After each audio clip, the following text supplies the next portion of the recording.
Good to go now.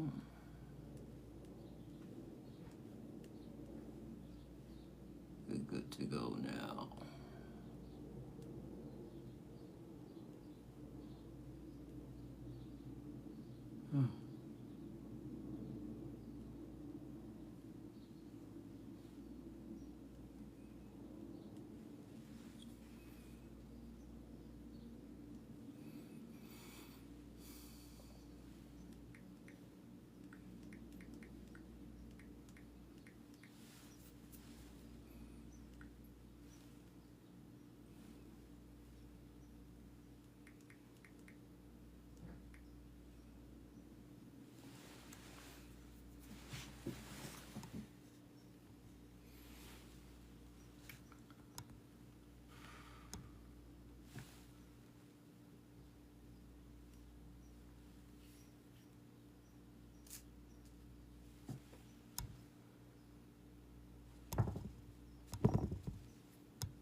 All right, welcome guys, welcome guys, welcome people, welcome.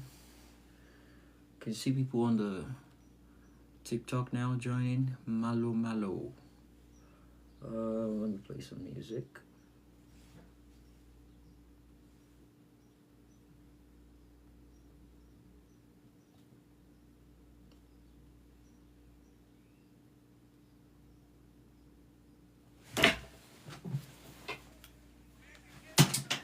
Ooh.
guys. Welcome, welcome, welcome.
TK, can you hear me? If you can hear the song playing, can you show me thumbs up or 100 or something?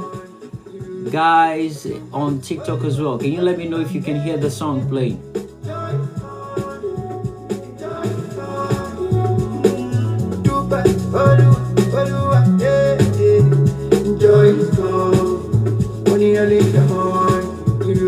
Okay, thank you, TK. Thank you. Thank you.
Welcome guys, I thought I can see you. Welcome guys, welcome.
People on TikTok, you can see me. It's quite, yeah. I have like 5 pages. I was at this all throughout yesterday. I've got 2 pages of A4 paper with the points I'm going to be talking about today. It's going to be interesting.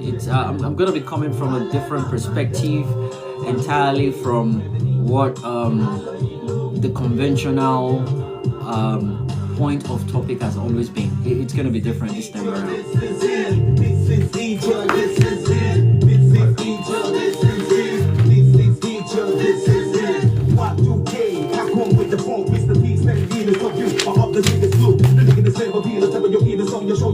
Welcome guys, welcome. I see Sam Black, I see Dr. O, I see Fatai. Thanks guys for joining. TK don't switch go TikTok. I don't know why I can't see people on TikTok.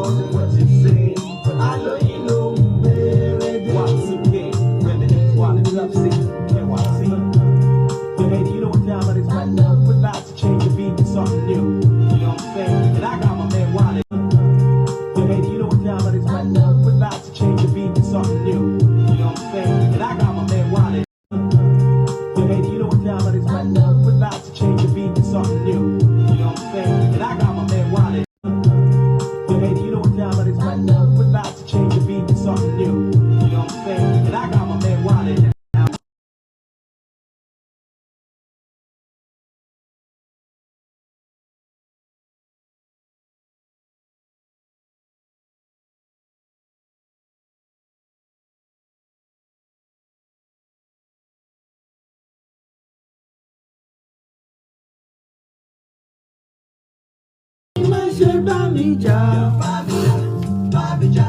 La la la Friday. Baby, you're basule orin wa lẹ́nu ń gbọ́. Ni mo fi bẹ̀rẹ̀ gẹ́gẹ́. La la la Friday. Baby, you're basule orin wa lẹ́nu ń gbọ́. Ni mo fi bá wọn ṣàríyá. Welcome guys, welcome. All kids knocking on my door, off and wallet. I'm better to let you in, cause my name is no wallet. I keep masterpiece, way to rock the MLC lady. Sick put my keys like to sip the Pep stick. Take a trip on the way back on my sleep. Remedies, my homie wallet top, so maybe I can tell them. Yeah, long time no see. Remember I told you that I know you.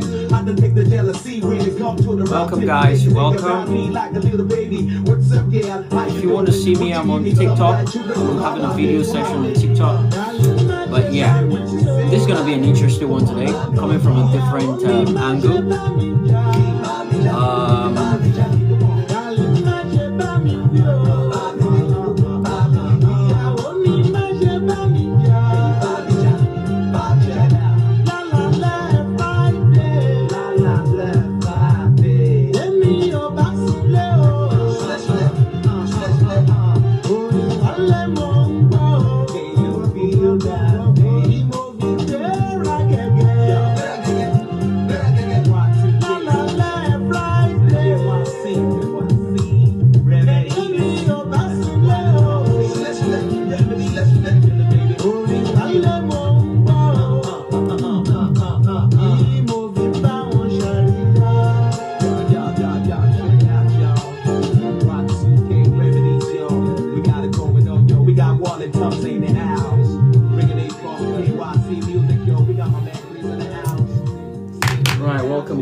Welcome. In a world shaped by events and happenings, how do we keep up with the trends? How do we get a hang of facts and vices playing out around us? Join Off the Cuff with Jimmy, where unscripted, uncensored, and unforgettable controversial family and social topics are discussed by different people across the globe. Topics ranging from depression, abuse, homosexuality, marriage, sex, anxiety, drugs, suicide, mental illness, bigotry, near-death experiences, parenting, PTSD, racism, culture, rape, peer pressure, abortion, and many more. Listen in on Fridays, 10 a.m. Central Time Zone via YouTube at Off the Cuff with Jimmy, TikTok at Off the Cuff with Jimmy, and X Off the Cuff Jimmy. Join us to explore today and tomorrow while shedding some outdated views from yesterday. If you want your story to be heard, contact us via WhatsApp +1773 461 7622 or X handle at Off the Cuff Jimmy. Just in my mind, Yans Jimmy.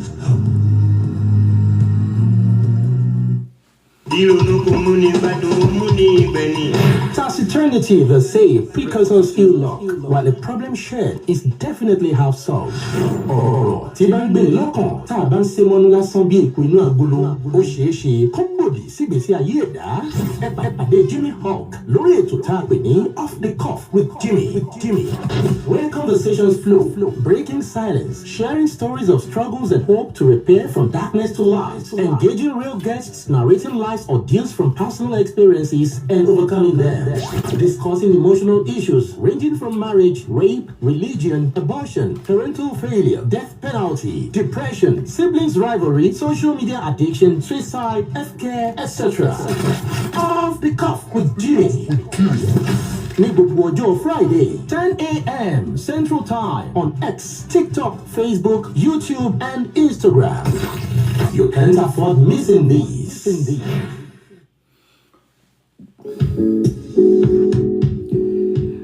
All right, welcome guys, welcome. Sound check, guys. Can you hear me on Twitter? Can people hear me on Twitter? Can you hear me loud and clear on Twitter? If you can, thumbs up, 100. I'm checking out the new mic. If If you guys can hear me on Twitter, thumbs up. 100, please. I want to confirm you can hear me clearly, and if you can hear the music in the background as well, please confirm that. Same goes with people on TikTok. If you can hear me crystal clear, please just signify, let me know. All right, Twitter confirms that. Thank you guys. Thanks. Welcome. Oh my goodness, welcome to another episode of Off the Cuff with Jimmy. It's gonna be an interesting one today, guys. You know how we do it. This is where we have the serious talks. This is where we have the unscripted, unrehearsed, and real quality conversations that has to do with matured people. It's not a political platform. We do this for the uplifting of people's burden and whatever it is they might be going through. We share people's experiences, not to belittle them or to push them aside, but to learn from them, and for us to share different perspective of how life is actually meant to be lived. We learn and we unlearn a lot on my podcast, and again, it's not a political platform. It's more of a social podcast for people to learn about life, and that's just what it is. But today it's gonna be a little bit different. Today is gonna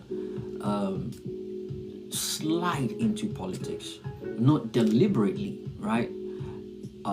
Sadly, it's gonna slide into politics, and the reason why it's gonna be sliding into politics is simply because of the topic, religion, and we know the role religion plays in Africa, and that's the reason why it will slide into it. So it's gonna be, I know where to draw the line, okay? Sorry, excuse me. I know where to draw the line when it gets to people derailing totally into politics. I'm just gonna be focusing on the impact, both negative and positive impact of religion in Africa, right? And I'm gonna be focusing on Africa and Nigeria, being my place of birth, and Africa meaning anyone from Africa can come and speak as well, regardless the country, as long as you're in Africa. And I believe religion is given the same vibe we're getting in Nigeria, on other Africa countries. But I don't know that. We want people from different part of Africa to come and have this conversation as well. But I'm going to be focusing more on Nigeria because I know more about my country. So the topic is going to slide into politics a little bit today, not deliberately, but yeah, we're going to be doing that. But I will draw the line on that aspect. So I'm glad everyone can hear me.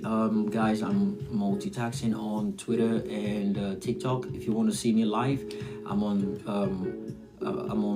TikTok, video streaming on TikTok, and people can hear me live on Twitter Space as well.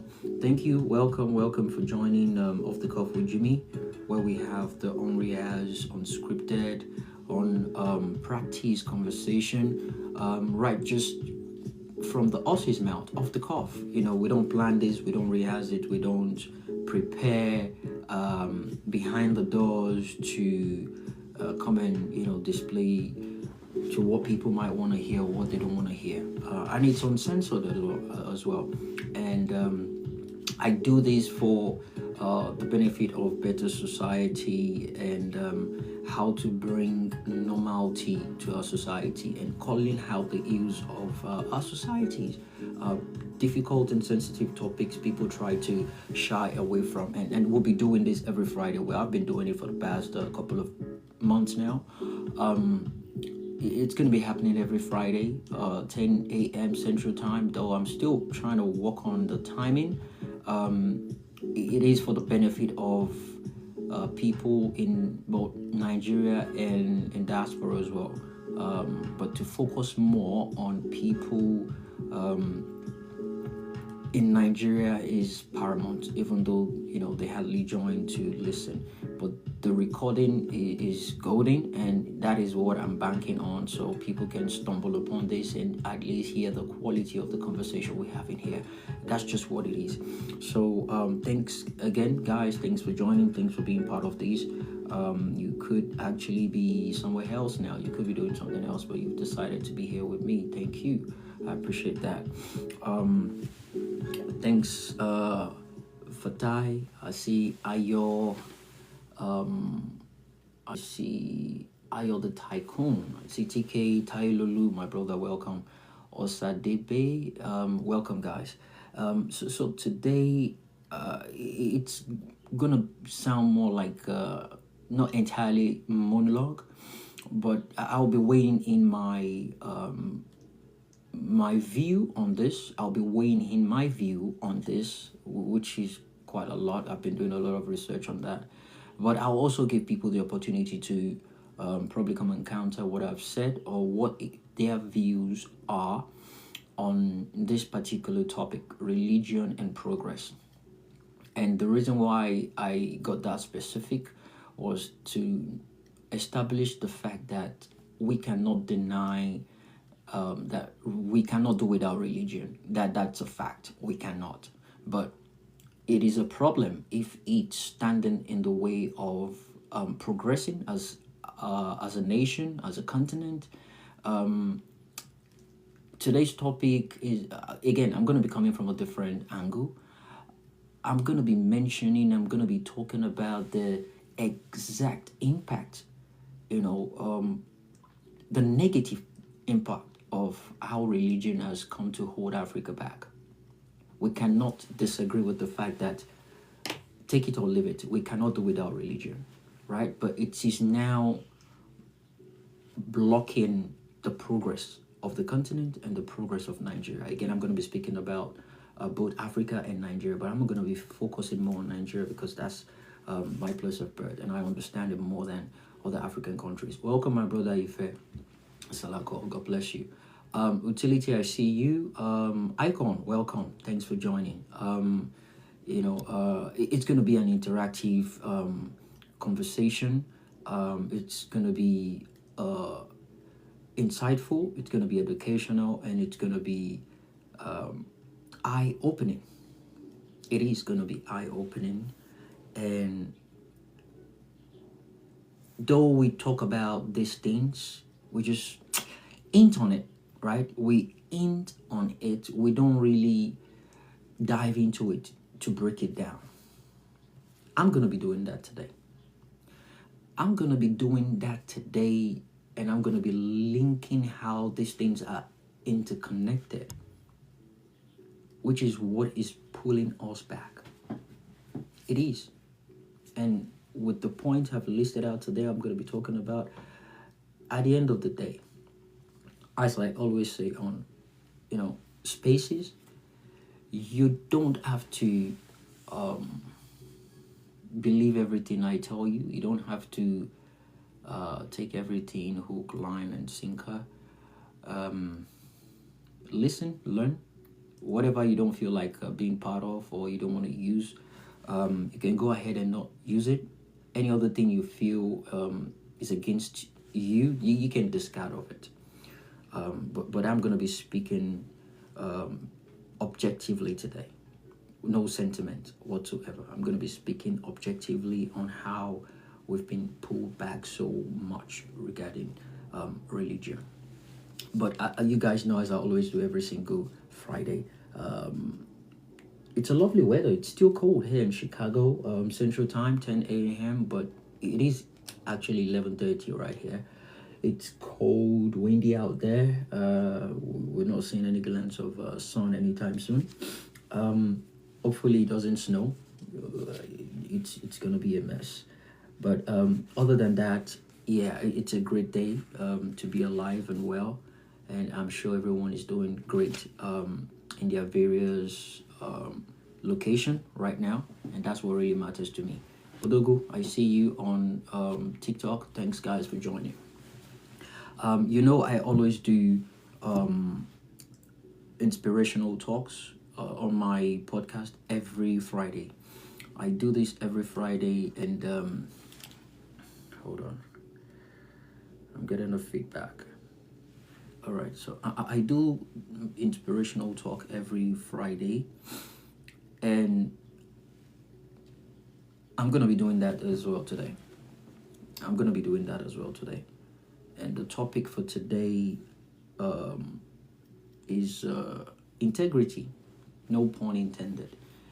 One of my guests here is actually integrity. So, yeah, I'm going to be talking about you today. That sounds strange. I'm going to be talking about integrity today. And I hope people would listen to this podcast and understand where I'm coming from. Okay. And as we always do, every Friday there's always a music request. People get the chance, just one song actually. It's who sends the request first. People get the chance to listen to any music of their choice. They send a request, and it has to be between 2 minutes to 5 minutes. And we're gonna play the entire movie dedicated to the person that requests for it. That will be along the episode of today's podcast. So it's who sends it first, no discrimination, and it's just gonna be one. So let me just jump right into it without wasting any much time. I'm gonna be talking about integrity today.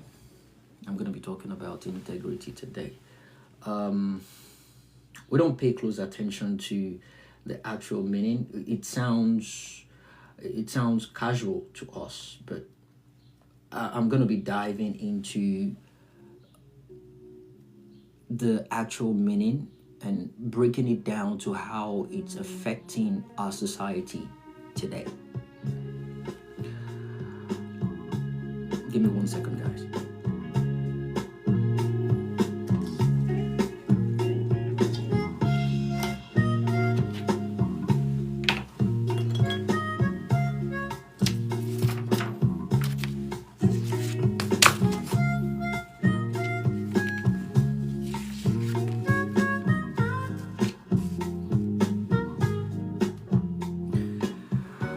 All right, I'm back. So, integrity.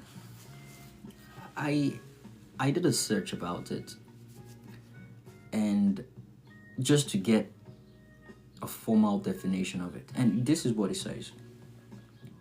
It is a quality that reflects a person's adherence to moral and ethical principles, honesty and consistency in character, in that in that frame. Let me put it that way. In that frame, integrity is about doing the right thing even when no one is watching, and aligning actions with values like truthfulness, fairness, and accountability. I could see. So, let me take that again. Integrity can be qualified or defined as the quality that reflects a person's adherence to moral, ethical, honesty, and consistencies in character. It's about doing the right thing even when no one is watching, and aligning actions with values like truthfulness, fairness, and accountability. Someone with integrity is a reliable, principled person, and they resist any compromising effort to bring down their standards, even if it's at their own inconvenience or convenience, or personal gain.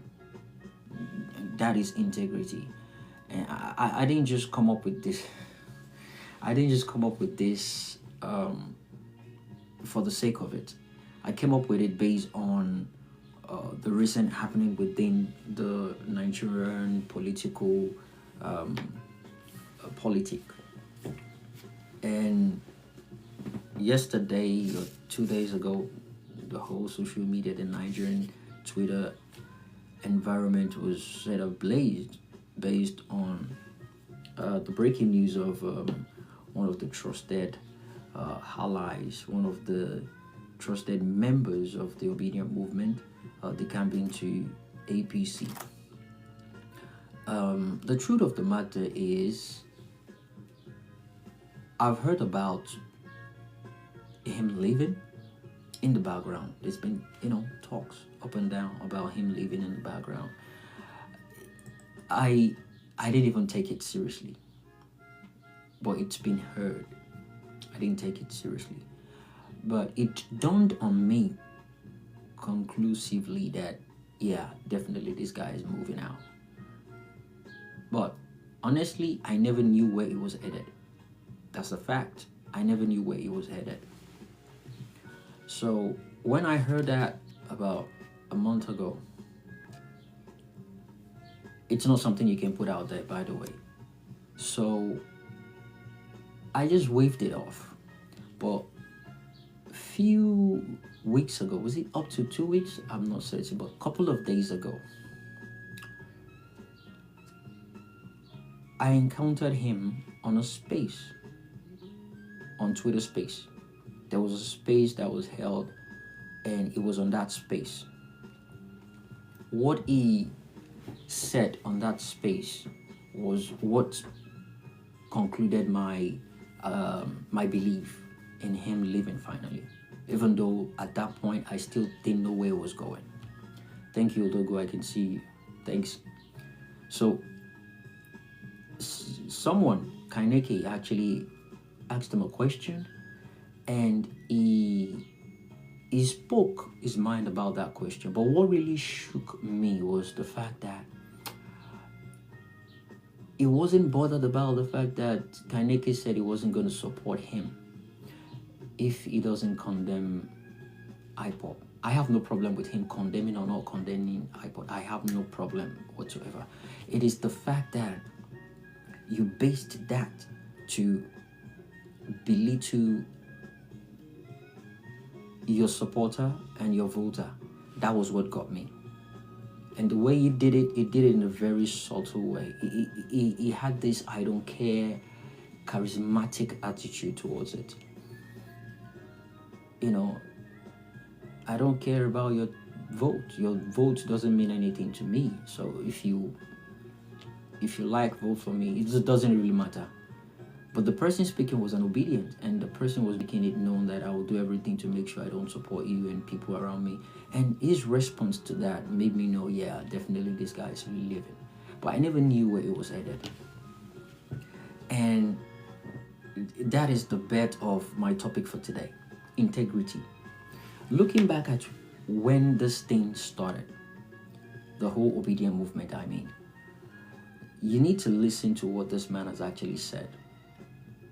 The words that came out of his mouth about the current administration, about APC.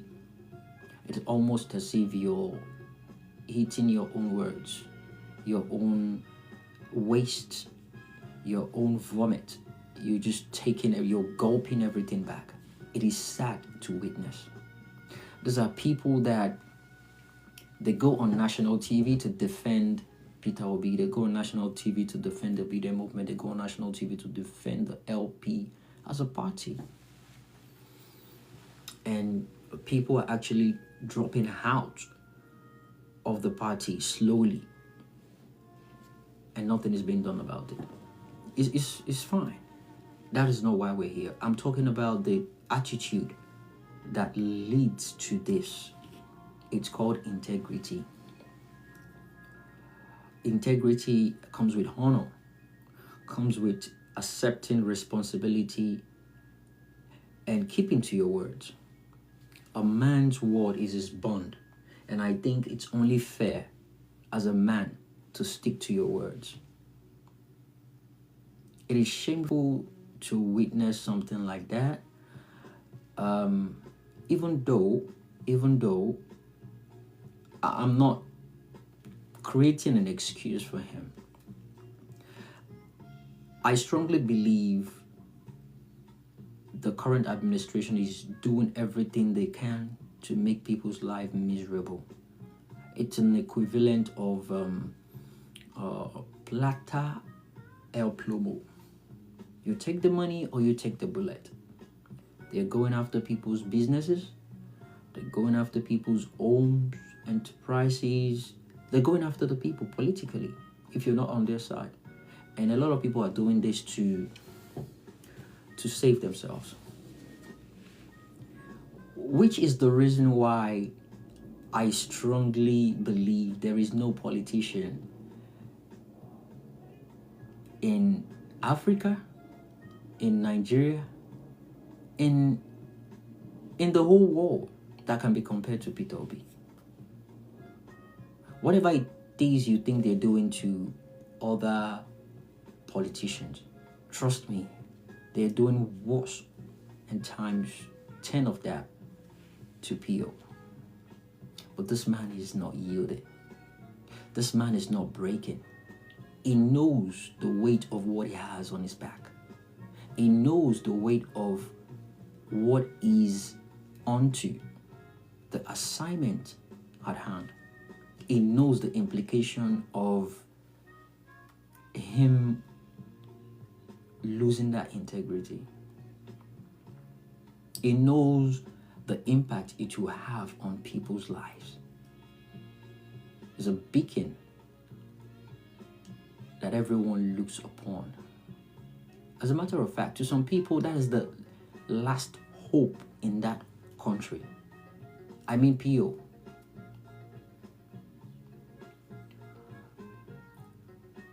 I don't want to involve the obedient movement in this. I want it to be a personal thing between me and what I believe in. We all have our different beliefs. As a matter of fact, we've come to realize that we differ in so many things, in so many areas. The only thing that brought us together is Peter Obi. He embodies every quality there is in a man of integrity. He does. And that's the reason why I'm using as an example today. Valenta Uzibo had the option of living with integrity, but he decided to go for his lifelong. People are desperate and they will do anything to get power. And this nonsensical statement about he's not desperate to become governor, he's just desperate to see Nigeria, that is bullcrap. That is bullcrap. Again, I don't think there's anyone whatsoever that can stand next to PO when it comes to the quality of measuring people of integrity. The man is just out of this world. Men of characters, good characters, will still find it hard to stand right next to this guy. He's been tested with money, he's been tested with power, and he never misused it, and he never broke.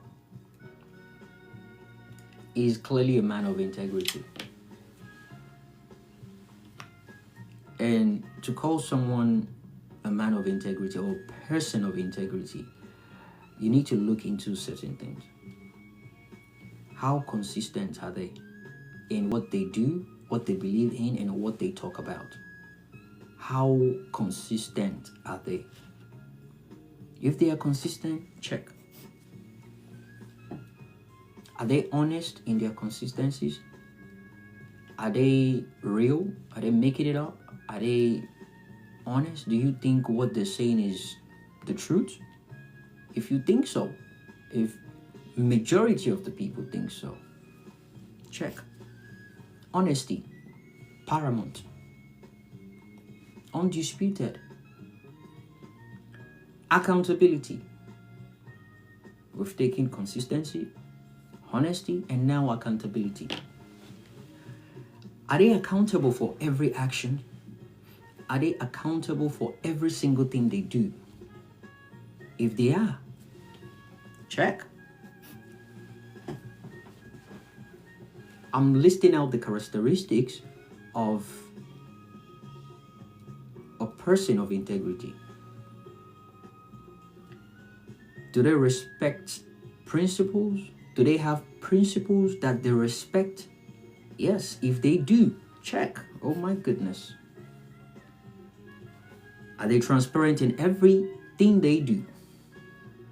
Yes, they are. Freaking check. There you have it. Those are the characteristics of someone with integrity. And guess what? All these things I listed out, P2B ticked every single one.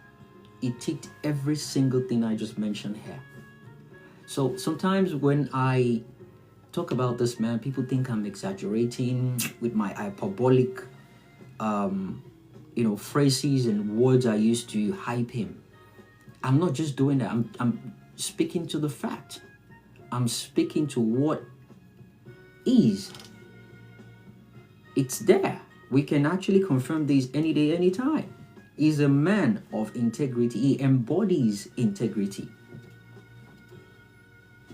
So when I say it is P2B or no one, or when a lot of us came out for this man, they thought it was a tribal thing. They thought it was an ethnicity thing. That wasn't the case, because it embodies all these things that we need. All these things that a leader needs to govern that country. Consistencies, honesty, accountability, respect for principles, and transparency. It has every single thing.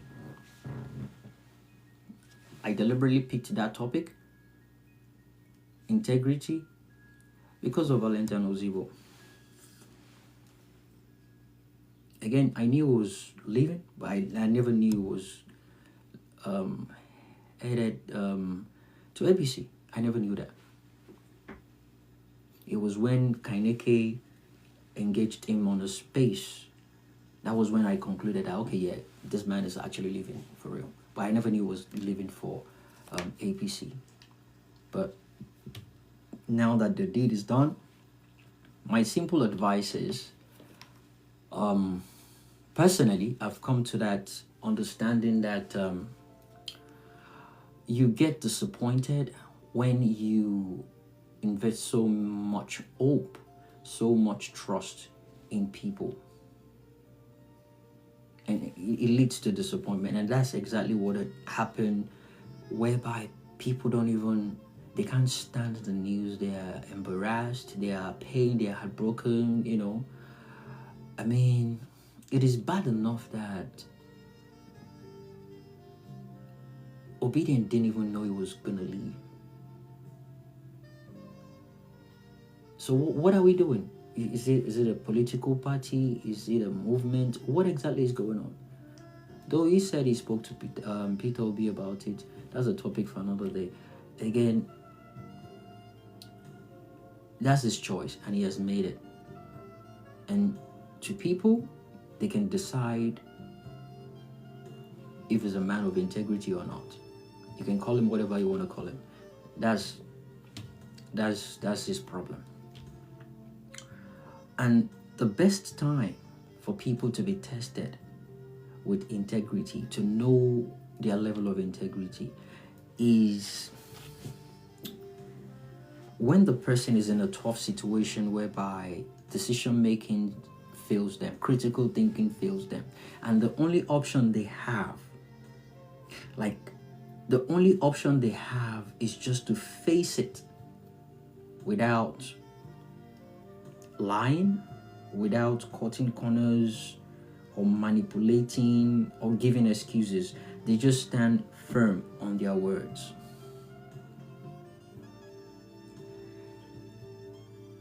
I don't want to tag myself as a person of integrity. I'll let my followers do that. But one thing I would like to mention to people is this, especially to my fellow Yorubas that supported PO. If you think you supported PO because he was an Igbo man, you're wrong. If you think you supported PO to kind of play a balanced role because you think the Igbos have been marginalized, you're wrong. And the difference between myself and you guys is I supported him because of what I know he can do, his character, capacity, competency, and what I know is capable of doing when he gets power. That is what is more important to me. As those things left, no, they're still there, unshaken. That is what matters to me. But if you say because of ethnicity madness going on Twitter, bigotry war going on Twitter, you've withdrawn your support for PO, then god damn it, you never supported him in the first place. Your support for him in the first place was not authentic. Your support for him in the first place was not real, was not based on his characters, was not based on what you believe. You did it sentimentally. So therefore you lack integrity.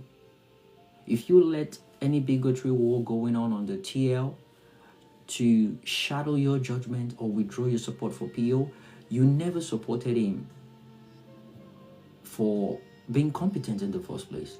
You're probably just trying to play the balance role, thinking the Igbos have been marginalized, and you just want to be seen as a fair person. But when you stick to your words, when you believe this man has the consistencies it takes or requires to fix that country or get the job done, is honest enough to be trusted in that position, his accountability skills are on the top notch. You believe in those things. And his respect for principles is still intact. And is transparent.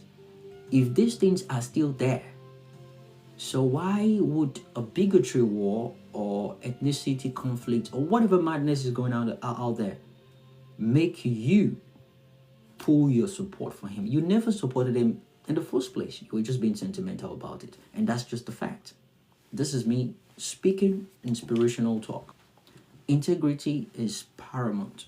People need to start understanding it and knowing that it is what makes a man or a woman or a person of good character. It is what defines you as a human being. It is what people will remember you for. They will see you as someone of integrity. People want to work with you. They want to relate with you because they know your word is your bond and you're not going to lose it. You're not going to see money. You're not going to see position. Money, power, position is not going to change that away from you. And PO has been tested with that. PO has been tested with that, with power, with money, and he never misused any of these things. He stood out uncontested. So right now, people shouldn't be bothered about who is leaving the party or who is staying. Bothered about your strength towards the upcoming election. This is a call for people to sit up. This is a call for PO to know how to re-strategize and make sure the people around him are people of integrity, people that matters. That is what I'm bothered about right now. Sometimes 2 years ago, 2023, my first or second engagement with PO on a space. I made a tweet about it. I was worried because I was bragging about how many people are supporting him. Oh, we are behind you. We'll be with you all the way. And he said something. He said, my dear brother, I'm not worried about that. People will come, they will tell you, they will stand by you, but I don't consider that. I always do my thing and I don't care. Said it got to a point when he was going after his mandate in Anambra. Friends stopped interacting with him. Family members, his lawyers they weren't giving him the signal like before. People around him like, oh, Otilo, you know, let it go, you run again another time. When he was headed to the court, he was going there with, 10, 20 people. And that number kept reducing until only him was the one going to the court. He was the only person going to the court. And guess what? He reclaimed his mandate back. And all the people that left him came back. And it was at that moment I told him on that space that very day, I said, look, if you look at your back and there's one person left, it is I. And that's the reason why I stood my ground, that no matter the madness that had happened, the whole Trump, obedient for Trump, the toxicity going on TL, the whole bigotry war. I mean, oppositions, the current administration are strategizing on how to retain power. And people, all they're bothered about is the color or the language they speak, where they are from, the back and forth, the manhood measuring contest going on. It is madness. People are strategizing on how to retain their power. The country is going to shit, and your members of your so-called party are decamping to the. You guys are losing it, and you don't know. But I'm not into politics. I'm into the man that I believe in. When I joined that movement, I didn't know a lot of people. And that still remains, though I've come to build a very beautiful relationship with some lovely people. But you see, majority of the people that are moving mad, I never knew them in the first place. And as a matter of fact, the moment I log off, that is it. But guess what? I sat down, I thought about it. When I joined, I didn't join with the expectation of meeting people. I joined because I believed in one man, P.O. And as long as that man leaves, I will keep supporting him. I just hope he gets it right. He puts everything in order. If he declares he's running again, I'll do it again. But just this time around, I'm going to be doing it alone. That way I won't be disappointed by people's action. I won't put myself in a position whereby Tom, Dick, and Harry will be washing their mouth on me. I won't put myself in a position whereby there will be a breach of trust. That is just my own. Integrity is very paramount. It is. It's way more than money. It's way more than reputation or any position. We saw a lot of people display that before the election. They called them for campaign to come rally. They didn't take the job. They called them to acquire a position under this administration. They rejected it. That is integrity. But we lack it. We lack it in Nigeria. And I honestly speaking, I'm not blaming people.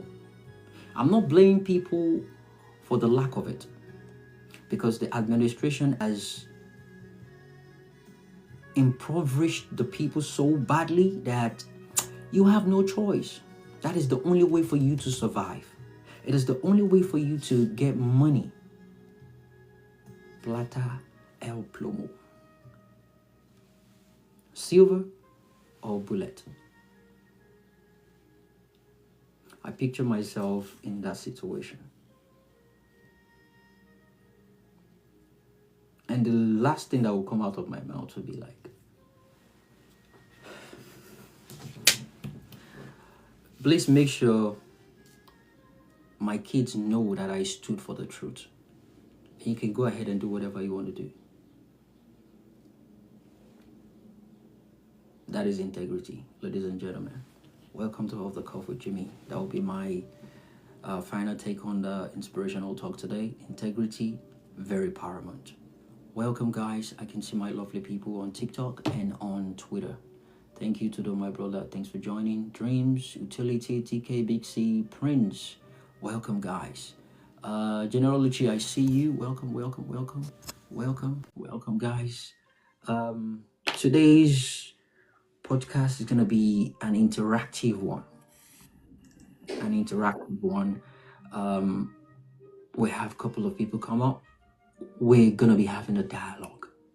I have 5 pages of findings I've actually put out that I'm gonna be talking about. Again, I don't do politics on my podcast, but as I said, today's gonna be different, and the reason is simply because of the topic.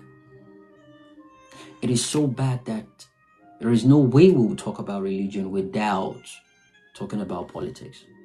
That is to show you the impact, the huge impact religion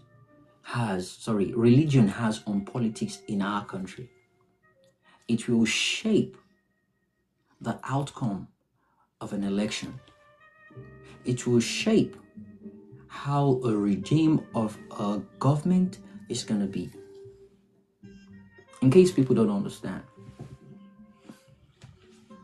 religion is so powerful that if utilized properly, no government can actually stand against it. No, none. No government can stand against it because it will be seen as a sacrilege. It will be seen as a forbidden thing. You automatically believe there's a curse on you. Without wasting time, I'm going to dive right straight into it. It's going to be a long day.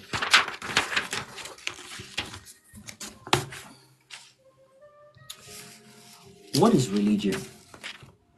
Again, I just don't want to pull definition out of my asses, and I decided to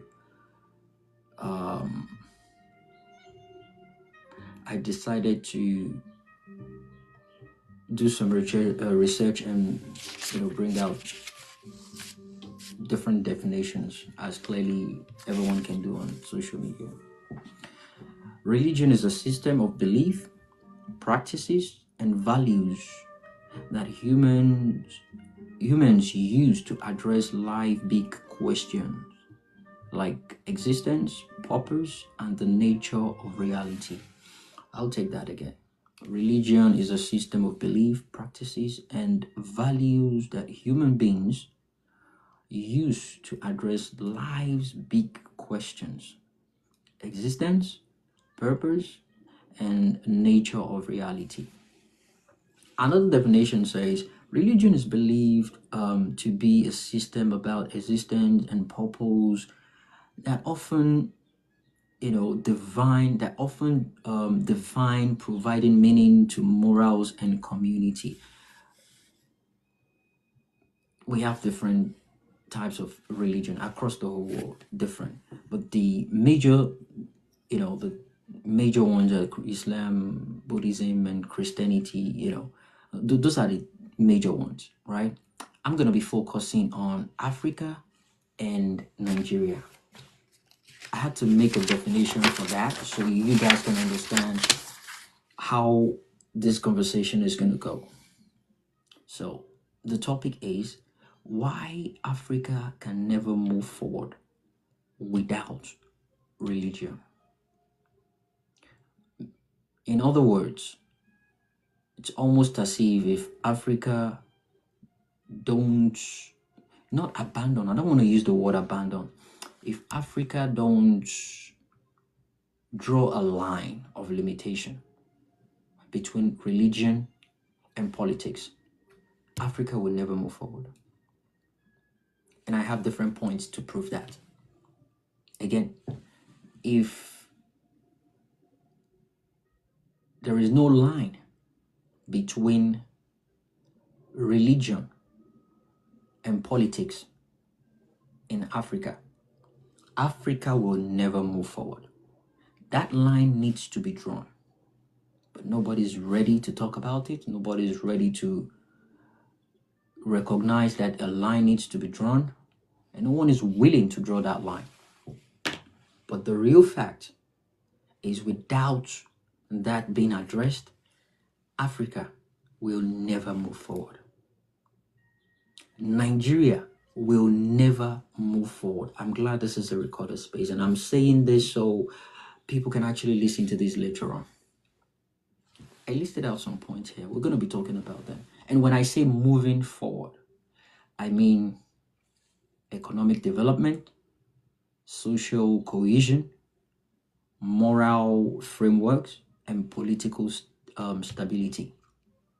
Again, economic development, social cohesion, moral frameworks, and political stability. That is what I mean by moving forward. Like all the things I just mentioned now.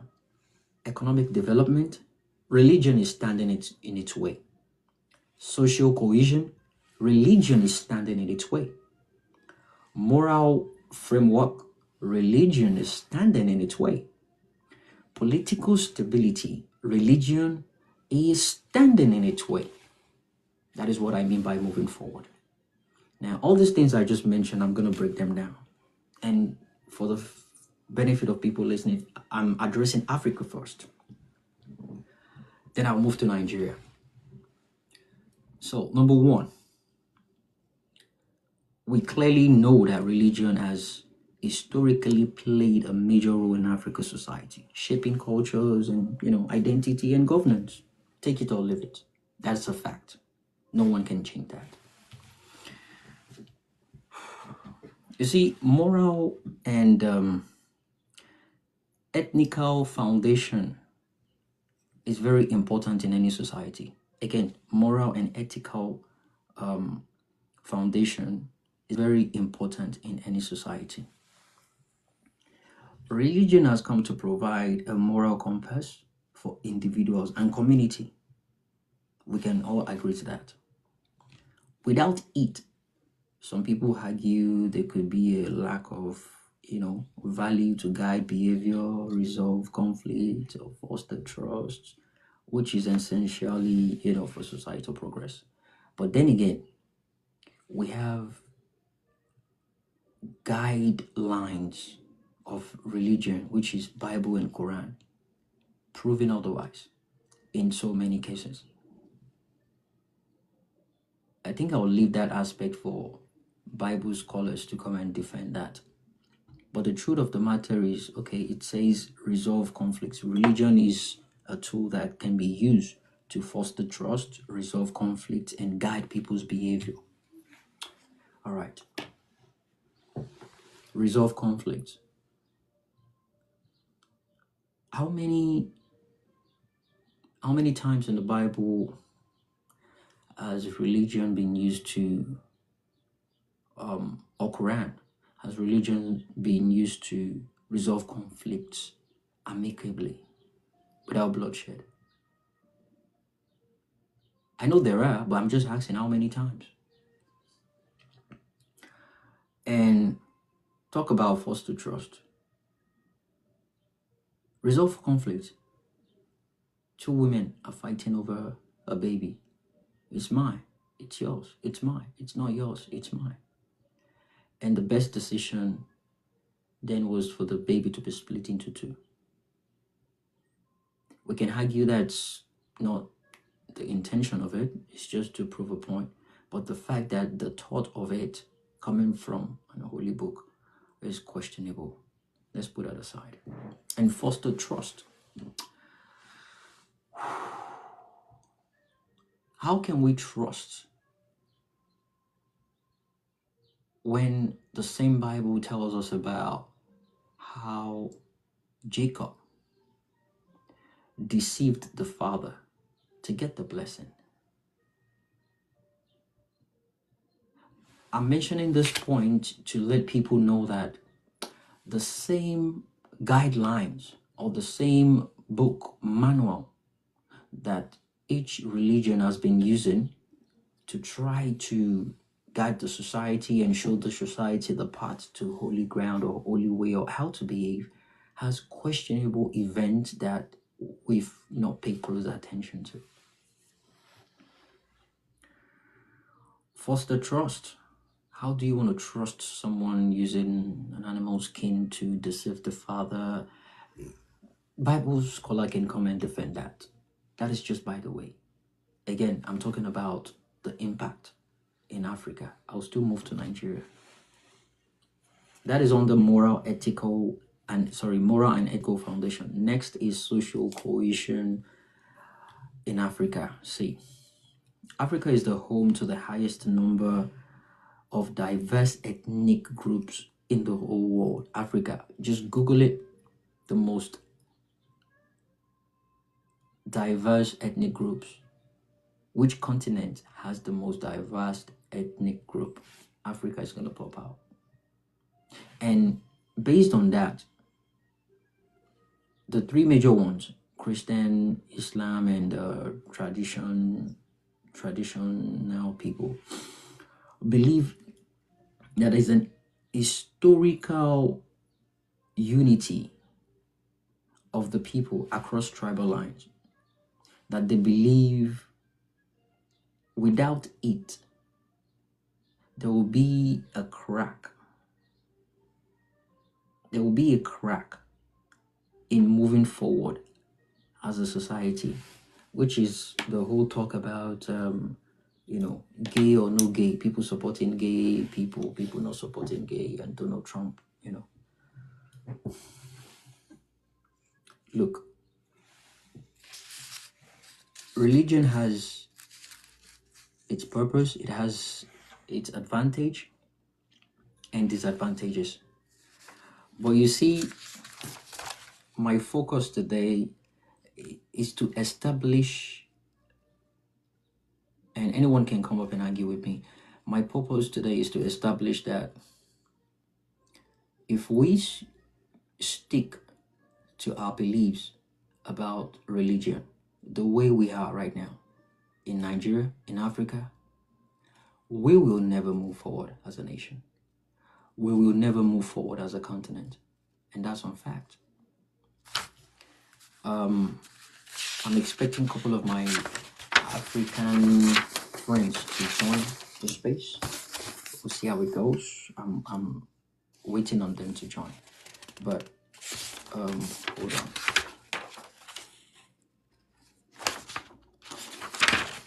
I'm waiting on them to join. But before then, I want to move to Nigeria.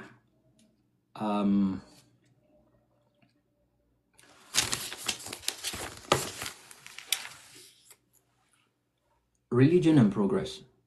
Can Africa move forward without religion?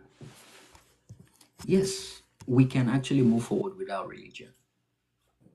So, Jimmy, I wanted to speak to your first topic, but you've moved to two other ones after that. oh, which one is that? The one that the political one, when you mentioned You mean integrity? EO integrity, yeah. Okay, And yes. then you mentioned Yes. Valentine.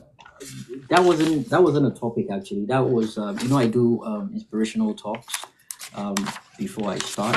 So that one was just an inspirational talk that I normally Oh, that was just like a sprinkle of inspiration in there. So every Friday I do inspirational talk. I spoke about friendship, I spoke about loyalty, I spoke about marriage and suicide, depression as well. I spoke about that. And this time around, I thought about what to talk about today, and integrity popped up regarding what's been going on with Valentine Osibo. But if you want to say something about it, why not? Let's have that discussion. What do you got to say? I just wanted to hint to that briefly, that I personally think that there are several ways to look at it, especially with Valentine Osibo's decision, right? It's different if you look at it as an obedience, and then if you look at it as a politician. It's two different ways, right? And the reason I use these two is because, yes, being an obedient, we know that even if he wanted to leave Labour Party, which most of us don't even support, going into APC is a problem. You know, like why all the parties you left Labour Party to join APC? You know, it kind of throws that suspicion in there. You understand?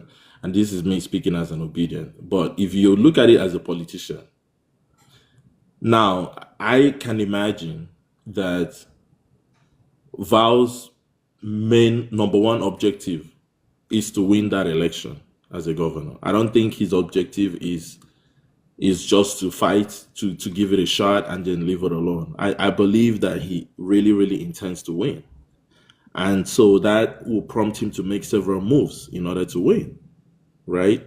And judging by the political climate that we have in Nigeria at the moment, it's like APC has declared themselves the sole political party because they're forcefully taking away government from every other party, like by force. This one is whether you like it or not, right? And let's be let's be factual, Jimmy. We know that Anambra election is not going to be. There's no way. There's no miracle that will give Labour Party Anambra State to Labour Party. It's not happening. You know, not with the current climate that we have, not with the reality on the ground and all that. So I believe that that's why he thought about it and felt that this is the best chance that he has to hit that, to be able to get that position is to join the APC. Sorry, But I still would have preferred him to go somewhere else, not leaving the Labour Party to the APC, because already. Hello. Yeah, can you hear me? Yes, I can hear you now. Okay, hold on. Guys on Twitter, can you hear Odogu speak? I don't want it to look like the whole space is silent. If you can hear Odogu speak, please just thumbs up or 100. I want to be sure there is a sound check intact. If you can hear Odogu on from TikTok, oh sugar, no one can hear you. Odogu, no one can actually hear you. Twitter people cannot hear you, and you're actually speaking. Oh, So the whole time I was talking to myself, Jimmy, I told you to return this mic. so no, you know it's serious. I think people on TikTok can hear you. So okay, let me try this. All right, Odogu. Yeah, can you hear me now? All right, so all right, guys on Twitter, can you hear Odogu? Can you?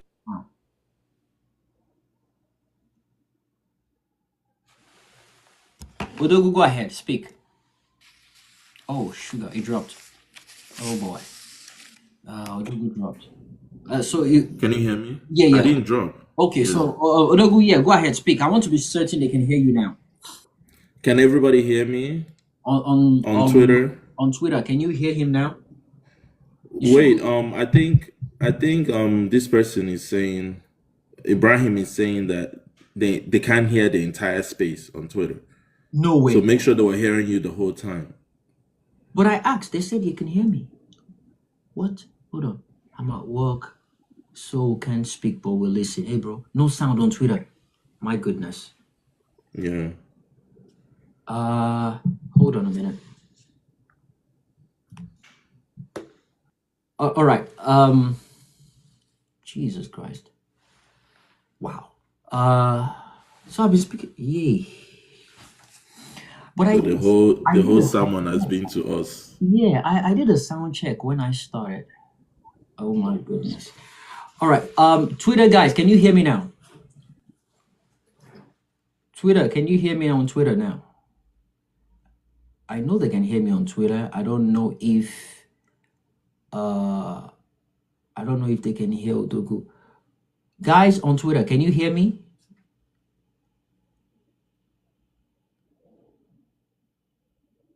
Okay, Odogu is now on Twitter. Can you hear me, Odogu, on Twitter? Can you hear me now? No. Jesus Christ. Yeah. Nothing is coming off of Twitter at all. Oh boy. All right, so let me do this.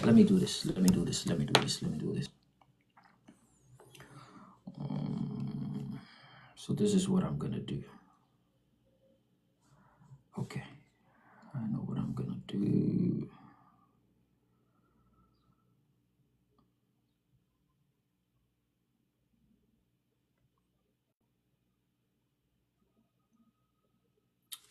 that's not good. That is not good at all. Everybody. So I want to see if I can change. Yeah, I want to see if I can change device. That way people should be able to hear me. Hey Bruno, sound on Twitter. Sugar. Okay, so this Yeah, is there's no sound on Twitter. So you did the whole sound check, yeah, I did, and people actually confirmed that they could hear yeah, you. I can't confirm it could hear me, but It's very clear here on TikTok. Tell them to come over to TikTok so they can gift us. so I want to try something now. If it can, let me give it a shot. I want to see if I can change a device um without ending the space.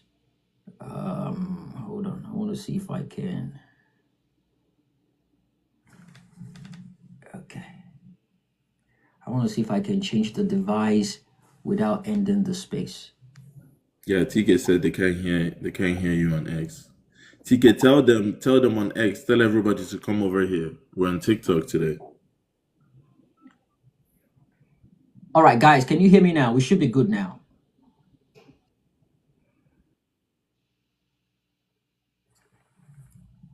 Can you guys hear me now? We should be good now. Odogu, we should be good now.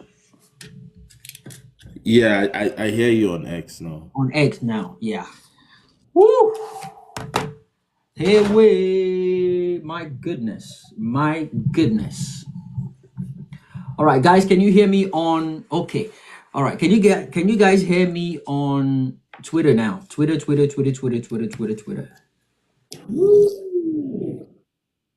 Oh boy, sound check fixed.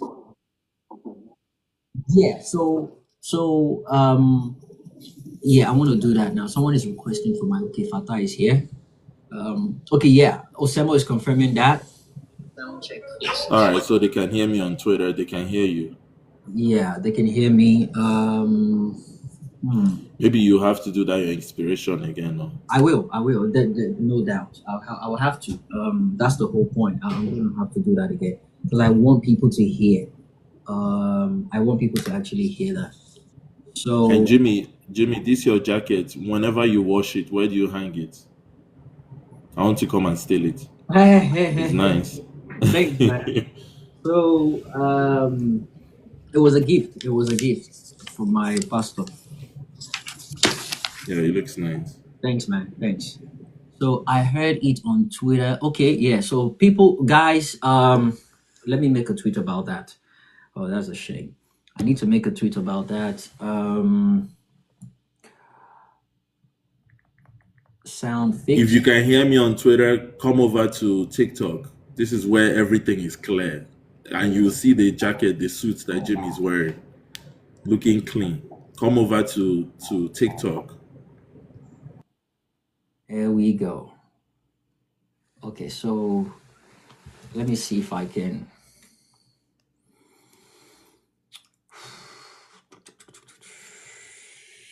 Okay, so all right, so I need to. People couldn't hear me. That was a shame. That was an absolute shame. Oh, sugar.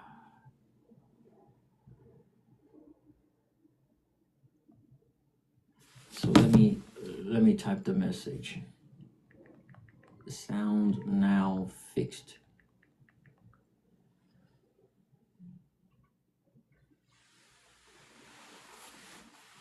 Oh boy. Damn, everybody left with speed.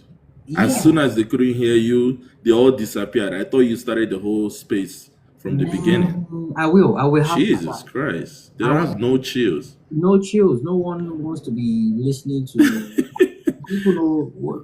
They're like, don't you know this is the time for work? Yeah. Everybody has their work. So everybody just left immediately. Man. So I need to address this and let the people know it's been fixed. All right, so I need to make a tweet about this. Yeah, I'm gonna share the space with some people's there. Yeah, so share a post. Sound now fixed.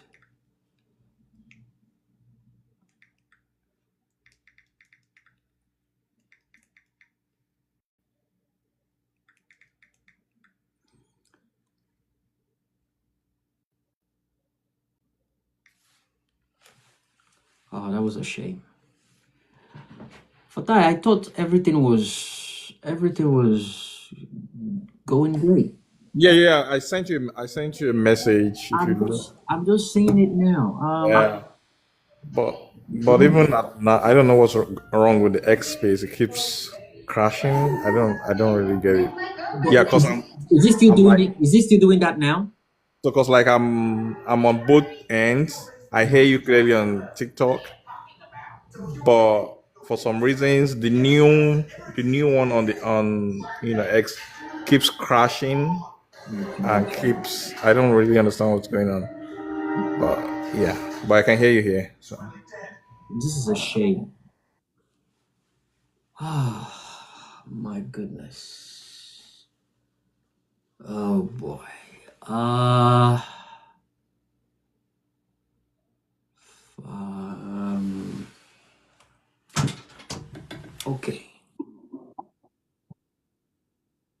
Right now, but I think this is breaking. Fatai, can you confirm on X?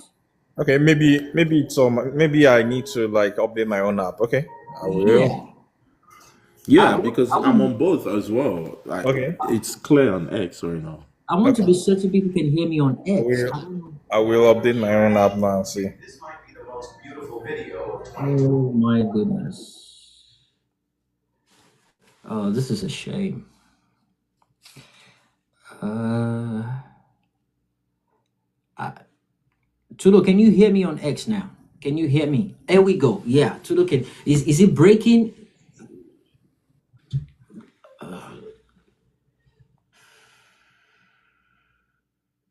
Um, Jimmy, the easiest way to do this is bring up somebody as a speaker on X, and that's what then you I'm can trying to talk do. to them Yeah, directly. that's what I'm Oh, trying to do right now. Come on, speaker. Come on, speaker. I want to be certain. I want to be certain people can actually hear me. And you see, I've left X for Elon because I don't want that attack. Hey, my work. Wahala. Oh. I can see Karigo is here now. Karigo is here. Hi. This is sad. I'm gonna have to start all over again. Odogu, I sent you Mike. Yeah, I can hear you now, loud and clear.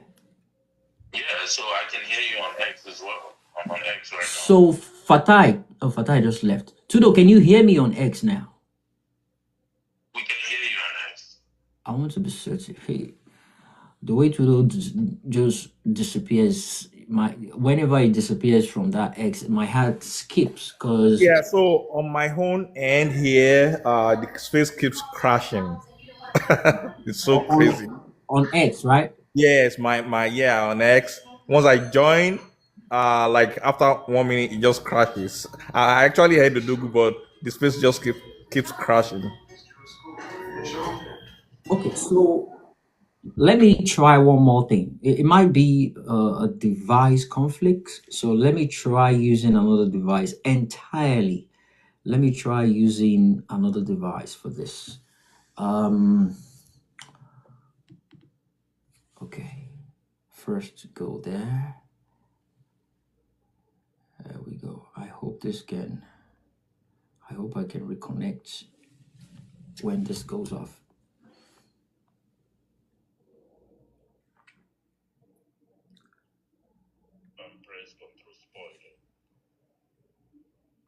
Okay. What about now?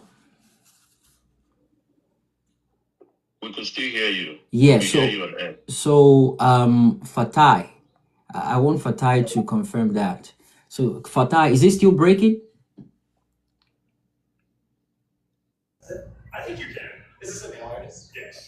Uh Is it yeah. still breaking? It's blinking my hand. Can somebody else also confirm? I don't know if it's a device problem for me. I don't know. So Fatai, I think it's from your end. Dreams, can you hear me clearly? Can you hear me clearly? I want to know where the problem is coming from. If it's Fatai, if Fatai is the only one hearing cracking, because Odogu can hear me loud and clear. So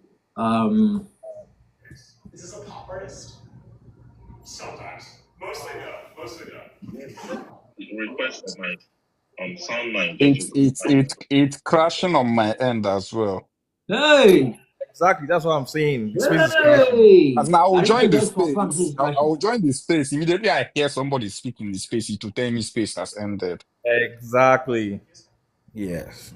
Okay, so I'm gonna have to restart the space. So what I've been doing is I've been trying to reconnect. So I'm gonna crash it and I'm gonna bring it back up, guys. So let's do that, and I will see if that's gonna work. All Let right. me do that now. Yeah, I really need to trash this. Or Alright. maybe they need to upgrade their phone. I That don't is know why what people type need of to phone come they're on using. TikTok. See how to. I never Odogu, get problem Odogu, with TikTok. Odogu, Odogu, something they worry you. What do you mean upgrade our phone? Dogu, how Upgrade are your you able phone. to stay iPhone will disappoint you. on that Twitter iPhone without will getting disappoint crashed? you. It's because I use Samsung. No, no, Simple. no, no, no, iPhone no. will disappoint you. No, say something Upgrade else. your phone. Say something else. He says say something else. Okay, it's because of Juju. I'm using Juju. And this Juju is stronger than Karigwe's Juju, so his own cannot work.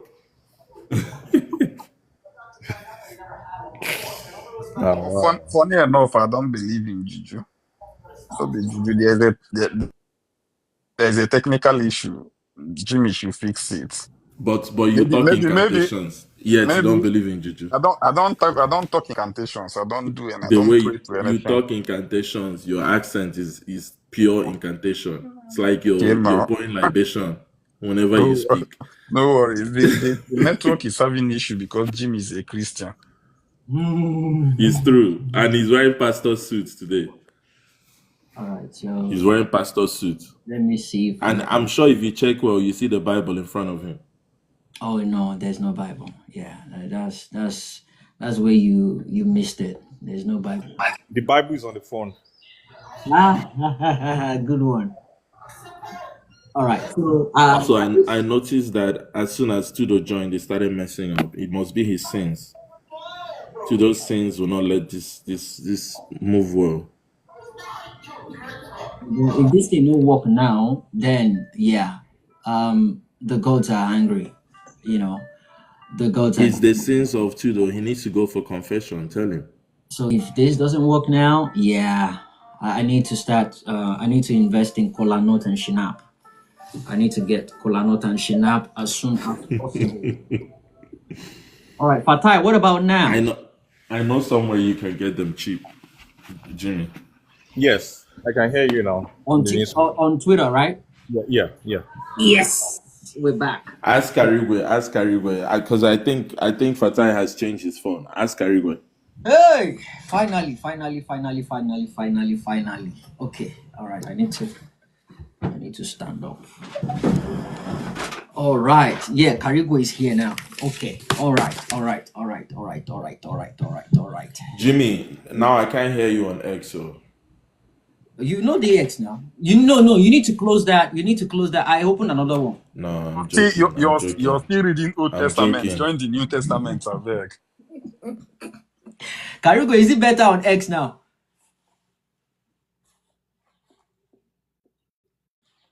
Is it better on X now? Yeah, it Karigwe is hasn't not it good hasn't anywhere. crashed. Both It hasn't here and crashed since I X, joined. Karigwe has crashed. Okay. All right. So we're good. All right. So like, so I've been talking to myself all throughout. Hey, wait. Today we're gonna be staying next. And you said some wisdom packed words, Hey, and now they've missed it. That's their fault for not having good phones. I think it's from my side. So what happened was multiple phones with same accounts on them. So when one is open, and I opened the other one, it would tell me, do you want to reconnect? Do you want to reconnect? So I had to sign out from two other phones. So it's just one phone. But at the end of the day, the reconnection thing is still going on. So I just had to crash it and open another one. So I hope this one works now, because this topic today, oh my goodness, I want to milk it. I want to milk it so badly. I want to milk it, and I want people to come and actually listen, for them to understand how and why that country cannot move forward without religion. I was talking to those this morning. Excuse me, I want to hear you. As in, you're arguing for the topic.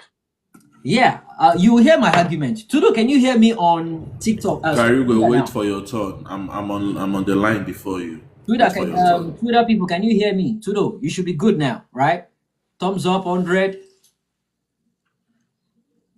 I can hear you. I can hear you on both. Oh, okay, great. Tudo can hear me now. Hey, hallelujah. See, when Tudo joined and I see him on Twitter, you see the moment he just goes out, I'll be like, hey, there's definitely something. Something is definitely going on. So I'm glad that has been fixed now. I think I picked up where the problem was. So I'm good. Are you trying to say Tudor has no patience? As soon as he has problem, he Tudo, runs away. the moment it leaves, because I know it pays close attention to when it comes to sound, and the moment Right. I'll be like, yeah, Yeah, something. you know he's Yeah, I know you know something. he's done. Yeah, so Yeah. now he hasn't disappeared. So I think we're good to go. Anytime he just comes in, he goes out. Hey, what's up? I'll check my phone again. Say, okay, something is going on. Sound check. Sound check. Especially a tantalizing topic like this. Um, Tudor will this like this this topic. This one. is type. See, this one. I spent time. I slept around 1:30 a.m. I was noting down point. I actually want to let the people know that as long as you keep religion in Africa and Nigeria, that country will never move forward. That's my argument today. That is my argument, and There I has to be a whole shift in the way we practice religion in thank Africa you. for us to even move forward. That is exactly Yep. right. Integrity. Can you hear me now? It should be good now. It should be good now. I'm so sorry. That was from my side. I take absolute responsibility for that. 100, beautiful. Ooh. Oh boy. So people that has left the space, please come back. Come back. Let me retweet. Come back, guys. Sound fixed.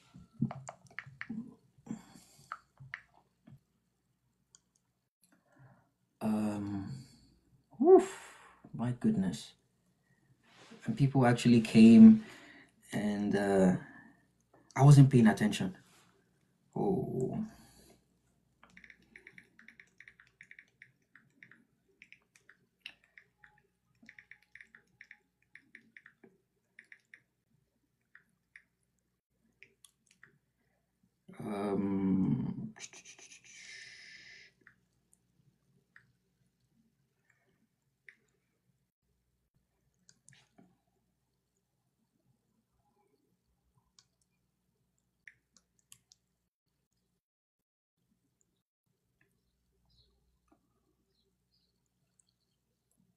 Okay.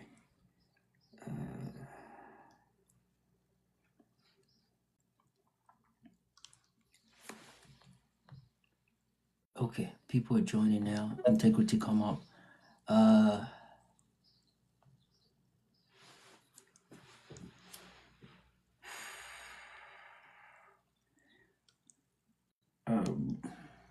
Guys, please share it. Let people know we're back. It's been fixed. Let people know it's been fixed. Oh, that was really sad. That was really, really sad. All right. Where do I start from? Okay. All right. So I'm gonna start from where I stopped. from the beginning. Actually, let me take it from the beginning. I need to take it from the beginning. Um. Okay.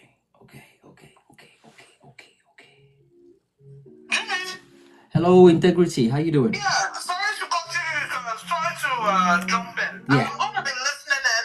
I'm actually in the office. Okay. So I was just So once I free up, I'll come in again. I mean, I'll be here, but in case you. Yeah. Oh yeah, no problem. Definitely, no problem. All right. Thank you. No problem. So, all right. So I'm just gonna start all over again now. So, here we go, guys. Thanks for joining, and thanks for people that actually called my attention to that. That was disappointing, but yeah, we go again. So, as you always see me do on my podcast on Fridays, I always have these inspirational talks, and today I'm going to be focusing on integrity.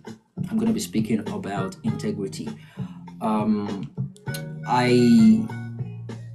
I didn't just pull up that topic out of the blues. It was due to what has been going on in the Nigerian Twitter political atmosphere, and it's because of the whole Valentino Zibo thing going on.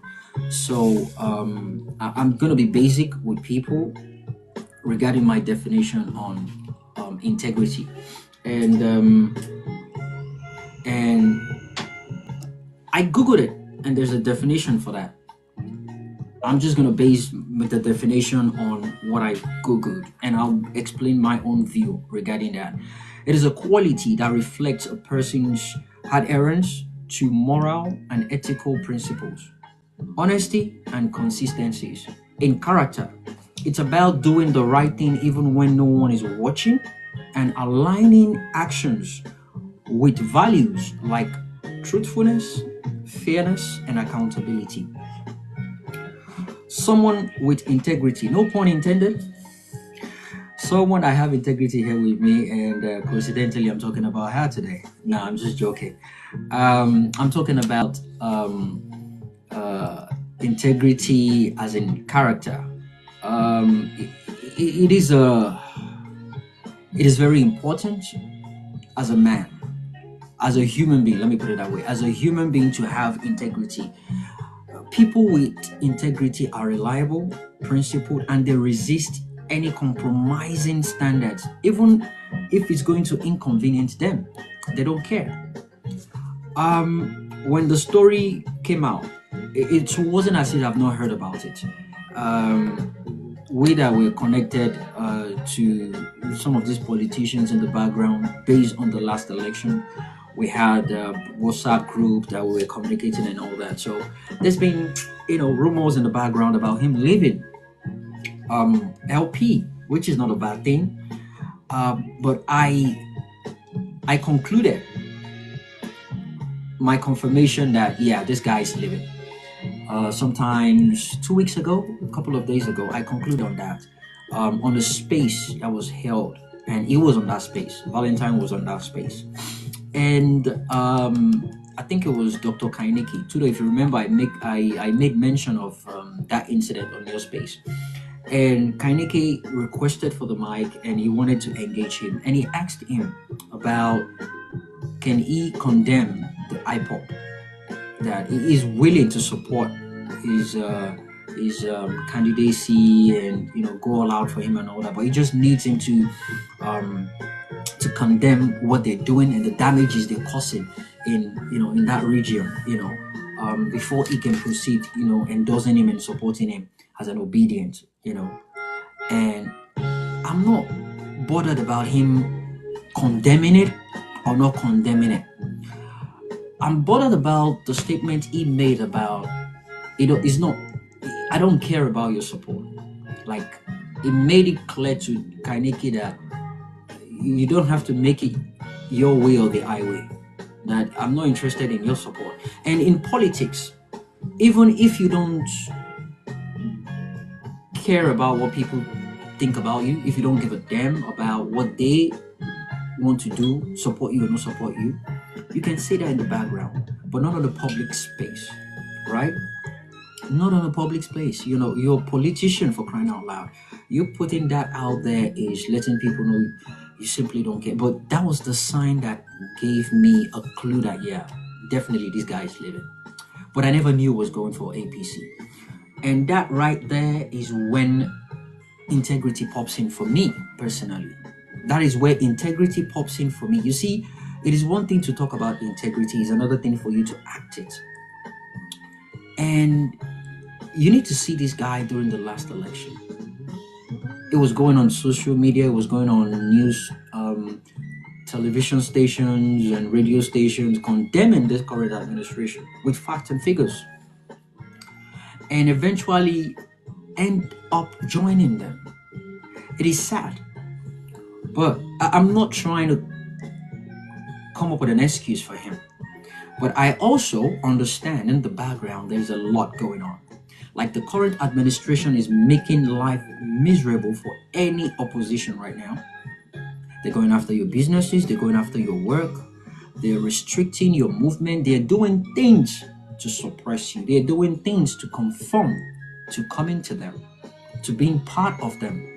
And they're not just doing it to make you change your mind. They are offering you juicy position with cash, a lot of money. Oh my goodness, shitloads of it. That is not an excuse for him to do what he did. And that is where integrity comes in. That is my point. Back to the definition. It says, someone with integrity is a reliable, principled, and the person can resist compromising their standards for convenience or personal gain. They will do everything in their power to make sure what they stand for does not filter. It won't filter. It will not change their mind. And that is why I say I don't think there is any politician in Nigeria, in Africa, or any part of the world that can actually stand Peter Obi when it comes to integrity. And I'm not saying this hyperbolically, I'm saying it based on facts and figures. You see, when people want to test your level of integrity, it's going to be with position, power, and how you handle it will determine who you are, what you are, and what you're capable of doing. Obi has been in that position, and he never yielded for anybody. As a matter of fact, sometimes 2 years ago, I made a tweet about it, and he came on a space and we engaged in, I think it was on parallel factor violence space. And I was just bragging about how I'm a crazy fan of his, and I'll support him any day, anytime. I'll be right behind him. And he said something, and he said it like he's not really after people supporting him because he's been there, done that, and he has experienced a lot of, heartbreaks and disappointment.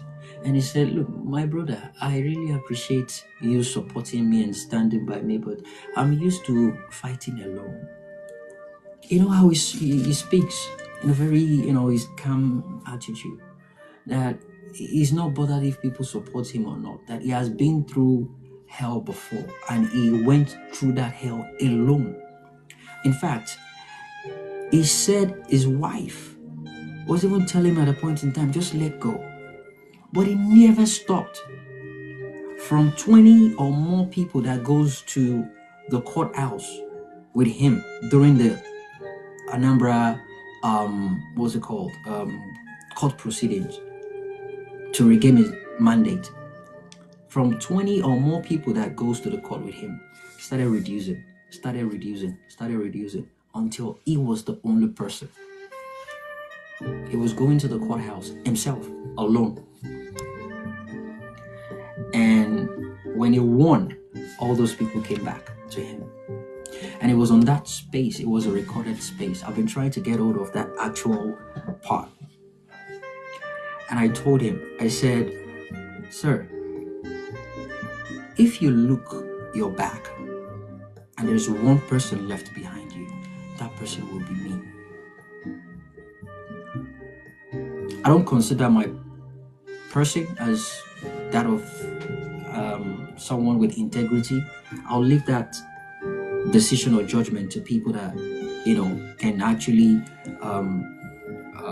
view me or say whatever it is they want to say about me. But here's the point. There is no amount of ethnic war, there's no amount of bigotry going on out there that will make me change my position for Peter Obi. And that's a fact. And this message is for to my fellow Yoruba brothers and sisters. I've been seeing crazy comments about this old Harry, you know, back and forth thing. And I'm actually disappointed in a lot of you. I'm highly disappointed in a lot of you. And the reason why I said I'm disappointed is this. I've been seeing tweets like, I supported Peter Obi, and now that this thing is going on, I'm withdrawing my support. You cannot be condemning Yoruba. You cannot be doing this. That means you never supported Peter Obi for his quality, for what you believe is capable of doing. You supported PO for the fact that you think, the Igbos are being marginalized. I want to be a fair person. It's their turn. Let me support them. Or you want it to be like, for a change, let's try something new. You know, for a change, let's try something new. And the moment something else that surpasses how you see Peter Obi creeps in, that overtook your decision making, your critical thinking, and you just lost it. And that's the only reason why you come up with that conclusion to say you're not going to be supporting him because of the bigotry thing going on. Even if he becomes the president of that country, he's going to be the president of Igbo, Yoruba, Hausa. He's going to be the president of the good, the bad, and the ugly. He's going to be the president of the lesbian, gay, straight people. He's going to be the president of thief, honest people. Think about it. It's not a one-sided thing. There's a huge tax on his hand. I listed out 5 characteristics of identifying someone with good character and someone you can call a man of integrity. 5. Number 1, consistency. How consistent are they in what they do, what they say, and how they go about it? How consistent are they about it? Do they do these things? Do they change it? Do they yield at a point in time? You know, they get diplomatic or, you know, try to cover up? How consistent are they? What you said 2 years ago, is it still your stand today? If that is the case, check. You're on the path. Honesty. Honesty. One thing people don't understand about honesty is if you lie a lie today, you have to lie 10 times to defend that lie. And guess what? There's one thing about lie. You will always forget. You will always forget. And that's the reason why you lie more lie to cover it up. But honesty, 20 years ago, will remain honesty today. MKO Moshood Abiola, Are Kakanfo of Yoruba land, won the 1993 election. That's the honest truth. It was lied about, but the truth, we all knew the truth. But for someone to now confess, the perpetrator, the number 1 perpetrator of that, coming out to say that, that is honesty. 30 years ago, and it still stands today. Same person, Iboku, a lie. More than 50 years ago, is coming out in his book to say there was nothing like Iboku. We knew it, but coming from someone like that just zeroes it down, like seals it, like no contest. There's nothing anybody can say about it anymore. truth. Honesty will stand any day, anytime. Does that person check it? Yeah. Accountability. Can that person take blame for whatever it is they do without shifting blames? Saying, no, that wasn't my fault. If you had not done this, maybe I wouldn't have reacted. Or if they did not kill a soldier, maybe we wouldn't have attacked. Accountability is one of the characteristics of a leader, accepting it and making adjustments. Check. Are you accountable for the things you're being, for the things you presided over? The first ever governor in that country that came out and showed the people the books. I told you I left money. It's now a crime for you to leave money behind. Name one governor that left money as much as he did. Well, by the way, he had the option of not dropping a dime. He had the option of taking it away. Nothing is going to happen to him. But he never did that because he's a man of integrity. He's a man of his own words. He's a man of that has empathy. He knows it doesn't belong to him. Humanity lives within him. He embodies it. And that's a fact. Accountability. He showed the people. The money is for the people and it's going back to the people. Accountability. Very paramount. Respect for principle. He has principles. He's a man of principle. I saw a tweet recently and from an obedient withdrawing their support for PO. Can anybody guess why? Simply because PO is only seen with one particular shoe. Integrity saw that tweet and she was just laughing when I made the tweet. I mean, the mindset of this person is, the tweet says, Obi, this is becoming embarrassing. Change your shoe for once. I think it was a comparison of Tinubu's wearing designer shoes and Obi wearing just one particular shoes. When he went to, I think, Indonesia, and the concept was at least he changed the shirts for once. And what about the shoe? Then the focus was on the shoe. I just looked at it and I was like, can you just see someone's mindset, someone's mentality? And if you check, that guy, the tweeter doesn't probably have 5,000 naira in his account. And you're talking to a billionaire. You're talking to someone that can actually buy your family, your lineage, your generation. It is the mindset. You think buying designer shoes is a way of showing people you're wealthy. And it was probably giving money out. Respect and principle. He has it. He embodies it. P2B. Transparency. Again, he opened the book to the people. Jimmy, could I interrupt you a bit? I think sometimes when I see those kind of posts, I saw the post for, like, when I see those kind of posts, I ignore it for one reason. Things Twitter started saying, people come up and just tweet anything, even things they don't believe in, just to get engagement. Somebody like what's pattern, they tweet whatever is trending and say things that will attract people to their post. I don't think that guy really means that kind of thing because I don't want to believe that somebody can be that stupid. I think he meant it. He meant it, and he came to my DM and he was like, bros, I know the tweet sounded somehow, but at least you're close to him. Can you at least tell him to do this, to do that? I just ignored him. I didn't even bother blocking him. So it was a mentality thing for him. He believes changing clothes or shoes is a way of showing people that, you know, you're well-to-do or you know what you're doing. The bottom line is all the 5 things I've listed out: consistency, honesty, accountability, principles, and transparency. Obi embodies all these things. Fact. He embodies it. Whatever it is people think they are doing to politicians right now, they are doing times 20 of that to Peter Obi. But he has never for one day said he will be going to APC, or he's not going to do what he's doing for Nigerians anymore. This heat is too much. The hate is too much.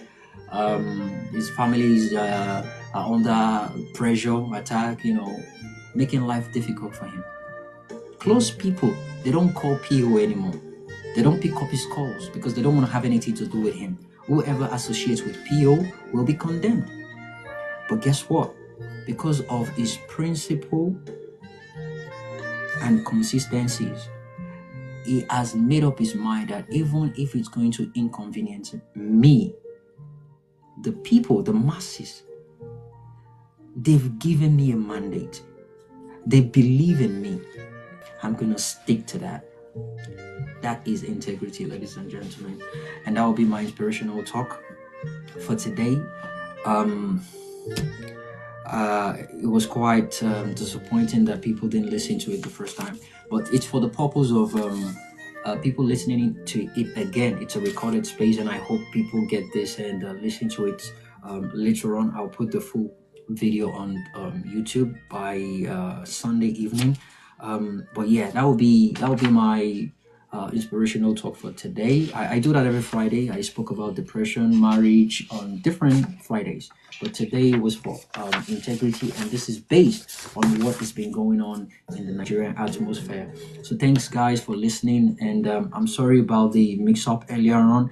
I'm happy to have you guys here with me. You guys could be anywhere else, but you've decided to be here with me, having this topic broken down into pieces, and I'm going to be coming from a different angle. I mean, this sounds conventional to what we've been doing and what Tudo has spoken about, but I want to come from a different angle. I want to mention some critical points that we will be breaking down one by one for people to know the reason why Nigeria can never move forward if they don't draw that line between religion and politics. They can never. And a quick example before I go into the main topic itself. IBB, Ibrahim Badamasi Babangida, popularly known as Maradona, the evil genius, confessed that the 1993 election, Abiola won it, and that there was nothing like Igbo coup. That was a confession. That man is actually meant to be going to the jail to spend the rest of his life there, no matter how crippled he is or how old he is. That's a confession to a crime. Murder, not just Abiola, including Kudirat. These are things we know. He'll probably have a book he has written that he wants to publish, or he will give them the go-ahead to publish when he's gone. That will give you details of how they shot, how they planned and they killed so and so people. He came out and he made this statement. This was between 1985 to 1993. And this morning, I woke up to see a video actually. Someone sent it to me about one of Abiola's kids, the younger one, the one fighting Kola over the father's properties, said to hear is to forgive or something, the Bible verse, and that what had happened. He has apologized, and no one is perfect. That right there, that's some bullshit. Because for every action, there should be an equal reaction, even not more than. And this is the thing. Things like this will keep going on, and nothing is going to happen. No one is going to change. People will keep committing crime, believing that the moment they apologize, everything is gone. Now, don't get me wrong. There are two types of apologies. Apology with punishment and apology without punishment. You see, the apology without punishment, depending on the situation, if it's not condemning, if it's not something that will affect the masses, if it's not something that will affect humanity, if it's something minor that cannot have any copycats, it needs to be looked into, right? Reasonably. But when it is something that requires the utmost punishment to prevent it from repeating itself again, it needs to be done, regardless. But people are not paying attention to that. People don't care. Apology with punishment. Apology without punishment. The belief is, yeah, he's old, he's in the wheelchair, what do they want to do to him? That action is what led Nigeria to what Nigeria is today. If the winner of that election was given his mandate, I can assure you we will not be in this position right now. We'll probably be having debate on which, if we should be on 5G right now or we should be pushing for 7G. Because it's going to be a foundational thing. When you put the right leaders there from the get-go, they lay a foundation, they set a precedent that people need to work on to build for a working society. I'm just mentioning this for people to understand what we're about to dive in today. We'll break everything into pieces, one by one. We're not just talking about, yeah, religion is a problem in Nigeria because of the pastor's service in the Monday, Tuesday, Wednesday. No.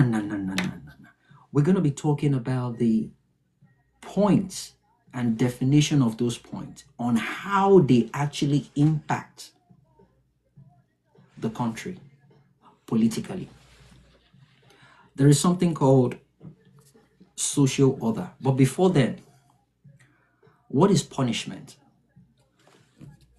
Punishment is a cornerstone of social order, reinforcing norms, deterring wrongdoings, and protecting the public. Without this, chaos will creep in any society. Without punishment, chaos is bound to happen. Without it, society cannot thrive. Society can never move forward without it.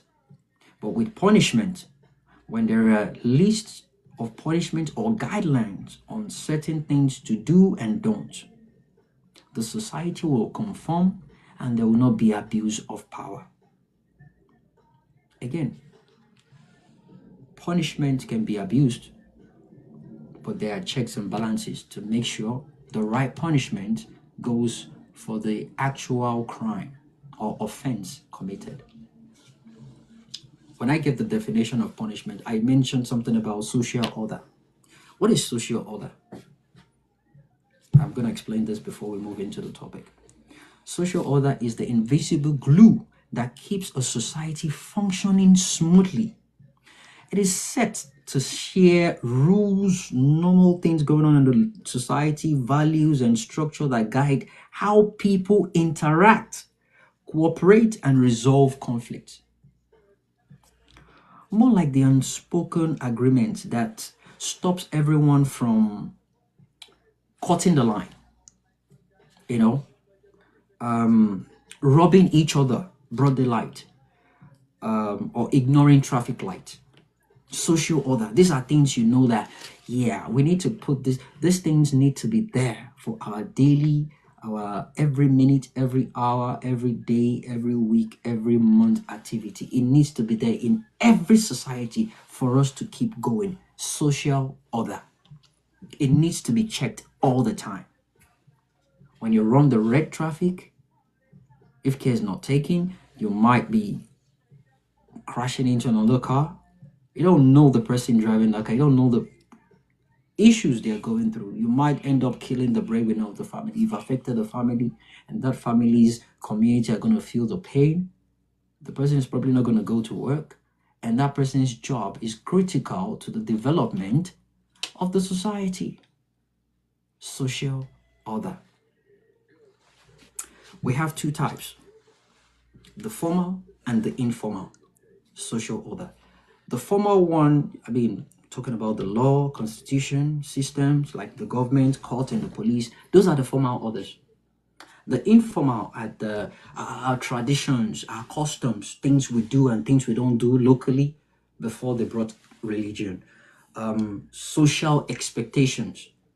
You need to show respect to your elders, you bow down and all those things. Those social customs within each society, different tribe, different ethnic group.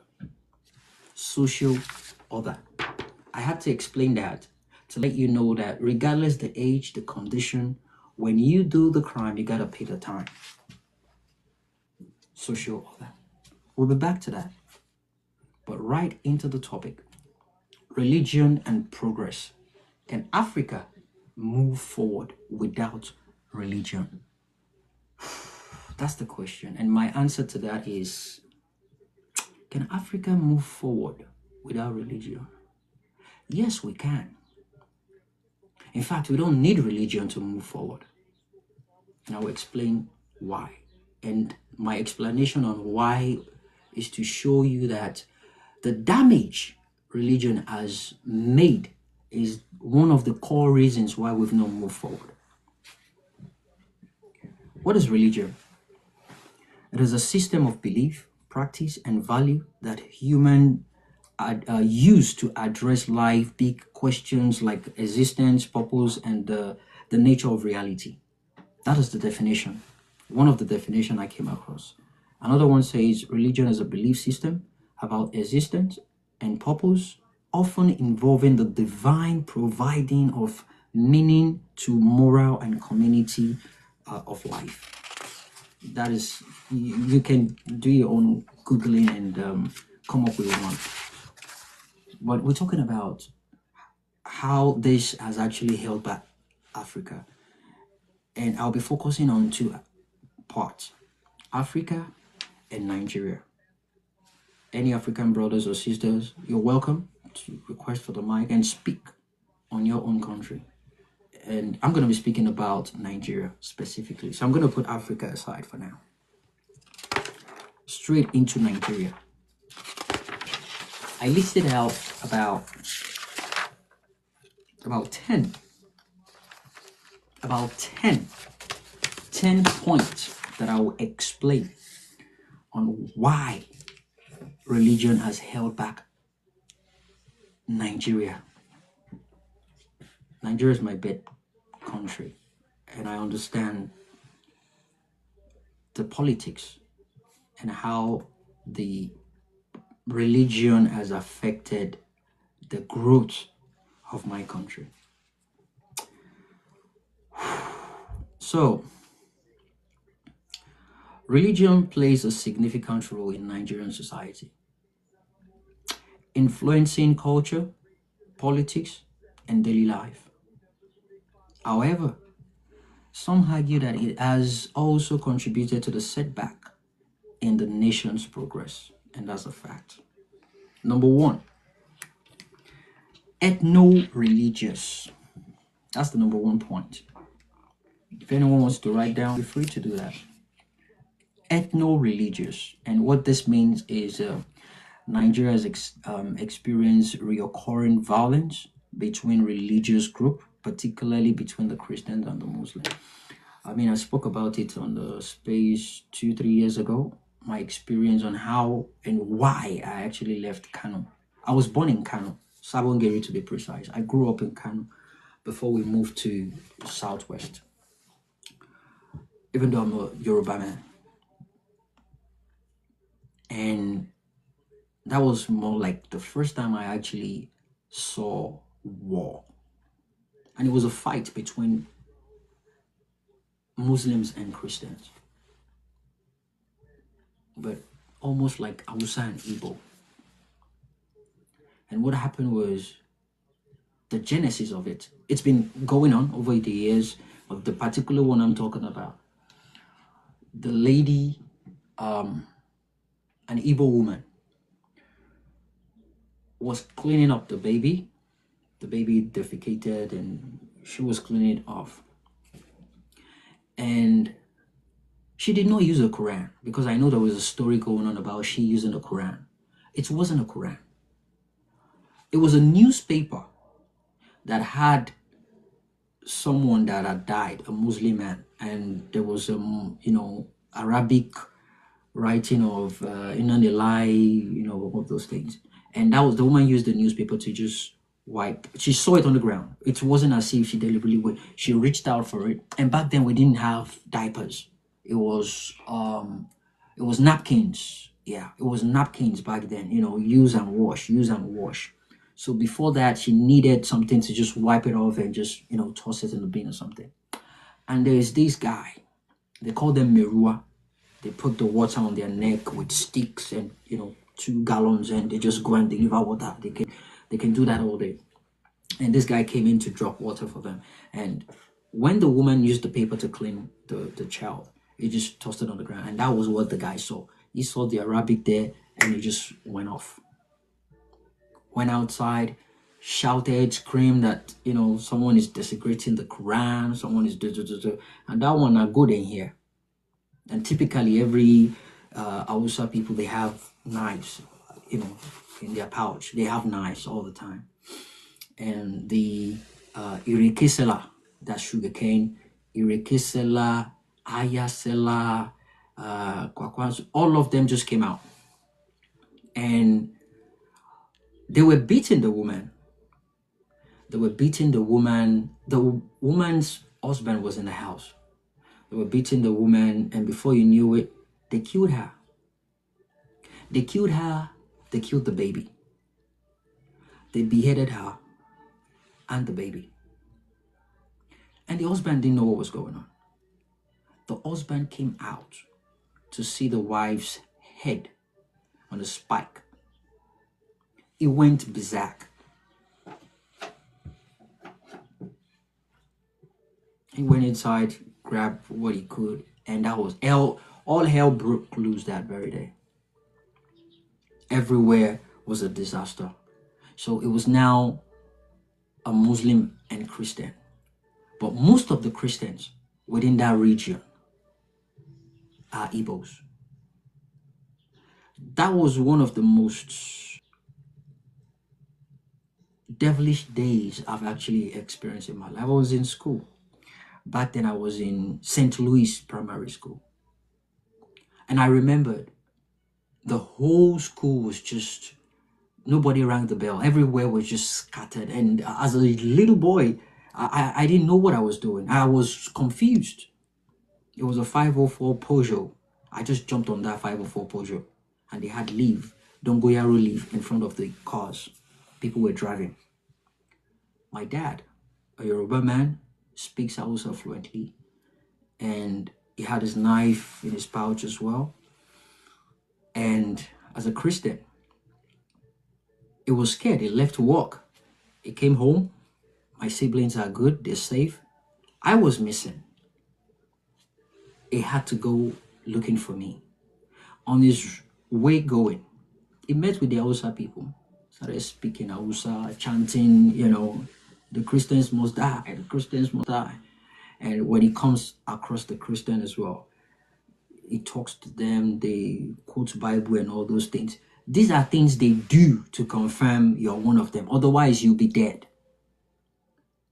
You see people being kicked inside a hot akara oil just because of their belief. And this has been going on for a long time. Not the first, second, or third time. There was another one that happened when Bonke came to Nigeria. I was in Kano that time as well. It got so serious that was when we decided, you know what, we gotta leave this place. And we relocated back to Ibadan. This has been going on between between the Yoruba, Igbo, and Hausa. But it focuses more on their religion because majority of the Igbos and Yorubas are Christians. Majority. Now, till now, this is still going on. It might not be as violent as before, but this still goes on. How do you move forward? How do you walk together? How do you move ahead as a nation if something as little as religion is standing in your way? Is based on your religion before you can get a job. How can a nation move ahead? That's number one, ethnic-religious. Number two, polarization of society. The deep divide between the predominantly Muslim North and the Christian South. This affects governance, resource allocation, social cohesion, even collective progress. So let's take it one at a time. It affects governance, doesn't it? Compared to what is going on in Nigeria right now, doesn't it affect governance? Remember the last election? Muslim ticket. It was a tool that was used to destabilize the people. It was a tool that was used to seek towards certain sentiment of a religion. Muslim. Some people believe it is their turn to govern the country, that their religion surpasses every other religion. And they clearly know that is what they're doing. And indirectly, they now pointed hands at the opposite person that's not even thinking about it. And they used it.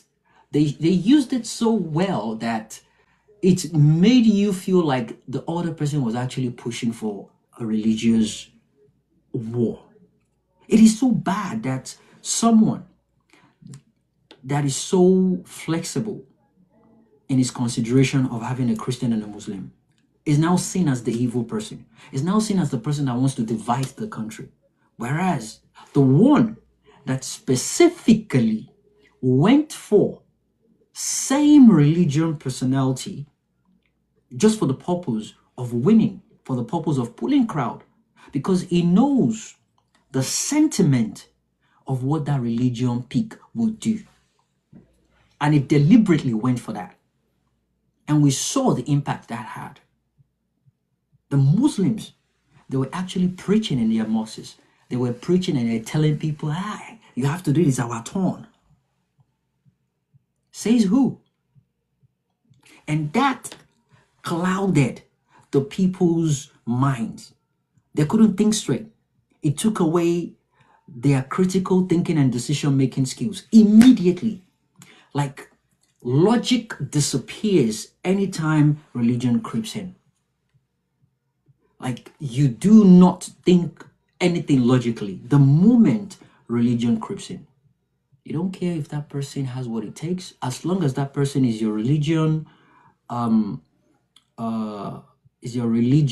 affiliated person, you're good to go. It doesn't matter the damage you're gonna cause. You believe your religion wants your fellow faith individual to always be in power. No matter what the situation is, you always support them. That is wrong. And that is why we will never move forward. If it will take a non-religion person to fix Nigeria, it will never happen. Because they believe that for you to be a non-believer, you have nothing to give the people. You have nothing to offer. Regardless your level of critical thinking, your level of decision making, and how skillful you are. Nah, they don't care. In fact, they will rather put a merua, someone that sells water, but is religious. They will rather put that person to lead them. Oh my goodness, especially if that person can recite Quran. They will prefer to put that person. And this happens with a lot of other countries, African countries. They prefer that person to lead them than an expert. That is the damage, polarization of society in Nigeria. That's number two. Number three, Extremism and terrorism. These are two different things. The extremism is when, in Yoruba they call it otigbawure mesin. Is when you go all out to do the unspeakable things because of your religion. Unspeakable things because of your religion. Let me explain this further. It says religious extremism exemplified by Boko Haram, aiming to impose an Islamic state, has disrupted education, economic activities, and social security in the northern part of the country, resulting to violence, has deterred investment and development in affected areas. Boko Haram, they're now all over the country, not even the north. They used to be around, the northern part, they were operating around there before they started expanding.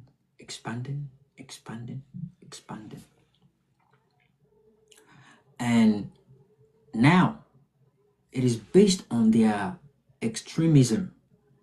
It has affected people that are actually meant to go to farm. I know them not to be mass producers of, onions, tomatoes, name it, agricultural items in Nigeria. Their lands have been taken over. Their farm has been taken over, ran over, and got destroyed by headsmen, cows. Would destroy the farm, eat their plants, and just leave. The polarization is affecting it. Ethno-religious aspect is affecting it, and now we're on extremism and terrorism, and it's affecting the economy.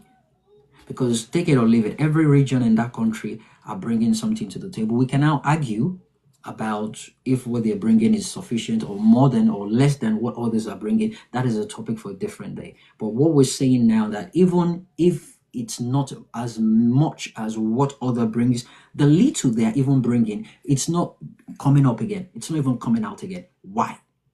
Because of extremism and terrorism. They don't believe in Western education. But guess what? They're using not just Western education, they don't believe in Western tools, Western things. But guess what? They have the best state-of-the-art weapons. They have AK-47, they have M15 rifles with grenade launchers, name it. They have phones, camera phones, designed, manufactured by the so-called infidels. They have phones they use to communicate with their adopters, their victims, next of kin or whatever. They have TikTok accounts that was designed and built by infidels to brag about the money they've made from their madness. They spend the money that they collect from the same infidels that they've kidnapped. They use their weapons. So why aren't you using sword like they used to do back in the days? Sword, just use sword and shield. Use that to, just stick to your, they watch TV, they have laptops, they have drones now. Talk about the hypocrisy. The same thing you're fighting against, but then again, you're using what those people built and you claim you're fighting them. As long as this stands in Nigeria, it is shameful that a country as powerful as Nigeria has found it difficult not to be able to defeat these people. Or maybe they're one of them. But the fact remains, it is a problem in our country. Is one of the reasons why the country will never move forward if religion is not checked. The next one, number 4, misuse of religious influence in politics. Now it is getting juicy. Political leaders sometimes exploit religious sentiment to gain power, sidelining meritocracy and policy-driven governance. This can lead to biased decision making, such as favoring one religious group over others, undermining national integration. That's number 4. So, what that means is misuse of religious influence in politics. We all know what we're talking about here. I mean, these are things we've been talking about, all the imams, the pastors, the imam that dined with the Saudi king. The Saudi king shook him, came back to Nigeria, is known as the number 1 imam or one of the best imams. So if that imam speaks about a particular topic or about a particular politician, the people listens to that imam. People do what it does or what it tells them to do. That is the power they wield. They can mislead you and they can guide you. And that is how dangerous it is. They wield so much power that they can change how the country can be governed. They're that powerful. They control a huge amount of crowd. Imagine Adeboye telling the congregation, let us hit the streets this Sunday. We want to demand for good governance. People come to church like you normally do, but this time around, we're not using the auditorium. We are going to the street. We're marching to Aso Rock, or we're marching to the state governor's house, just to show our displeasure. Or make it juicier, declare 5 days on ending protest. Well, as they always want them to say, peaceful protest. See what's going to happen. Because it's not just going to happen in one state. We know the power these people wield. We know how many branches we have in one single state. And there is no how something like that will happen with the head of that particular religion leading it, that it will not be happening simultaneously across the whole country. And that is powerful. That is influence. But guess what? The politicians, they realize this. They know the power the religious leader wield. They know they have access to the people. And that is why they're in bed with them. They will never do anything they work together. They will never do anything to favor them. They will never do anything, to disfavor them. They will never do anything to maltreat them. They will always come with an agreement. They will come to an agreement all the time. And for a smart and evil genius politician like Tinubu, if he knows what is good for him, he will stay clear away from them. In fact, he will keep greasing their palms. He dare not say he wants to tax them or tax their tithe and whatever.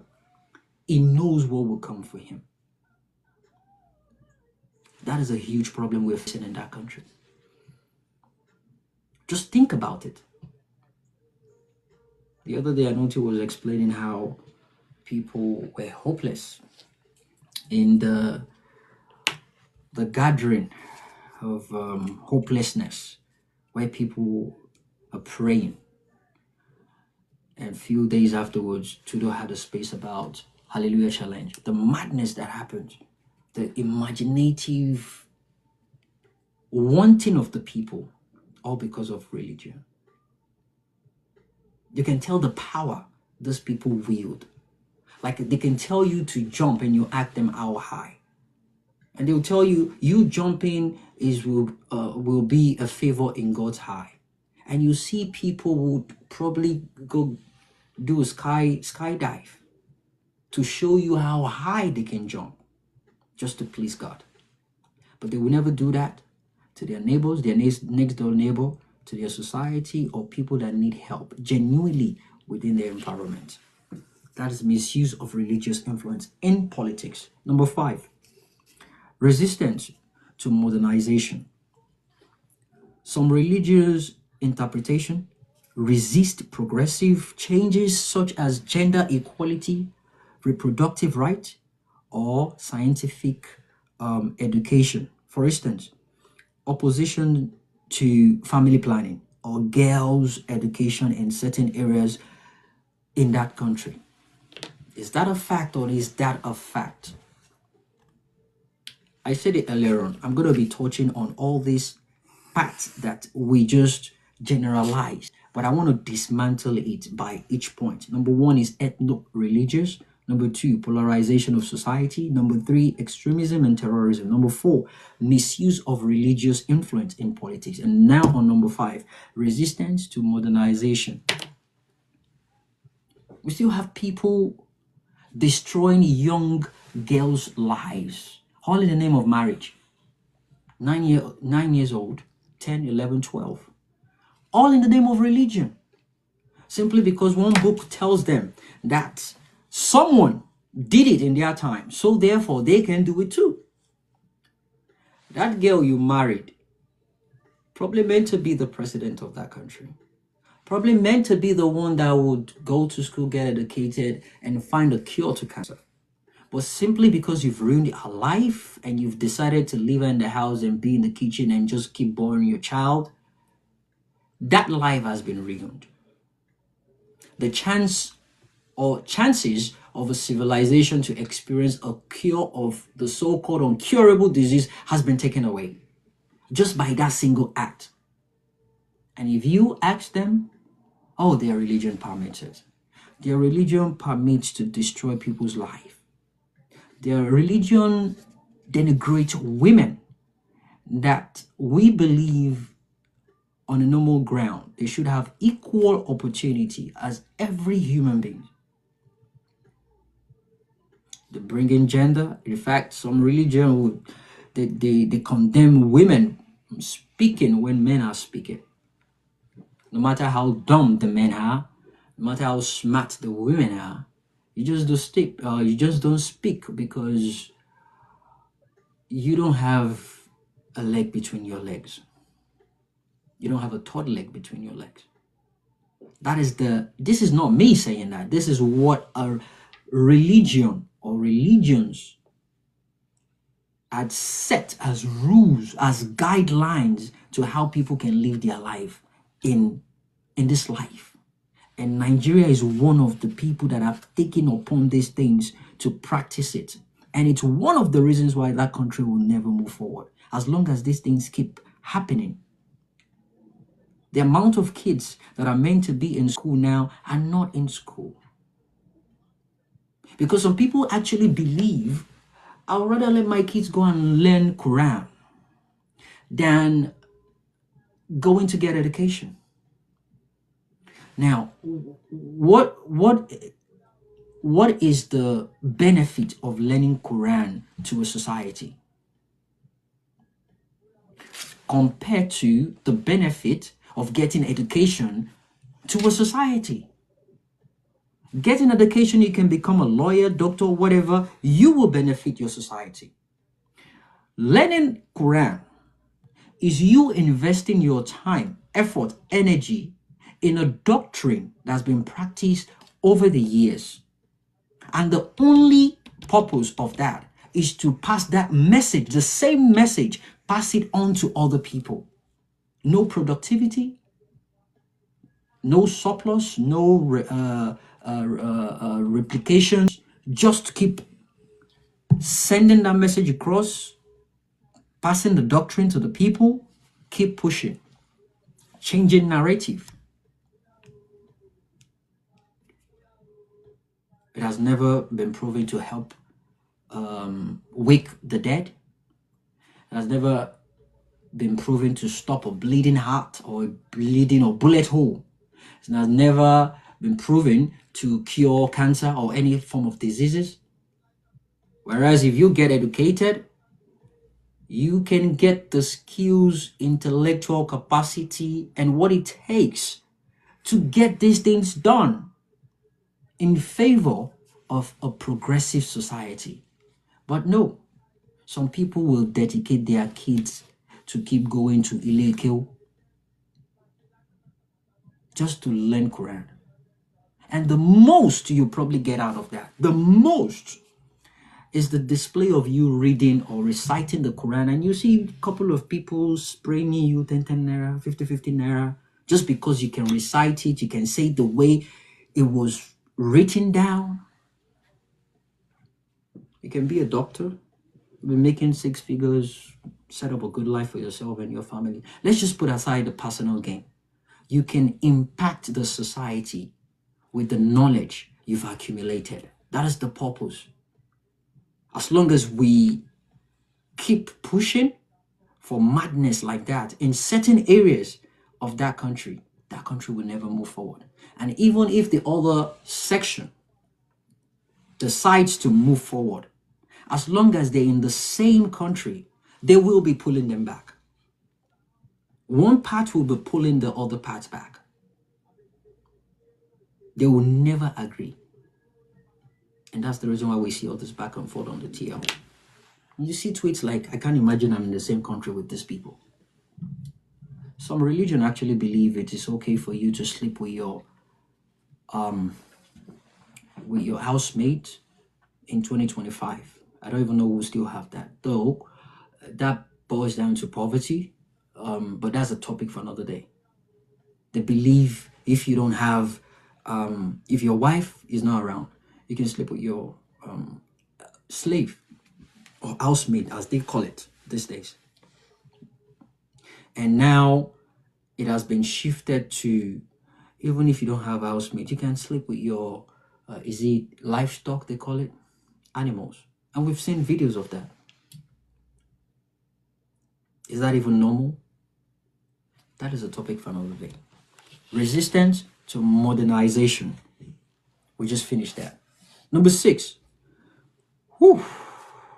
Blasphemy laws and intolerance. That's a beautiful one. Blasphemy laws and intolerance. So there are strict enforcement of blasphemy laws, particularly in the northern part of the country. With Sharia laws, a region has a law under a nation, their own practical law, under the constitution of a nation. That's another law on its own, Sharia law. People that know me knows my podcast, it's not about, I don't talk about politics. But as I said at the beginning of my podcast, today we're going to slide into politics. I'm going to be controlling that line not to cross over totally. And the reason why we're sliding into politics is simply because of the topic, religion. And religion happens to be one of my topics. But the impact, the damage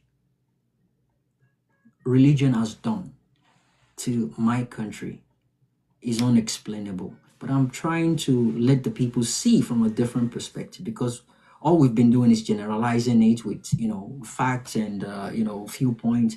But I want to break it down for people to know how deep this has gone. Blasphemy law and intolerance. Strict enforcement of blasphemy laws, particularly in the northern part of the country, with Sharia law, has led to mob violence and legal persecution. Did you hear that? Legal persecution.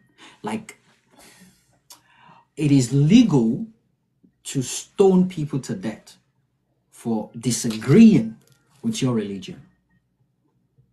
They didn't say persecution. No. Legal persecution. 2025. 2020 freaking 5.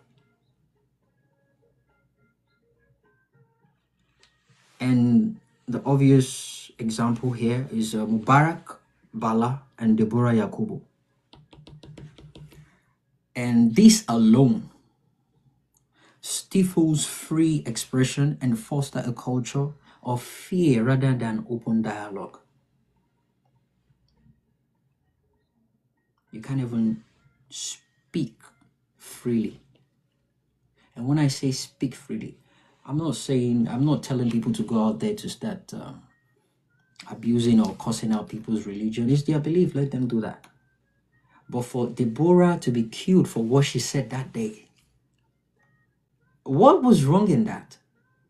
We have a WhatsApp group purposely for work, for assignment, for discussing topics in class, not for Arabic recitation and videos about people citing Quran and all that.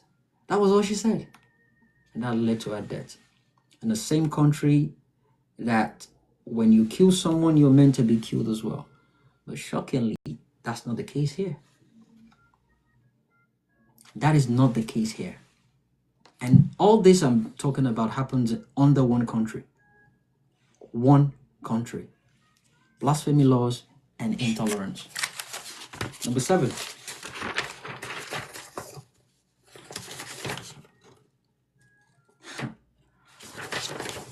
This one says economic dependency on religious leader. This is a good one. I love this one. When I was writing this out yesterday, I thought deeply about it. And I will explain what that means. Economic dependency on religious leaders.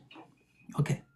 The reliance on religious figures for guidance can discourage individual initiative and critical thinking. In some cases, followers prioritize tithes or donation over personal investment, perpetuating poverty circles. I'm going to read that again.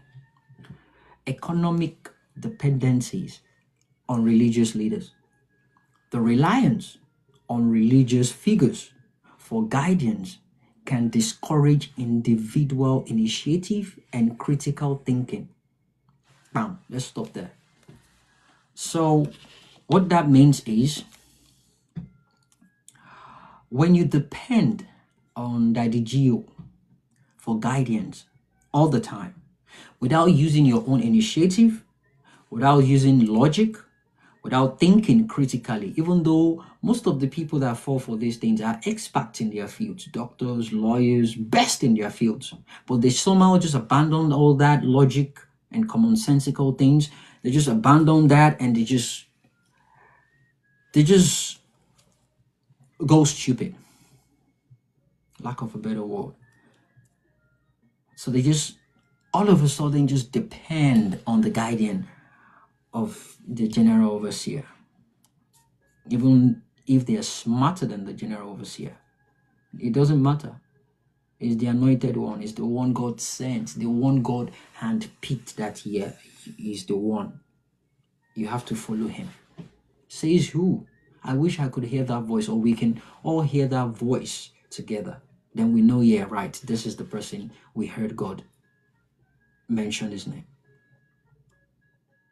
And it says further, in some cases, followers prioritize tithes or donations over personal investment, perpetuating poverty circles. And let me explain that too. People would rather, these when you give, you receive tenfolds, instead of investments. If you invest in Tesla right now, you'll be losing anyways. But if you invest in like Apple, Google, and there are many things you can invest your money into that will bring you factual and actual certain returns. But somehow, based on the mentality we have, we believe that when we pay our tithe, the money or surplus and it will come back to us. Not even knowing what that tithe will be used for. Not knowing if that tithe will be, if the pastor is going to use it to buy a personal jet for himself, or it doesn't matter. They'll be like, yeah, you've given it. What they do with that is none of your business. It is your business. You should know what they're spending that money. It is your right to know what they're spending that money for. But you dare not ask. Why? Because we are sheep. We've been conditioned not to ask questions. Guess what? In America here, they have a breakdown of how they spend tithe and offering. Some churches, if you demand for it, you will get it. You will get it. They have a breakdown.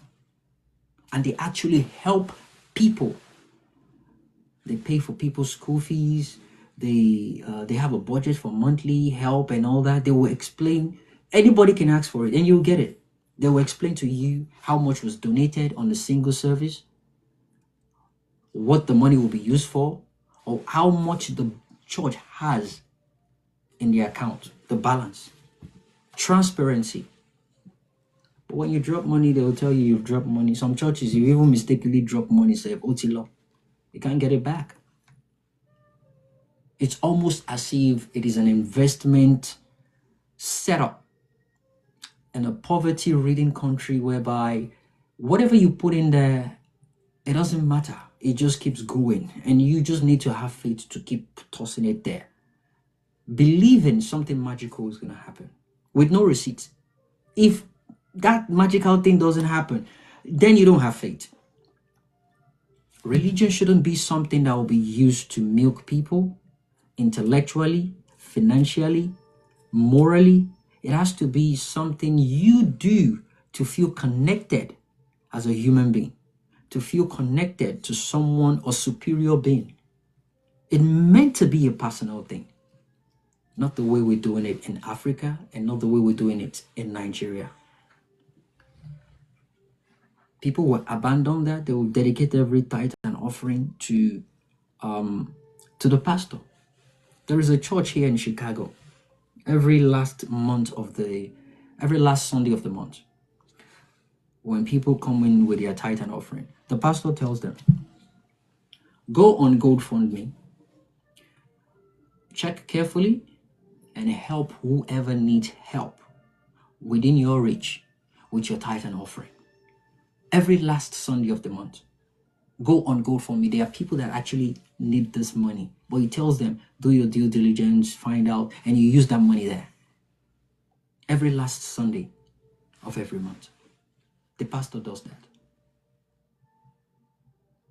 But I doubt that happens in Nigeria. And some people will come up to argue that, where were you when this pastor was giving bag of rice to people, was doing this? Bag of rice, rice is your problem. It is a situation whereby an organization, a criminal entity, is milking millions, billions from people, and they're giving you kobo back, no matter how big that kobo might look like to you. It's nothing compared to what they've actually, stepped on or what they've pocketed in their covers. And that's the point, which points back to my inspirational talk. Integrity, transparency, consistency, honesty. None of them possess this. None. But a man that is not even a pastor, no matter how much I talk about this man, for me, it's not an hyperbole, but I think he's still the cleanest man I can ever imagine in that country. Peter Gregory Obi. Holier than a lot of those pastors. It's not about you knowing all the verses in the Bible. It's your character, what you did, or what you do to the people, and what people see you do. Consistencies, honesty, name it. He has it.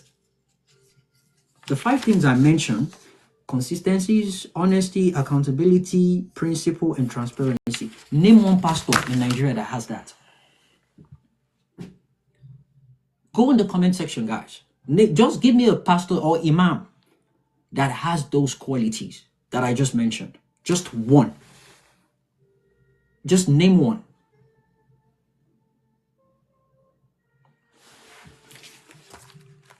Economic dependency on religious leader. That's it for that. Number 8. Distraction from governance issues.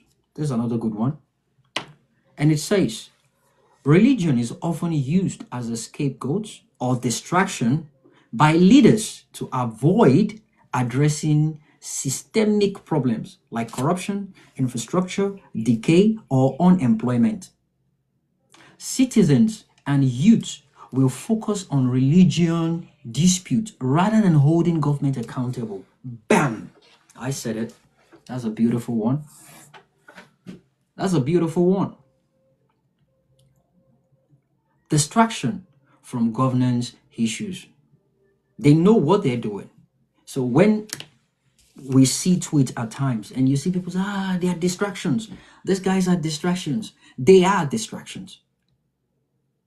And then you keep wondering, who do us this thing? How did we get it so wrong that we somehow just move away from pressing issues and we talk about unserious things? We talk about what is not productive whatsoever, what is not going to help the development of that country, what's not going to help the moving forward or the betterment of that country. We just decide to talk about nonsensical things. And when it comes to religion, oh my God, the TL will be messy. And it's almost as if they coincidentally bring up something like that to cause controversy so that people can go at each other at that point in time. People will not talk about policies. They won't talk about how much is going out, how much is coming in, the tariffs, how the tariff is biting into them personally. They just talk about nonsensical things. But then again, I don't blame them. It's one thing for you to talk about these things. It's another thing for you to do something about it besides just talking about it. Do something about it. What are you going to do about it? It is out there. We know that they use this as a distraction for the people. I mean, for crying out loud. Hallelujah challenge. When people are dying, when people are hungry, people can't pay school fees, people can't even eat. People that eat 3 times a day now, they are you're a big man in Nigeria. Eat 3 times a day. Who are you? I know some people are eating 3 times a day, they will just keep it on the low. Should it be that? Should it be that way? Before I left Nigeria, we'll put on generator, we'll sleep, wake up. Sometimes we don't want gen all day because we want to use it at night. You dare not try that now. Because that's a signal that you are well-to-do. That's a signal that you want to live in comfort. And who dares to live in comfort right now? It has now become a norm. And we keep adjusting. We keep adjusting. We keep adjusting. Everything that comes, no matter how bad it is, we think it is adaptation, but it's not. It is a disease. It is the fact that you cannot fight back. When you fight something back and you're not getting results instantly, you might want to excuse yourself and say, okay, let's adapt. While we're still fighting it, eventually it will yield. But right now, nobody even fight back. They don't fight back anymore. Once it comes, they look for a way around it. They look for a way to adapt. They look for a way to live with it. And because of that, that will keep going up. It will keep pushing in. And that is the reason why I spoke about punishment, importance of punishment. When you do the crime, you got to do the time. Otherwise, there will be no caution. The social order of life or any society will be taken away from you. There will be no caution. Right now, I know if you get into government, you can steal as much as you want. And when you get caught, you can probably just say you're sorry, admit it. Returning the money back or not returning the money back is not the problem. It's the fact that you said sorry and nothing happened to you. I mean, how hard can it be to say sorry? Which was why I spoke about apology with punishment and apology without punishment. There needs to be a standard. There needs to be a precedent to be set that when you do something like this, this is what should happen. And that is the reason why you hear courts in a same client. You hear courts, you hear lawyers fighting in courts and saying, in so case, against so person in 19 something, that, yeah, when the court ruled that so person did this and the punishment should be this, they will be quoting instances where something, it might not even be in that country, it could be in another country entirely. But many people uses Nigeria to quote because there's no punishment for bad deeds.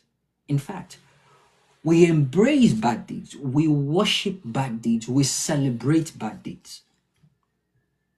You get out of power, you steal money, you go to the court, you fight it, you come back, you are a hero. The people will cheer you on. Religion. Distraction from governance issues. Number 9.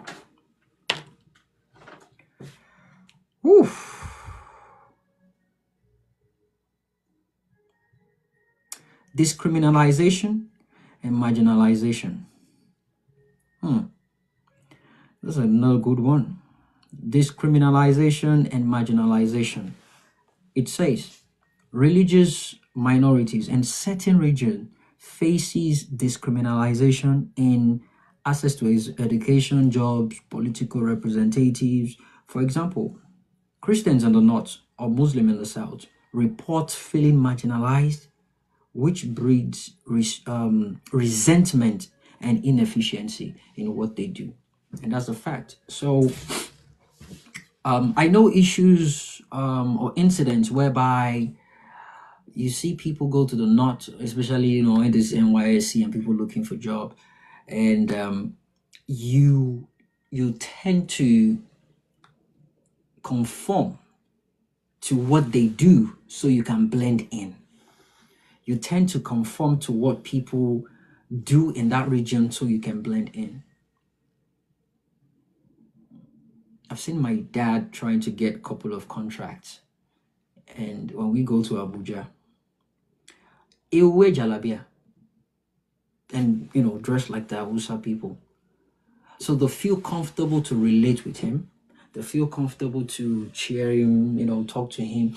It got so bad that he wanted to familiarize himself with these people, and it was a juicy contract, and they are known for celebrating themselves and walking around themselves and walking with themselves and helping each other, patronizing each other and all that.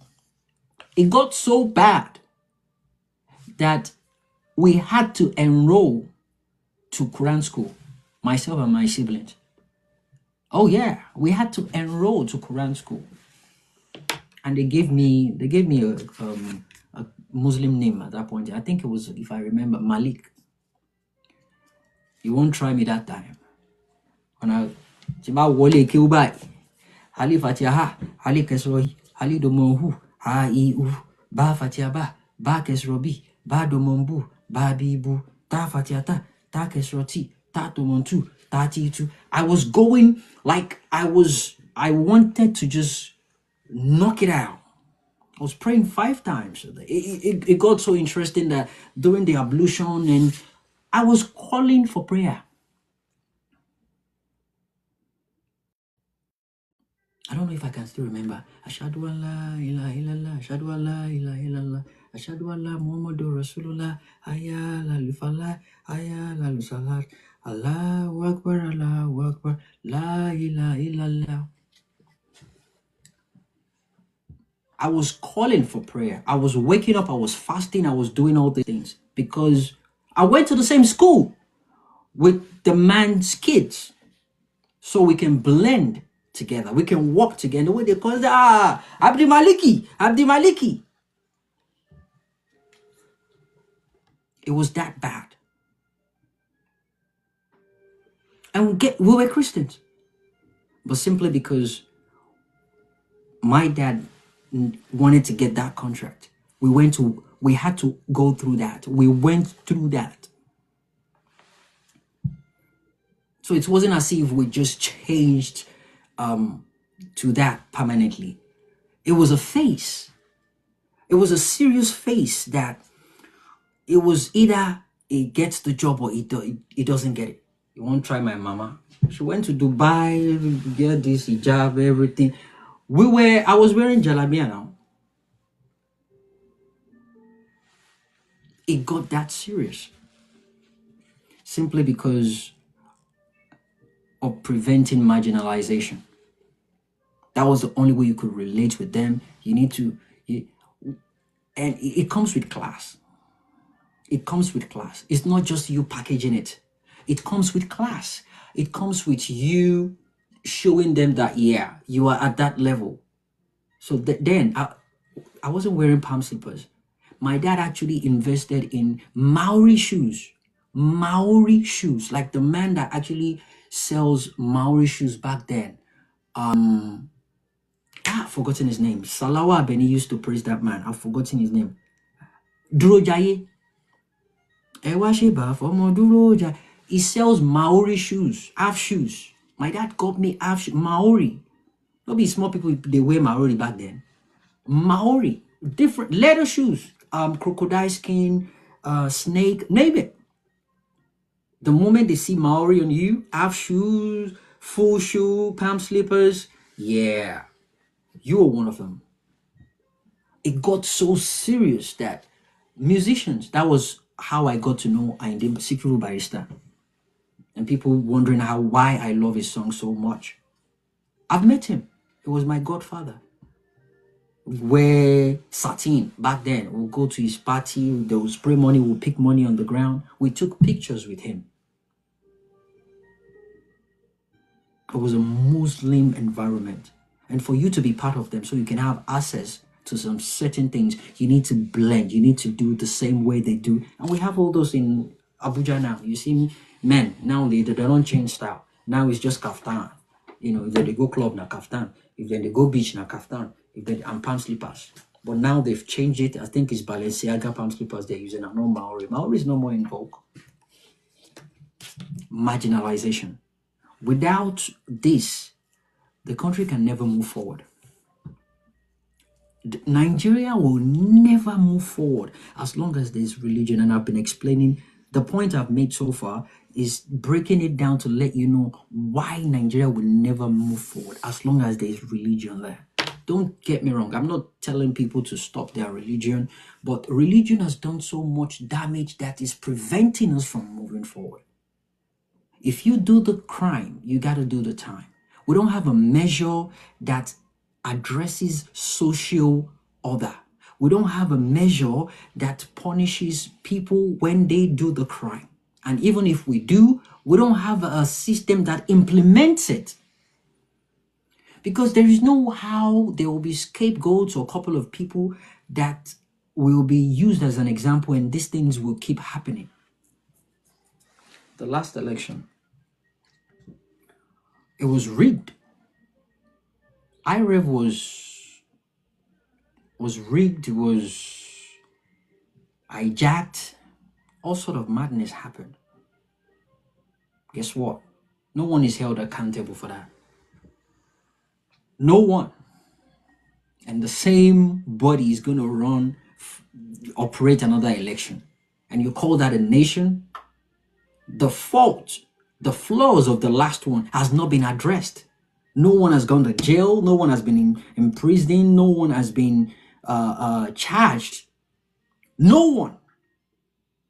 And it took the faith, it took the hope of millions of people, snatched it out of their hands just like that, and nothing happened. Guess what? It's going to happen again. It's going to happen again. And you know how it's going to happen again? And why nothing is going to happen? It's simply because one buffoon, one idiot, one imbecilic imam or pastor will come out and they will tell you it is God's will. And the people will be like, okay, well, if that's what God wants, because they've been bamboozled, they've been conditioned to believe God has the final say on you.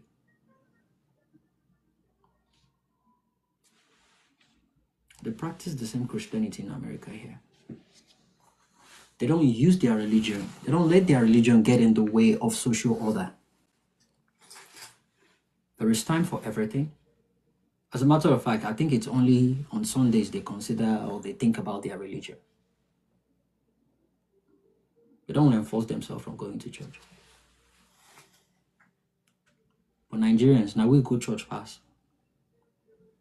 But we have the most corrupt on planet Earth. the things we do to ourselves alone is bad enough not to even involve our own religious leaders. But the religious leaders, they've used it as a way of, excusing and giving us hope. And, giving us hope to let us know, don't worry, if things are not working in your life right now, you need to pray more. You need to pray more. If you keep praying and do all the kind of prayer you want to do, at the end of the day, if it doesn't happen, it is God's will. And you just be like, oh, well, but why would God want me to come to this world and suffer while others are enjoying? What did I do to deserve this suffering, but others did not do?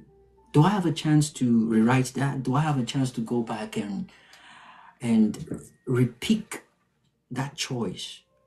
At what point did this become my personal entitlement? Did I pick it, or it was picked for me?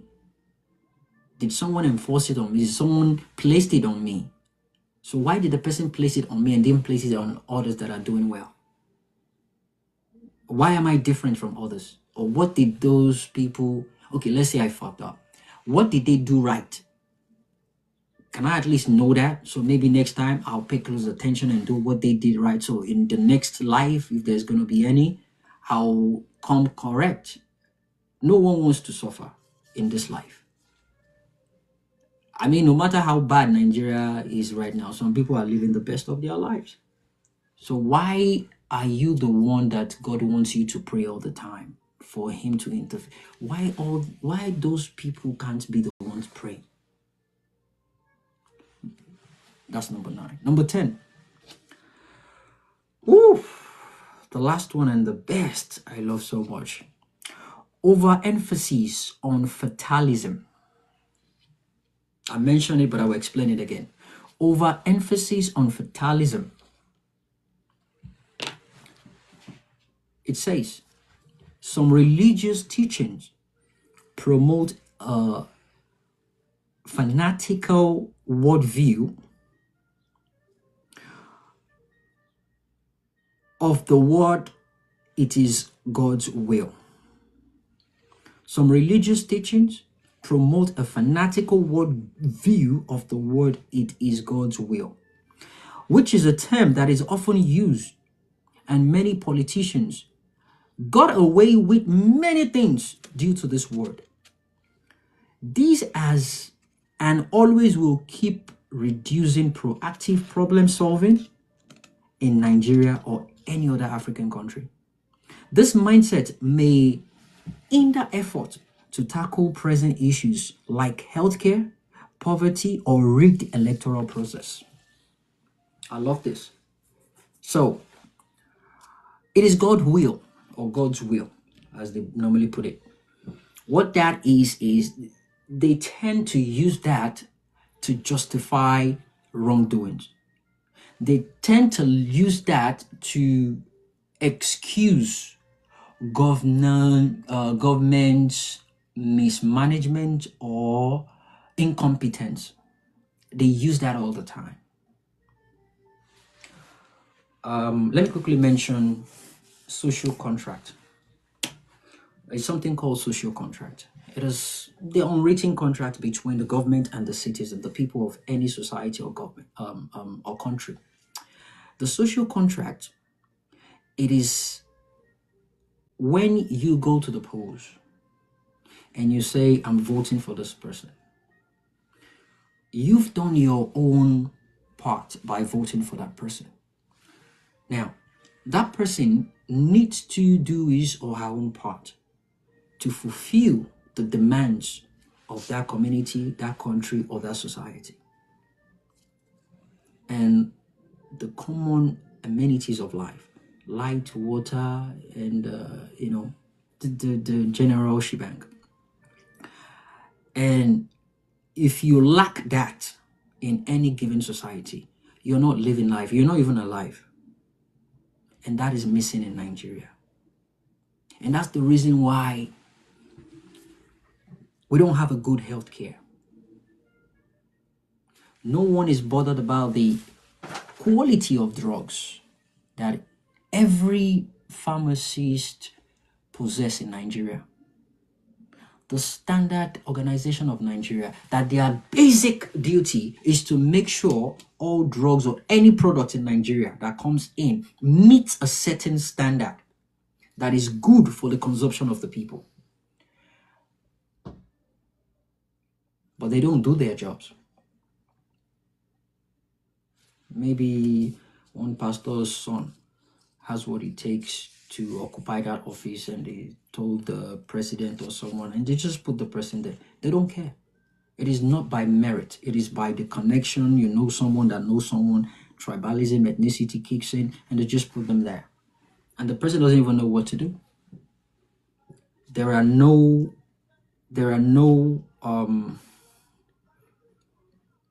guidelines to secure a standard, a quality of certain things that come into that country, from medicines, food, and materials like tires. It as bad as even tires, the tires we use in our car.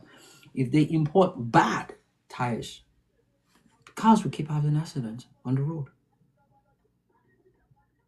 Rebranded engine, rebranded car, or modernized, or these things will have impact on that society.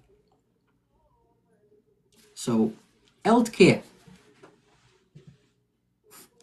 where people are using torchlight or candle to do operation, or phone light, no electricity, no conducive environment. Have you seen hospitals around Lagos or any part of the country? If you don't have money or what it takes to go to a private hospital, you're dead. The quality of healthcare is so bad that a lot of people have actually died, and we see these things on social media. And the painful part is when we see the people in pain before they die, right? And it's just a mind-boggling before and after. You see their video like they are fighting for their lives, and the next thing you see them in the morgue. Like at that point in time, you expect that the next video you should see is the person throwing thumbs up that, yeah, I'm back. You know, that was close. Thanks for the treatment. Thanks for the help. Thanks for the nurses and the doctors. They did their best. No, the person's dead body. Because there's no good healthcare service. You even get to some hospitals sometimes. Emergency, ICU. Guess what? They are doing money devotion. They are doing money devotion. If they do not pray, they're not going to attend to anybody. Even if that person is bleeding. They believe God heals. They care. That is the madness religion has actually done. That's the huge blow religion has done to the people negatively. Negatively. What about you do your best and you leave the rest for God to handle? Make sure you follow the procedures of putting pressure, stopping the bleeding, blocking it, fixing it, do the operation thing, patch it up, give them the right medication to get healed fast, and you sit back and watch it happen. Nah. But when deprived of a good health care and that person dies, they'll tell you what? It is God's will. If it was God's will, the person wouldn't have actually made it to the hospital. And that's a fact. Probably died on the way. And even if he died on the way, I can still argue with you that it's not God's will. Because on a normal day, it's bad enough for you not to be able to call ambulance that would speed up, clear the road with the sirens and, get the urgent health care needed. That you have to put the person in your car, they're bleeding in your car, and by the time you hit the road, there is traffic. No, sorry, not traffic. We don't have traffic in Nigeria. There is go slow.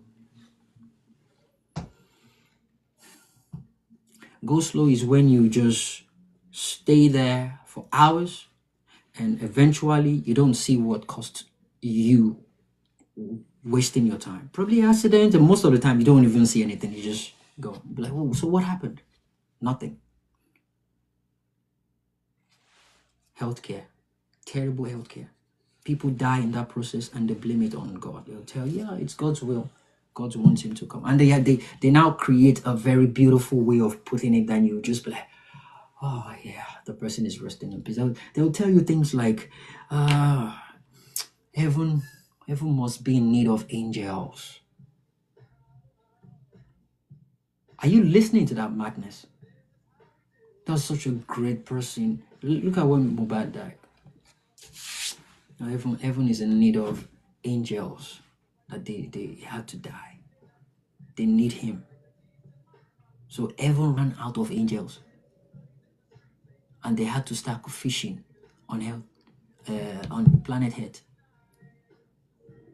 The way these things comes, we don't think they are stupid because of whom it's coming, the mouth of whom it's coming from. You see them as the Almighty. They touch not my anointing and do my prophet no. You see them as the holier than thou, rather. You do not question them.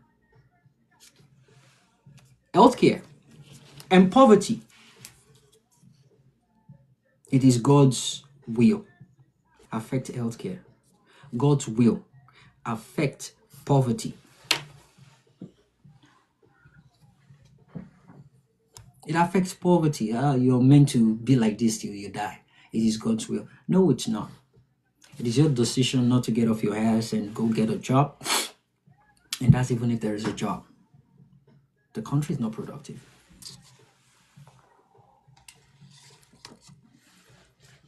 The country is not productive. The economy is not working fine. Where is the job? The only thing that people can hang on to is hope. False hope. Unbelievable, high amount of false hope. I tell you, the poverty is God's will. You keep praying, and people don't even bother to get a job. And they believe their prayer is going to create a miracle. And this is where I get to the sensitive part. And what I mean by that is, you see people that will just put up pictures on Twitter. My kids, they need help. I want them to be able to go to school. I want them to be able to do this. I want them to be able to do that. And we think we are being generous. You see people jump up on that and be like, I'll look after your kids. I'll pay for their school fees and everything. Some people put themselves in that position whereby they have all it takes to get the right thing done for them and their kids, but they messed it up. And now that someone stepped in to help them, which is not a bad thing, the only problem is that is going to be someone else's prayer point. And because of that, they will not work. They will not do anything. They will focus on prayer because they believe their own helper is coming. God will send their help. They will tap into that fucking miracle because at that point in time, they believe it was God that directed that person to help him or help whoever it is that needed that help at that point in time. They will tell you, unexpected help is coming. That alone fosters laziness. That alone encourages the people not to do anything.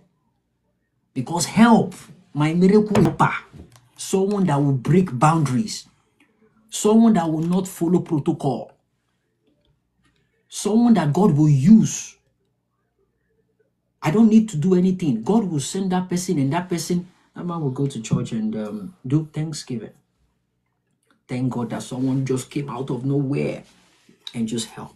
I'm not saying helping is not good, but I'm saying it should happen when the government is actually doing what they need to do, and whatever happens will be like a bonus to people. It will be as if we're just, messing around with money. It won't depend. People will not depend on it to survive. People will not depend on it to live their life.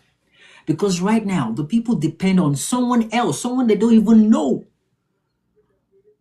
And they're turning it to prayer point. God, my destiny helper, let it locate me. Let it locate me. You would die of poverty. You would die of imagination. You would die of expecting something to happen, and if it will not happen. And this will now make people start picking on, people they see as influencers, as their enemies. This one no one help me. And if you go on the tweet like that to say otherwise, they will cuss you out. But they don't understand that you're enabling a very bad society.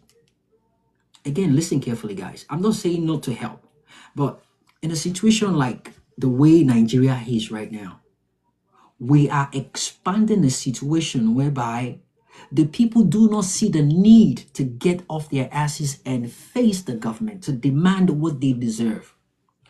They believe, I cannot disturb government to make them no arrest me. Let me just keep praying. My destiny helper will come and help me. Selfishness. You're thinking about yourself. Selfishness. Selfishness. That is where we are in Nigeria now. Healthcare, it is God's will. Poverty, it is God's will. And the last one, rigged electoral process. There are other ones. I just want to mention these three as an example we can all relate to. Rigged electoral process. We saw the madness that happened in the last presidential election. It was disappointing, heartbreaking, and gut-wrenching.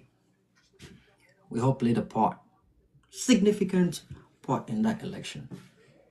I was torn apart. We won that election. The sad part is just the way IBB is coming out after 30 years to say, MKO won the election. Obviously, Tinubu might have been dead by then. And that is even if it's going to be up to 30 years. But the point is,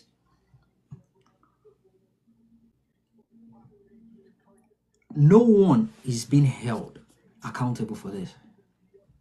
It is not the will of God that people actually died for someone to be in office. It's not the will of God for that to be announced at 3 a.m. in the midnight. It's not the will of God that a criminal is... That God must be very wicked to wish upon a nation, a kleptomaniac, someone that is known with multiple date of birth, a criminal, someone that has a criminal record with the DEA, FBI, CIA, a known criminal that rebranded themselves as a prolific liar, is not an example of a good leader or a leader whatsoever. We don't even know if he's a Nigerian. He has multiple passports. I mean, there's nothing integrity about him. He's far from it. Back to the examples of integrity I spoke about earlier on. Consistency is not consistency. I have more than how many date of birth? The schools he claimed he went to, primary school, was not in existence when he went. Honesty, irony, he's a liar. He's a prolific liar. He's a manipulator. Accountability, zero. He's still collecting money from Lagos State. All the money they've been collecting, they want to buy, even the yacht safe, we've not seen the yacht. Transparency, the budget now, nobody knows anything about what is going on, but they will pad budgets anyhow they feel. Religion is one of the major problems of Africa and Nigeria. If the 2023 election that was rigged is not looked into and no one has paid for the madness that happened, nothing good is going to come out of whatever election is coming on in that country again. And it's absurd for people to be thinking or depending on another country to come and help them or another president. That's a topic for another day. By the way, all the 10 points I made, these are my own personal critical view and it might not be universally agreed. You don't have to take my words, but I believe I've spoken at the best of my own knowledge.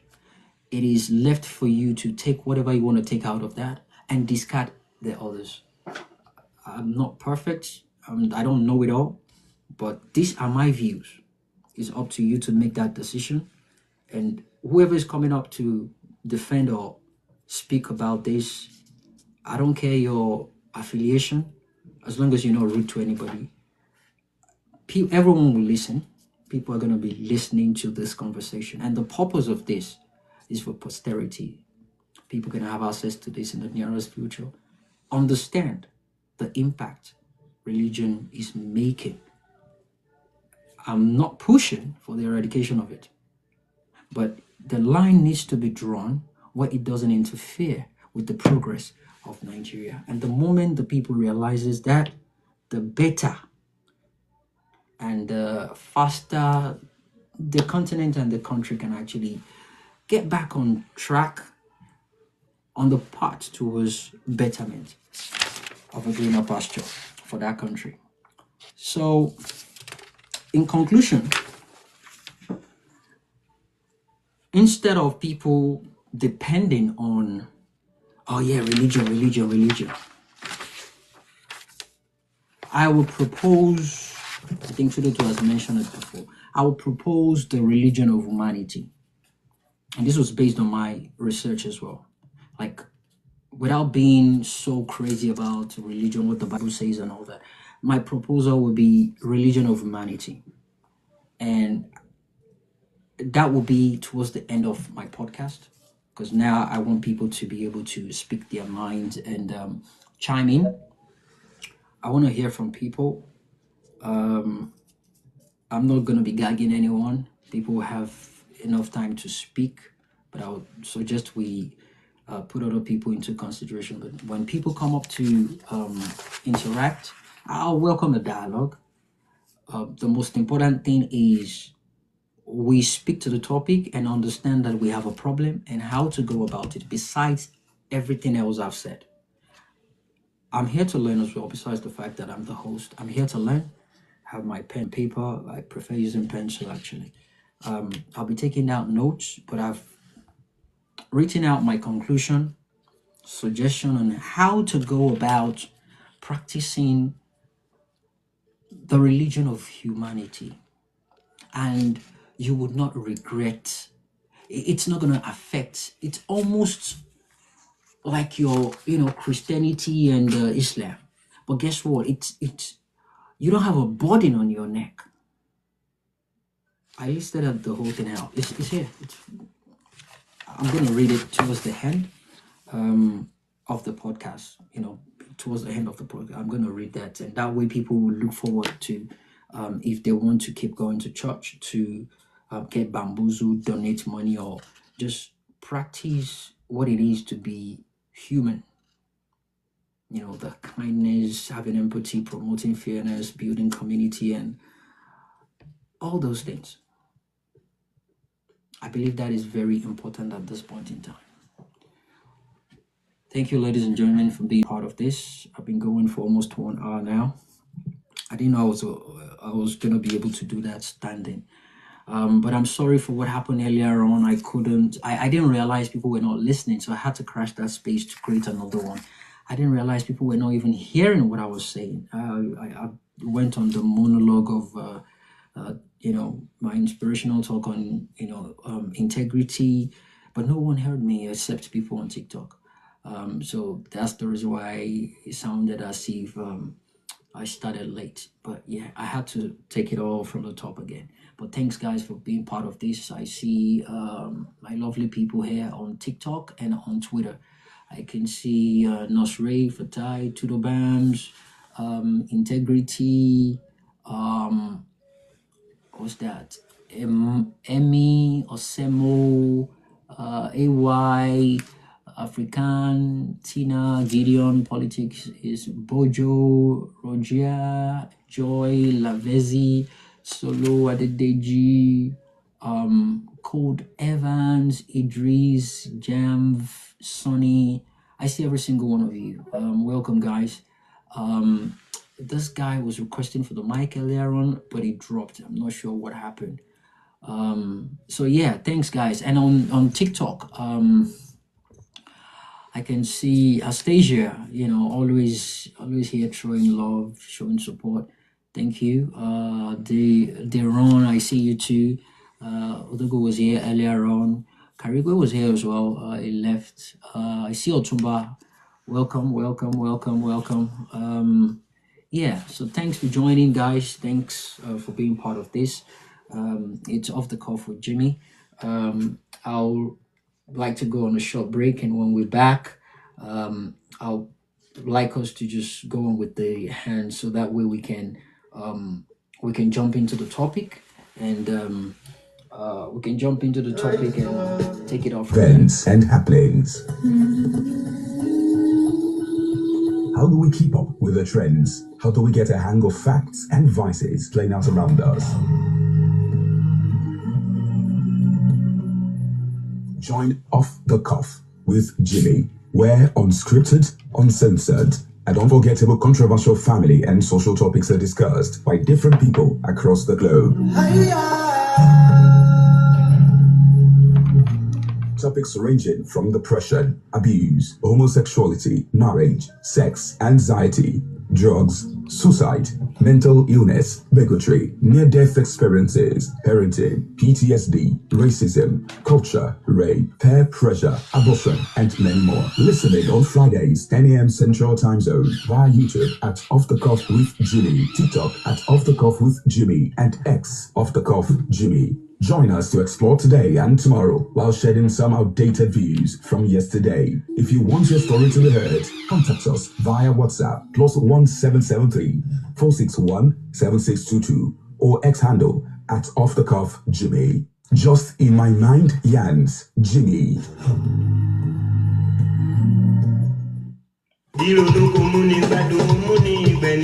Taciturnity, they say, precursors ill luck, while the problem shared is definitely half solved. Ọ̀rọ̀ tí bá ń gbé lọ́kàn tá a bá ń ṣe mọ́nú lásán bí èpo inú agolo, ó ṣeé ṣe kó gbòdì sígbèsí ayé ẹ̀dá. Ẹ pàdé Jimmy Hawk lórí ètò tá a pè ní Off the Cuff with Jimmy. Where conversations flow, breaking silence, sharing stories of struggles and hope to repair from darkness to light, engaging real guests narrating life ordeals from personal experiences and overcoming them, discussing emotional issues ranging from marriage, rape, religion, abortion, parental failure, death penalty, depression, siblings rivalry, social media addiction, suicide, healthcare, etc. Off the Cuff with Jimmy. Ní gbogbo ọjọ́ Friday, 10 a.m. Central Time on X, TikTok, Facebook, YouTube, and Instagram. You can't afford missing these. All right. Welcome back, guys. Off the Call for Jimmy. I do this every Friday, 10 a.m. Central Time. Every Friday. I'm still thinking about switching. Not made up my mind yet, but yeah.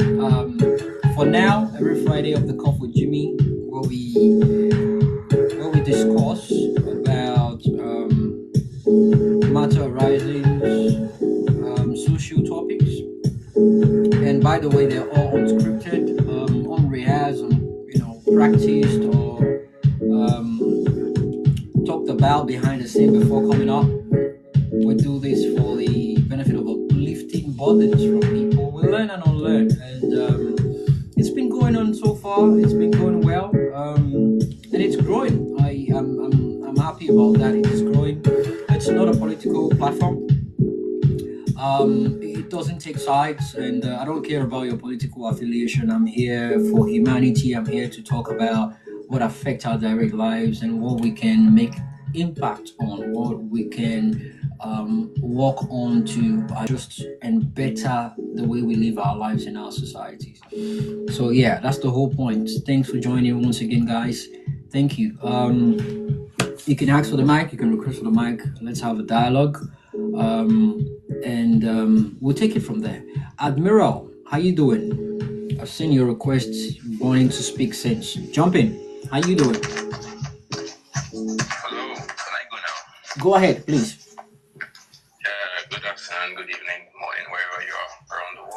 Good day. I greet you. Greet your host. Great. Every speaker and the rest of the listeners. Greet you. Thank you. So, the question of the topic is religion and progress. Can Africa move forward without religion? Well, I have to ask the question that what civilization has ever existed without religion? Is Europe without religion? Is America without religion? There is no continent on the globe where mankind is that doesn't have religion. So the answer for that question is no. It's impossible for man to exist without religion, because even anti-theism itself is a religion. It's just impossible. Okay, other people have tried it in the past, like some Greek philosophers. Small communities, they built small communities without religion, but it failed. Those civilizations crumbled, like the Cynics, they crumbled. The Anabaptists, they crumbled. So the secular humanist communities, all these civilizations, all these little communities that try to exist without religion, they all crumbled. So asking the question can Africa move forward without religion is a big question, but the real answer is no, because there's no civilization right now or that has ever existed without religion. Man has always been with religion. So if you ask me, the answer I would give is this. Okay, thank you. Yeah, go ahead. I thought you were done. Go ahead. Okay. All right. We need to define religion. We need to define our religion. We need to look. I think what the best advice is to promote thoughts on these issues, to create a space where people can come together and speak about their religion without fear of backlash, without fear of violence, so that we can know which of these, we can see the truth to these religions, we can know what we can accept, what is better for our civilization, what we can accept, and that which we don't want. So if a certain truth in a religion is harmful to us, we have to reject that fact. If that religion cannot progress, then there's no way the adherents of that, the followers of that religion can progress. So we need to create a safe space where, like, maybe in each country there should be a room or place where people can come and discuss about religion without fearing backlash. This is where truths we manufacture. This is where we get to know what kind of religion is holding us back as a civilization, as a continent, as a country. What kind of religion is holding us back, and the kind of facts, the kind of things in these religions that we can do away with, that we must do away with in order to progress as a continent. And then, Admiral, when did you join the space? Hello? When did you join the space? A couple of minutes ago. I saw the question. I heard you ask the question again. So I spoke about a lot of things, and clearly you did not hear me when I started speaking about those things. I spoke about 10 different reasons why religion has actually pulled Africa back. I spoke about 10 different points, and I elaborated on them. In fact, I spent about an hour talking about them one by one. And clearly you did not listen from the beginning. If you had, you understand what my point were, hinting. I never argued about the fact that people cannot survive without religion. I'm talking about the impact that religion has caused Africa and Nigeria from progressing. I spoke about the impact. America is religious. Saudi Arabia, they are religious. You want to compare their country to Nigeria? They have rule of law. They don't practice ethno-religious. Extremism and terrorism does not happen in Saudi Arabia. As the founding father of the Islamic, religion, it doesn't happen. And the misuse of religion influence in politics, it does not happen in America. It does not happen in Saudi Arabia, even though that one they're into monarchy and all that. I just okay. So the resistance, Can I? the resistance. Hold on, the resistance to modernization. It doesn't happen with America. Doesn't happen. I'm using Saudi Arabia because these are the two major countries that portray certain religion. I mean, Saudi Arabia now they're allowing alcohol. They are allowing women to drive. They can take off their veils now. All these things were bad before. They were banned before, but now it's happening. But guess what? In Nigeria, it is a problem because the people that even introduced the religion, they've undo all those things. But Nigeria is still sticking to that, and they are blaming it on religion. Nigerians right now, they don't want to move ahead. They still believe in what's it called? A girl child not getting educated. A girl child can be married easily to a grown man, and they will refer to the Quran. They will refer to the Quran as, someone did it, so they should do it as well. It's not productive. Even if that girl is destined to be a doctor or researcher that will probably get, a cure to cancer or some deadly disease. There is nothing productive about that. And I spoke about the blasphemy and intolerance, especially in Nigeria there. You know what happened to Deborah Yakubu? Just because of what she said. We know what happened to her. And this is a country whereby we have a constitution, and at the same time, a certain region, they are practicing Sharia. They are practicing Sharia under the same, so there's a conflict of interest. There's a conflict of, there's a constitutional crisis going on. In the southern part of the country, the Muslims drink beer. In the northern part, you go to jail for that. Sorry, is it a constitutional crisis or a religious crisis? It is a constitutional crisis because a particular religion is, operating under a nation, their own religion, their own constitution. So the problem is from the religion, not from the constitution, right? The constitution should not even have allowed it in the first place. The constitution of the nation shouldn't have allowed it. So I'm telling you that whoever allowed it and approved it at that point in time, they are probably one of the religious leaders to that particular religion, and they believe it will favor them. And this is me telling you the impact religion is having towards doing the right thing in Nigeria instead of polarizing all this religion thing. That is the major problem we're discussing here today. Hey, Jimmy, I like as you. That was very good. The words you spoke was very. I like that you laid it out. I like that you called Saudi Arabia. Because if you look at Saudi Arabia, you have to check what they did. You said there's no extremism in Saudi Arabia. You're wrong. So because Crown Prince Mohammed bin Salman, that's the Prince of Saudi Arabia, he jailed many people. Is that terrorism? Wait now, allow me. These were people who were inciting.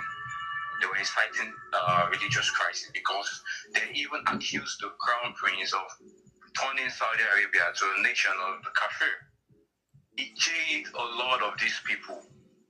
And the reason why this happens is because, maybe let's say there's kind of is oligarchy or monarchy that's going on in Saudi, where the prince has enough power to imprison those kind of people. So if you look at that, if you look at Saudi Arabia, you cannot compare it to our own system because we live in a democratic nation. All right. So let me engage you on this point before you move ahead. So we can clearly agree. We can both agree that those people did what is wrong and they got punished for it, right? No, what they did according to them is not wrong, but according to you is wrong. According to Islam, what they did is not wrong. So what exactly can you do you know what they did? Number one, they have not even started. What the first thing they did is that they started accusing the Crown Prince of because of his leniency, because of his tolerance to Western values. Okay. Like allowing alcohol, allowing all these things. They started accusing him of being a traitor, an infidel. They started accusing him of kafir, that he plans to turn Saudi to the nation of the Kafirs. Mm-hmm. That's the nation of the infidels. So Mm-hmm. he did not give them an inch. He quickly imprisoned them. So that's the reason why when we pick our leaders, we pick people with insights, people that wants the betterment of their country. So this man wants the betterment of his country. He wants to evolve. He wants to move forward from the conventional practices, right? He's seen the future, is projecting something better for the Saudi people. But the people complaining, they're still living in the old age. The age they use sword, camel, and horses to chase after people. But he's an educated person. He has gone to the Western land, he's now educated, and he wants to move his country ahead. Is Saudi the same way it was a few years ago? No, it's not. So are you on the side of progressing or retrogressing? You as a human being, because now your point is they are protecting their religion. Do you want to be part of a religion that still retrogress, or you want to be a part of religion that will progress? Is allowing women to drive, is it a good thing or a bad thing? Because now you're saying that. Are you asking me this question? I'm asking you, I'm asking you the question. Okay. As a human being, not as a religion person, as a human being. I'll answer you. So, the purest form of every religion is its conservative form, because that is the original idea of every religion. Every religion strives to be conservative, to retain its values. So, if you're going to analyze any religion, you need to first of all look at its conservative sects, because its conservative sects are the ones that are the true followers of that religion, because they've not allowed themselves to be influenced by any other value, any other idea from outside. So, this is what I'm pointing at. Admiral, Yeah. please, what religion are you? Are you trying? I'm a Christian. All right, just continue. I will say what I want to say when you finish. Okay. So, if you're going to judge look at any religion, any religious group of people, you need to look at it, because not people who are looking at their religion through a progressive lens. You need to look at the actions of those. Although I accept that you cannot judge a religion just by actions, but if you're going to do that, at least you have to do it with the conservative people. These are the people that decide not to allow any influence from outside. And then, even though that is not enough, you have to now go to the moral code of that religion, which is their holy books, the things they hold sacred, the instructions they hold as holy. So these are the things you can use to judge that religion. And then you can now compare if these things are accepted for a progressive nation, if these things are what you can allow for a progressive nation. If you can't allow these things, then you have to pick a side. Either you side with those people who want to continue these things, because if you attack the religion of any man, he's going to feel attacked. If you say, oh, you have to stop this, you have to explain to him why he has to stop. And if he does not believe you, some religion permits him to kill you. So if you cannot discuss with these people logically, like what the Saudi prince did, he could not discuss with them. He had the power. He puts them in jail. Okay, I love the angle you came through. Karuga, don't worry, I will let you engage him. I love the angle you came through. So you said retain conventional values. That's a very beautiful angle. I love that part. So here's my question. Are you married? Are you still single, right? Now go ahead with your question.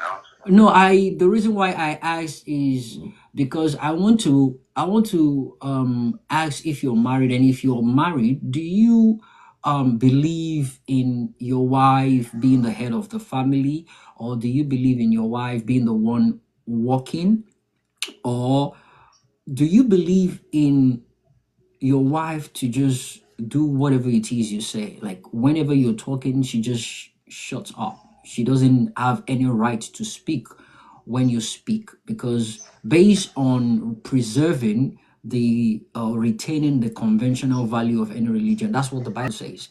The Bible has belittled women so badly that if they had followed, right, the doctrines of the Bible to the books, right, no woman will be holding any important position in this life right now. No woman at all. So and Should and I the should I other answer one, your question? hold on, the other one is kings and governors and president now. Back in the days, I mean, the conventional titles, the most powerful title are kings, right? Right now, that's not the case. In fact, it is a governor that gives kings the staff of office. So, do you think they've retained the conventional value of certain religion? Because most kings now, regardless if they are traditional rulers, most kings now they're either Christian or Muslim. So, why is a governor above a king? Why is not the other way around? I mean, king is meant to be a king. Why is the king not above the president? Jimmy, are you going to ask your question? You've asked like 3 questions. Go ahead. Okay. So you actually asked me for my belief now. So I hope you won't blame me when I start talking. Go ahead. Because Go you ahead. accuse me. I hope you won't accuse me of preaching. All right. So Yeah. in the Bible, So right? so this is what I would say. You asked me for my belief. You Yeah, were yeah. asked my So belief. so this is what is going to happen. It's going to be a conversation, and you see the people on the speakers section. They are here to have a dialogue. They can go back and forth. They can ask you a question, as long as it's done cordially, respectfully. I want it to be an interaction. I don't just want it to be a monologue between people. We are interacting, and we want to understand every single thing we are talking about because people are listening. And for the record, it's a recorded space on Twitter and on TikTok. The benefit is for people to listen, learn, and unlearn. I'm not going to water down whatever it is you say, but I want people to learn. If what you're saying benefits them, they can stick to that. If what anyone else says benefits them, they can stick to that. But at the end of the day, the people will make that decision themselves, what they want to take and what they want to discard. But go ahead. Okay, thank you. So you made reference to the Bible and you asked for my belief. So in the Bible, a man is seen as the head of the home, same way Christ is seen as the head of the church. In the same Bible, we see that the Bible tells us to submit ourselves to one another. I say the husband to submit himself, still the husband and the wife to submit themselves to one another. And he says the man has no authority over his own body, but the wife does. The wife has no authority over her own body, but the man does. So that is just is not the issue. For the man to be the head of the family does not mean the wife. Like, have you seen a head that exists without the body? A head without the body is useless. So if we are the body of as believers, we are the body of Christ, and Christ is the head, our head. It does not make and the wife is the body. The wife is the husband is the head of the wife. It does not mean it does not put the wife in a very bad position.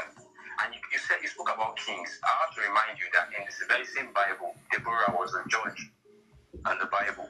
So Deborah was a judge, and then she was in the judge. And before we had kings, we had judges. So in fact, if you are to go back, you have Deborah before the bringing of kings. You have a judge named Deborah in the Bible. And when he even came to the monarchy system in the Bible, it was not God that asked for them to start having kings. It was the Israelites themselves that went to meet Samuel and they said they want a king. It wasn't God. So something that even made God start and made Samuel himself start. So when God told Samuel, these people have rejected me, they did not reject you, it's me they reject, because what he allowed them to have was judges. And Deborah was a female judge. So you can't use that example to show that women have no place in the Bible. So it's not, as a man like this, I believe my wife, in the home, my wife is going to be, I'm going to be the head of because this is the way God wants it. I'm going to be the head of the family. But the head listens to what the body says. If your hand is in pain, will you just refuse because you are the head?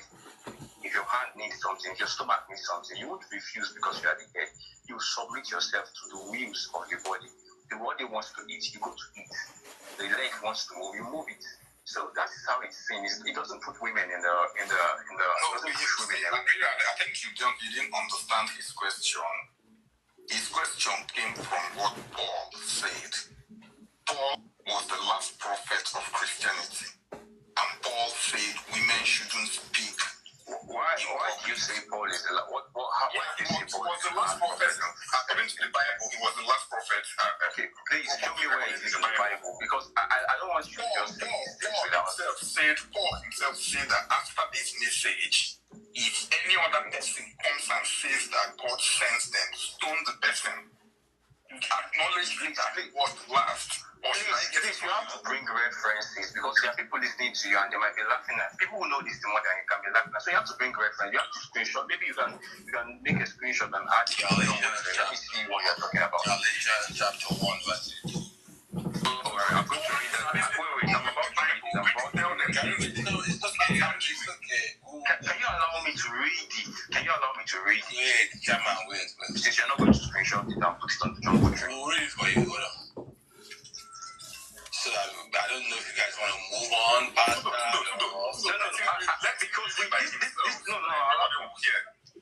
read it by yourself. You have to allow him to talk so that because all these ideas. So you said what Galatians what? Galatians chapter 1.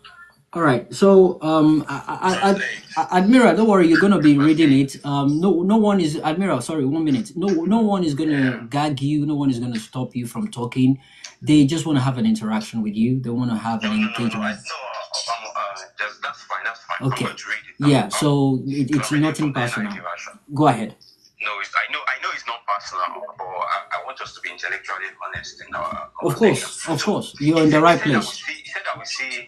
He said how we see something that Paul says is the last prophet. So I'm about to read it. No, but even if he said it that Paul is the last. He said it. You don't listen. I said Paul is the last prophet because he said, okay. So I asked you to bring evidence for me that Paul is the last prophet. I said after my message, if any other person brings messages, reject it. Even if I come back and bring a message, reject me. I want you to show me because that is the last prophet. Please, so you're not putting this word because he never said he's the last prophet. That's just Okay, so Admiral. When I come to your I'll tell you that I'm bringing a delivery for you. And if any other person after me brings any delivery, reject that delivery. You're wrong. Now you're wrong. No, you're wrong. Can you allow us? You're taking it. You're interpreting it wrongly. You are not saying it wrongly exactly. Can I read it, please? Can I read it for the benefit of those who don't know what I'm talking about? There are better places to poke holes in his argument. So what you just did is correlation. So he's in his rightful place to say what you're drawing is a correlation he doesn't agree with. Because what you said is that someone is a last prophet because of something. Paul did not assume himself to even be a prophet in the Bible. He said he's an apostle. So you're drawing a correlation. Again, I keep saying this thing. There are better ways. Places exist, and you know these places to poke holes in a Christian argument, and you do poke them. This correlation. All right. Please. I just want it to be clear. Please, can you just listen? Well, you don't want to allow me to read this thing. I was about reading it now because you're wasting your time. Let me read it. But even if we or an angel from heaven should preach a gospel other than the one we preach to you, it didn't say any gospel. It said a gospel other than the one we preach to you.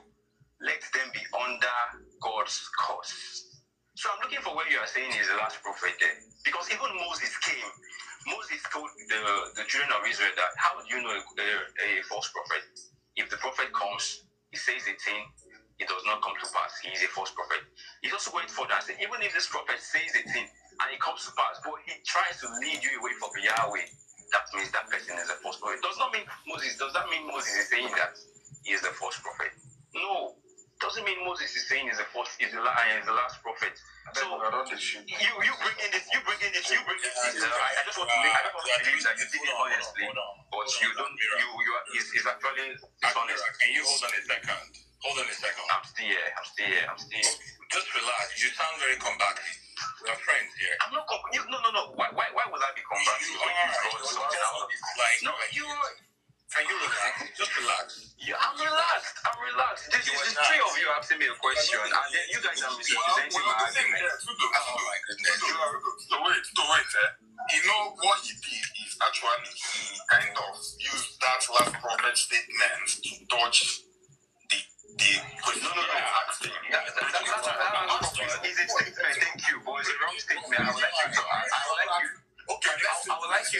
All right, That's the wrong statement. guys. Because if you make statements like Guys. that, you bring fast. Like you brought Galatia. Sorry, guys. Sorry, guys. Yeah. After my original question, Yeah. I was saying Paul is foolish. So Right? I just don't want it. Hang on. Yeah. Let's bring some order because Yeah. it's a little chaotic. And I Yeah. need I don't want it this to be Admiral rowdy. guy to calm down. Yeah. So Yeah, Tudo. just Yeah. relax. Tudo. Go ahead. Go ahead.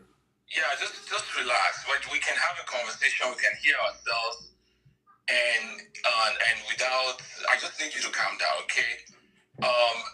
Carigwe, just let's move past because the main point you wanted to make was not even about whether Paul was last or him. So I feel like this tiny little thing. Exactly. I was gonna say that. The main conversation you wanted to have. Because I know what Carigwe wants to do, but he wants to start from there. So let's ignore that. Let's just Carigwe, let's just leave the issue of Paul in the Yeah. last prophet.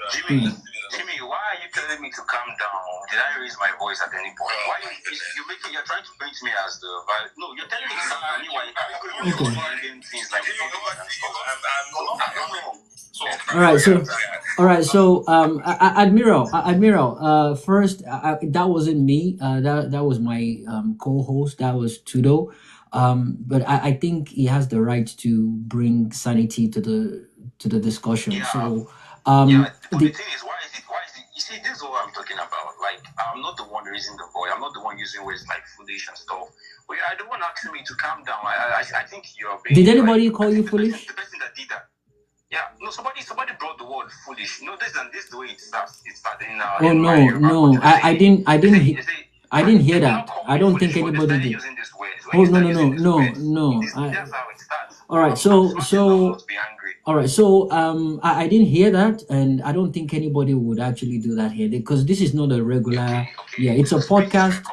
Someone introduced the word foolish into the space. All right. So whoever did, please, guys, let's be civil. We're trying to have an intellectual conversation here, and I'm not going to be dropping anybody. I'm not going to take you out because I don't believe in your in what you're saying.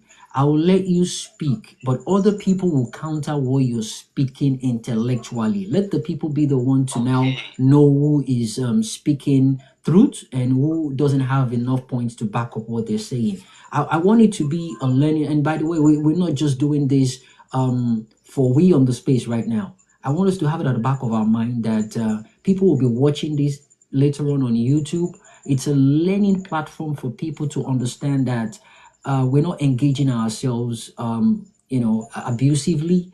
We're bringing fact to back up this topic, and it's fact that anyone can go anywhere to check, and they will see it is there. That is the paramount thing for me. So please, guys, let's be matured enough and civil enough. If one person seems to want to be talking, I would rather mute my mic, but let's put other people into consideration, please. I beg of us, okay? Admiral, Carigwe just asked you a question now. Yeah, let me just repeat the question. Go ahead, guys. Let's forget about the last prophet statement. No. Before we forget about it, I would like to you're being intellectually dishonest.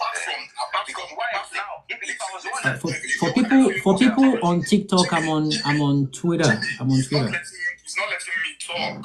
Okay, so Admiral, you're trying to derail the yeah, Admiral. He's not letting me talk. I'm going to advance the ball. I need you to say it. Okay, so let's do this. Guys. All right, so guys, let's.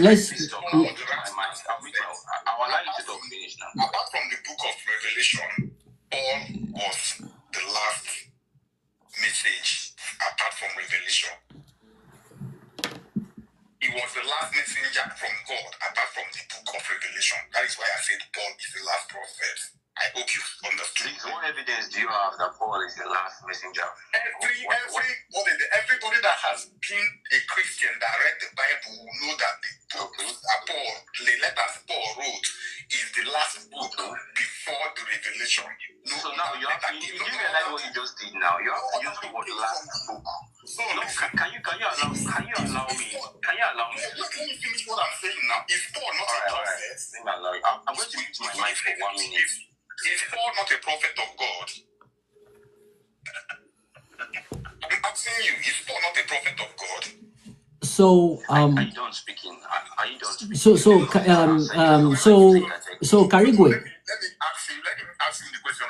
I'm not saying anything, no. Yeah. So Karigwe, here's the thing. I don't think he wants to dialogue, right? So let's leave it at that. Let him finish up with what he wants to say, and you can come with facts and chapters, or to back to counter what he says. He doesn't want to have an engagement, and that was what I wanted to encourage. So let's do it. I mean, other people might be able to coexist and do the back and forth, but in this case he doesn't want to do that. So I don't want it to look like we don't want him to talk. So Admiral, please be considerate, put time into consideration, have your go now. No one is going to interject, and when you're done, they will counter what you're saying. And when they are countering what you're saying, please do not unmute your mic. Let's try that out and see how that's going to pan out, okay? Go ahead now. All right, Jimmy. I have to you're the host. I have to respect you, but what you just did now is not actually fair, because you said they can come with facts and that I'm not willing to have a conversation. But I just muted my mic for minutes. Yeah, so I said that based. Ask me a question and then allow me to, and when I'm replying, then you say, because you've not allowed me to reply. That's why I had to mute my mic. Okay, so okay. I want an engagement. All right. So don't worry about all that. Don't worry about all that. I just don't want you to be interjected. That's just it. So go ahead, make your case, and whoever wants to interject whoever wants to counter that, they will do that. But when they're doing that, don't interject. They are not going to interject you. That's what I mean. Okay. Before I make my case, I would like to appeal to everyone on this space that if you are going to say something, please bring it with facts. And if you are going to say something like things that someone believe misrepresent your argument, please don't be scared when people try to poke holes in your logic, because you are the one making a statement. You have no facts to back it up. You're the one who used the word last prophet. You are giving people the way their religion is. You are the one saying it to them the way their religion is. But you don't have anything to back it from their books. So if you're going to say things like Paul is the last prophet, when the Bible says that your sons and daughters shall prophesy, when Jesus himself said that I will be with you even to the end, when he said he's going to send you the Holy Spirit, I say no, Paul is the last messenger from God, then you're the one speaking in that place. So if you're going to make statements like this, I hope you will be ready to answer questions when someone asks you, because these are what they call it, these are logical fallacies, right? First of all, you misrepresented the argument, then you went ahead to start doing false equivalence. Then you draw conjectures from something that's not even there. And there are people listening here that don't know the Bible. There are people listening that don't know how these things are happening. So you have to, for you to make an argument. When someone asks you, please bring facts. You bring facts. Jeez, guy, just go straight. What else these things you're doing? I'm even shocked Karigo hasn't responded at all. Why are you throwing shit? No, Jimmy had the rest. So let me just, I've made my point. I've made my point that the Bible lecturing about, well, I have to talk and all that bullshit. I beg, get the fuck out of here if you don't have anything to say. Jeez. I beg, just what you want to say. So I've said what I want to say. If you have questions, okay, people who ask me questions, I've said it. Let's ask the questions. If you're done. So Why you give the moral instruction now? Yeah, first of all, go ahead and first of all, I wanted to say something about, you said if you want to see the real thing about us, and from that, forgotten how he said it, but he was implying that if you want to know the real religion or real nature of a religion, that you should go to the conservative nature of that religion. The question I wanted to ask him is, did Christ or Paul obey the conservative nature of what God told the people in the Old Testament? beautiful question. First. Then the second, he was talking about being the head and respecting the body. I want him to show me where in the Bible where God or any of the prophets gave instruction to men to respect their wife in the home, the way they gave men instruction to obey their husband and not speak in the church or public. According to Paul, if you want to say something, go and talk to your husband. So are you following the conservative nature of your religion, or are you trying to follow the nature nature of the world you found yourself. Because if you're following the conservative nature of your religion, your wife is under you according to the conservative nature of that your Christianity. True. That's That very is what true. I wanted to say. Yeah, that's very true. And I said beautiful question because that single question you just asked now has redirected us back on track on the topic. I only brought up the Bible thing because you mentioned, Admiral mentioned retaining the conventional values of different religion. But in this case, we're talking about the Saudi Arabian people. So the topic is religion and progress. Can Africa move forward without religion? You said no. But my argument is yes, we can move forward without religion interfering in the social and political aspect of the country. And I listed out 10 ways religion has been interfering in the political and societal aspect of Nigeria and Africa. I listed out 10 different points. Again, for the purpose of people just joining, I'm going to repeat that points again, one by one. I'm not going to explain them because I already did with the explanation. The number one is ethos religious, which is the violence between religious groups, particularly between Christians and Muslims. And I started from way back when the whole riot and Igbo and Hausa, Christian and Muslim in the north. And the second one was polarization of the society, the deep divide between the predominantly Muslim in the north and the Christian in the south. Even with the Muslim in the south, the way Muslims in the north take things is different from the way Muslims in the south take things. For instance, look at what happened when this Davido song came out where people were wearing jalamiya. The northern Muslims, they cancelled him. But the southern Muslim, they took it up. They were cool with it. So these things affect governance, resource allocations, and social cohesion. They don't even allow alcohol. But guess what? The alcohol sold in southern part of the country, they share the money in the north. And whereas the product taken to the north, they destroy it. That's someone's investment or some people's investment. That is pulling back the economy resources of that region. You cannot move a nation, you cannot move a society forward with that. There are ways they can preserve or retain the conventional value by not destroying other people's property. They can tell them, they can mandate them not to even sell it at all. They shouldn't even bring it into the states or whatever. But the fact that a country that has a constitution still gave room to a particular region to be running their own constitution, which is the Sharia law, and now they are now looking at spreading it across. Automatically, it will hinder some economical access within the country. Because some things you're meant to do economically, some other parts, they won't allow it. Do you know how many people, do you know the consumption of beers or alcohol, the revenue that brings in? So we cannot deny that people don't drink them.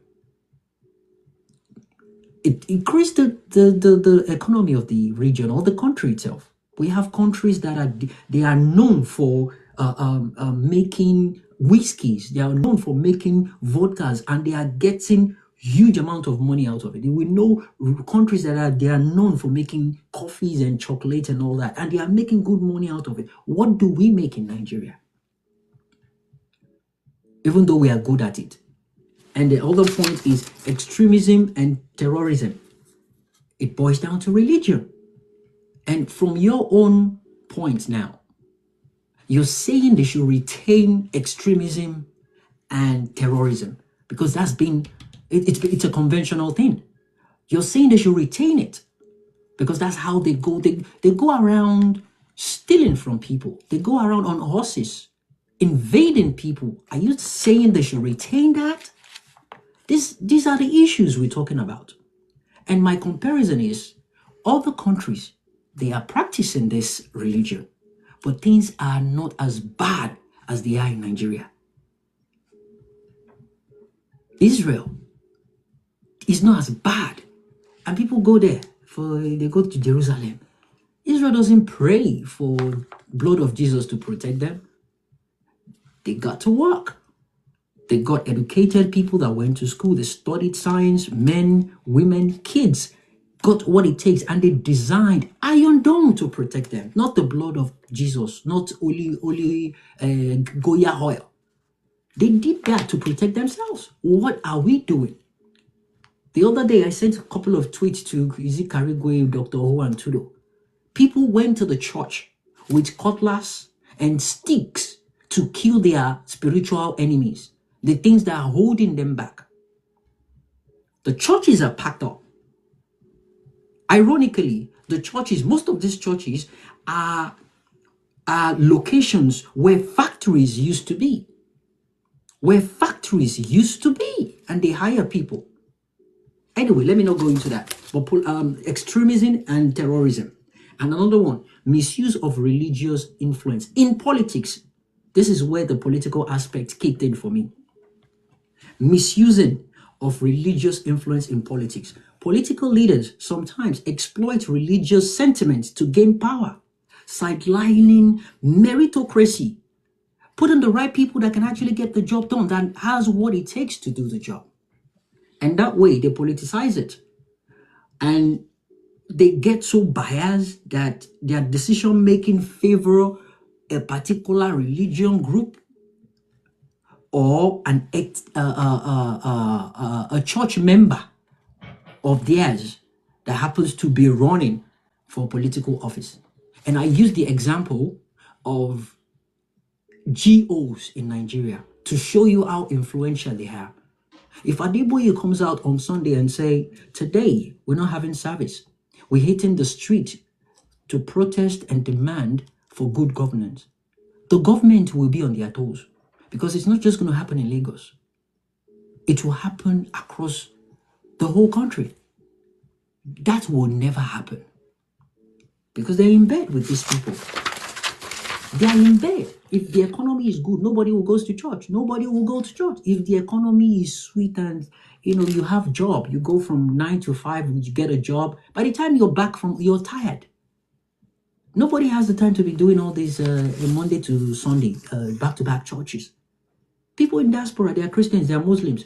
Their religion does not stand in their way. But in this case, I pointed out 10 reasons why I think if Nigeria keeps practicing the religion the way they are, it will never move forward as a nation. And the number 4 was extremism and terrorism. That's the third one. The 4th is misuse of religious influence in politics. The 5th, resistance to modernization, preventing a girl child from getting education because you believe by 8 or 9. A conventional religion that you claim that they need to retain allows them to marry, an adult to marry a young girl. That is the religion you want them to retain. These are the issues. And you have people saying, this is not normal. You can thumbs down, but that's just what you said. You said some religion believe in retaining the conventional values. And this is one of their values. One of their values is, let me read it to you. One of their values is such as gender equality. They don't believe in gender equality, but now that is beginning to change. And that's the people facing him, the people complaining about that are the ones he sent to jail.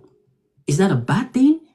And that is what you claim as terrorism. So gender equality, it wants women now to start taking off their veil. They can walk around without veil. It wants gender equality, reproductive rights, and scientific education for people to do or learn whatever they want to learn to be who they want to be. Women, they have certain topics or certain subjects that women don't even dive into. They don't allow them. Now they allow women to drive. Is that a problem?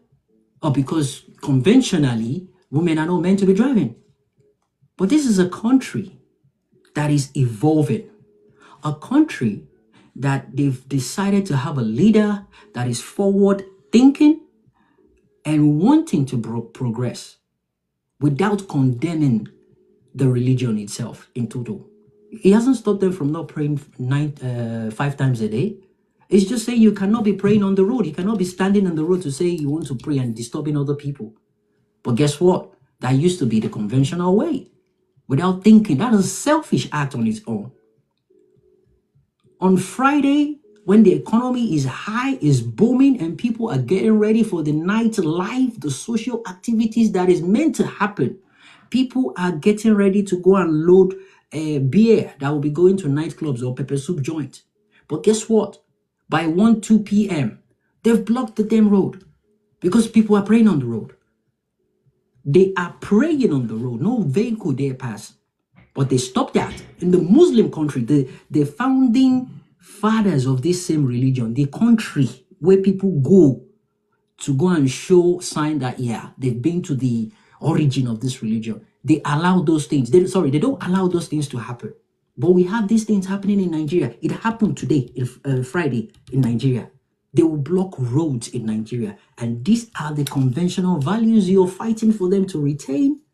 These are the things we're talking about. The next one is blasphemy law and intolerance. And I quoted Mubarak Bala and Deborah Yakubu. I quoted Mubarak Bala and Deborah Yakubu. Look at what happened to Deborah Yakubu. It's an educational platform on a WhatsApp where they dialogue and talk about how they're going to do the assignment and how to go about it. But guess what? Simply because they were posting Quran and all this, Islamic stuff, she complained. This is meant to be an educational platform. She got killed for that. Why can't we tolerate ourselves? Why must it be your way or the highway? We cannot coexist that way. And if we do not coexist, we cannot move forward as a nation. There will be lack of trust to work with someone that might one day just strangle me mistakenly. I might just be reading a newspaper, not a Quran, a newspaper, not a Quran. But there's a particular section on that newspaper that has Quran inscription on it, maybe in an lie, something about someone that died. And I use it to just hold akara. They can kill you because of that. Blasphemy and intolerance. Those are the things we need to talk about. Those are the things we are talking about. And that's why I said, my topic, I'm coming from a different angle. I've been breaking it down one by one, the things we've been overlooking, because we normally generalize all these things. And the next one, okay, blasphemy. The next one is economic dependency on religious leader. Economic dependency. People depend, they rely on religious leaders and their guidance individually for initiating, let me take that again. The reliance on religious figures for guidance can discourage individual initiative and critical thinking. In some cases, followers prioritize tithe and donation to personal invest. People believe instead of investing economically in things that would be productive, they would rather give it as tithe and offering. And I use an example of a pastor here in Chicago here. Every last Sunday of the month, the pastor tells people, the church member, your tithe and offering, go to GoFundMe. You see people that need help there. Go and help them with that money. That is productive. But here, you have pastors telling you that if you do not drop your tithe, something will happen to your life. Something will do this, something will do that. We don't need all those negativities. It is enslaving because people listen to you, people respect you. You're using your privilege to control the people. Absolutely not cool. And we have another one, distraction from governance. Main issues, we have pressing issues on ground. But hallelujah challenge. 100 days fasting. My goodness. Pressing issue, and they do this deliberately. They do this to distract the people. It's a systematic way of distracting the people from the system, like from the problem, like corruption, infrastructure decay, or unemployment. You plan or promise people you're going to create job, but when you got there, it's a different story. Okay, there is no job. Now it's over to the church to keep telling people come to church and pray for blessing, for opportunity, miracle, and unexpected the open door. Is it open door? God will break barriers for you. It is the government's job to create a conducive environment where people can seek for job. There's a work opportunity. But guess what? When you go to the church and you pray, and someone just, luckily for you, help you on social media. And I spoke about that. Someone helps you and they do it publicly on social media. You somehow believe your prayer has answered. You believe that help was based on what you've been praying for. And that is the problem. It's not a problem to you at that point in time because you've gotten what you've probably think you've been praying for. But the negative message it's passing to the people, it will stop people from getting the skills that they need to go get a proper job or look for job. They will now double up on praying and seeking for their own intervention. In fact, they'll be tapping from your own blessing. That God that did your own will do their own. That way, they are so relent and they don't do anything. They just focus on praying. My own too will happen. And it might never happen. But you have the chance to do the job. You have what it takes to get educated, get a job. That is what we are meant to be doing. Not using religion to just get away with things. And finally, overemphasis on fatalism. Overemphasis on fatalism. I will explain that before I pass the mic on. Some religions teaching promote a fatalistic worldview of a specific word, which is, it is God's will. That word is so dangerous that it is used by many politicians to get away with many things. And it keeps reducing productive problem solving. This mindset may hinder effort to tackle pressing issues like healthcare, poverty, and rigged election. Healthcare. I spoke about Mubad, the before and after. We saw how this man was struggling at the hospital. We saw another celebrity that was at the hospital, was seated. Nobody was paying attention to him. And the next thing we saw, he was dead. And when they would talk, they would say, nah, it is God's will. It is not God's will. If they have the proper equipment, the proper quality service to look after that person will not be dead. And the orientation regarding surpassing every aspect with religion, it is sickening. You get to some hospitals, they will tell you they are having praise and worship, and you have someone bleeding from bullet wound. They will finish that praise and worship before they can attend to that person. And if that person dies, it's God's will. Poverty. The economy is not booming. Nothing is happening. There is nothing you can do to even make money whatsoever. It's hard for people to eat 3 times a day. It is not your destiny to be poor. It is not your destiny to be poor. So where did I get it wrong that some people came to this live and they were rich, or they are rich now and I'm not? That's the mental. You should be thinking about that. But if they want to wipe it off your face, they will tell you to look at the bigger picture. Fight for heavenly race. All your reward is there. And lastly, rigged electoral process. And I used the last presidential election in Nigeria. It was a shit show.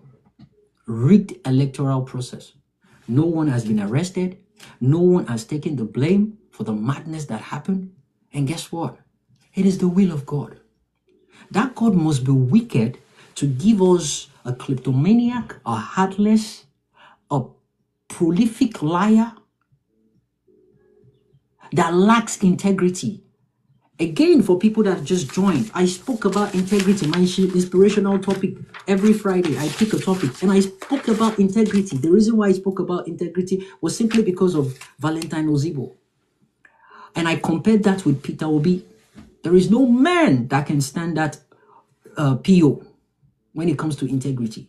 And integrity carries consistencies, honesty, accountability, principle, and transparency. He embodies all these things. We saw what Valentine did now during the obedience, how we went all out against the APC, not knowing we'll go back to no principle whatsoever. But in this case, we're talking about how this thing affects electoral process. This man has no principle. And you're telling us it's God's will that God put him there? The 5 things I mentioned about integrity, consistency, honesty, accountability, principle, and transparency. He is not consistent. His date of birth, everything, he has more than 5, not consistent. Honesty is a prolific liar. He lied about Chicago. He went to school. He went to a primary school that was not created before he went to before it was created, rather. He's not honest. He's a bloody liar. He lied about where he worked. And those one came out to say they never hired him. And accountability. He's a kleptomaniac, a land grabber. He cannot point out that this is my achievement. This is what I did in Lagos when I was there. Everything he did was a pipeline that directed money into his pockets during and after he left. Principle, he lacks it. He doesn't have an ounce of it. And we know. And lastly, transparency. Nobody has ever had access to the Lagos State government account. But you have a man. You have a man, PO, that embodies all these things. He showed you how much he left in the bank. You were complaining that he's foolish enough to drop money. How many governors don't leave money for that country? Transparency, check. Principle, we know, check. Accountability, check. Honesty, check. Consistent, check. That was the man people went for. But guess what? All the religious leaders, the people, the custodian of different religions that the people look up to, they came together and they watered it down to it is God's will. Even PO himself couldn't do anything about that because he respects whatever God says. He knows it's not God's will. But coming from this set of people, because these are the custodians, these are the people we look up to, these are the people we consider as the interpreters between God and man. And they do that to us. No one is being held accountable for the madness that happened in this last election rather. We cannot have a functioning nation that way. And that's the reason why I came up with this topic. Normally, I don't go into politics, but I'm talking about religion that happens to be part of my social topics, but it tilts into politics. And that's the reason why we're having this conversation. Welcome, ladies and gentlemen.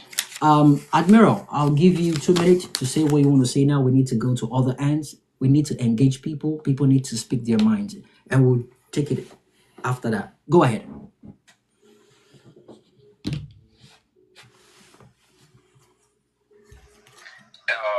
Jimmy, you've spoken well.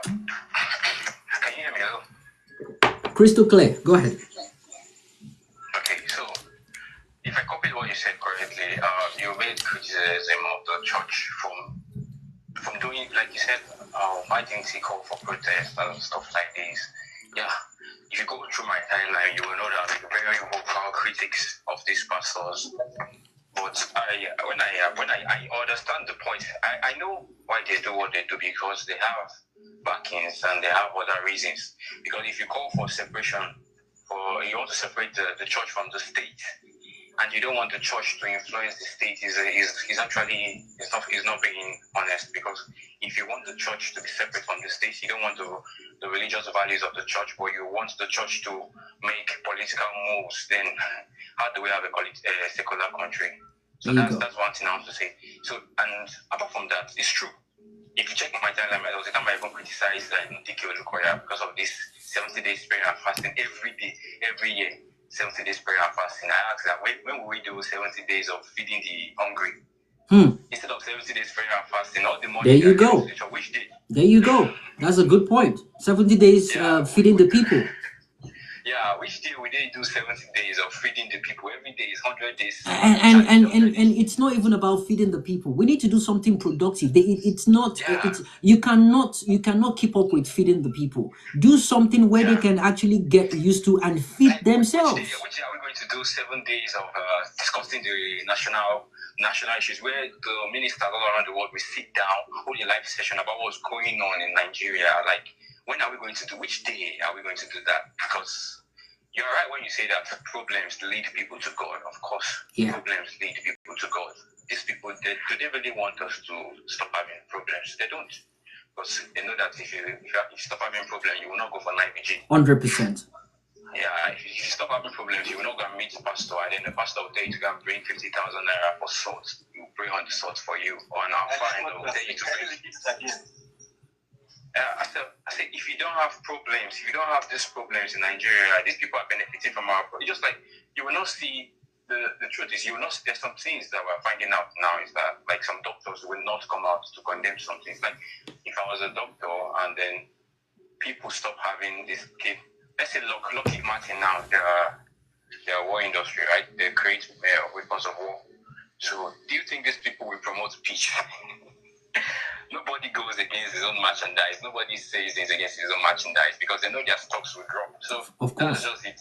Of course. They don't promote peace because they are enjoying the benefit. In fact, I don't think these pastors really see their members as human beings, because how will you stand in the church and be preaching and saying God will do, and then you go back home in your private jet? Like, I think when they talk to their believers, they just see them as tools, because it's very funny. There you go. It's very funny. There you go. So, all right. So that's it. That's the reality. Thank you. I mean, the moment you gave the first submission, I knew you just joined the space, and you probably just want to protect. I will do that as well. And that's the reason why I had to go through all that. I mean, I've been doing this for a while now, so I understood the fact that you probably missed some of the point.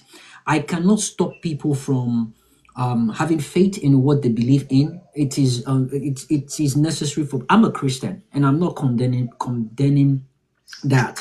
But my point is, can we be Christians without affecting other people by not using our Christianity to affect humanity? Can we feel like humans?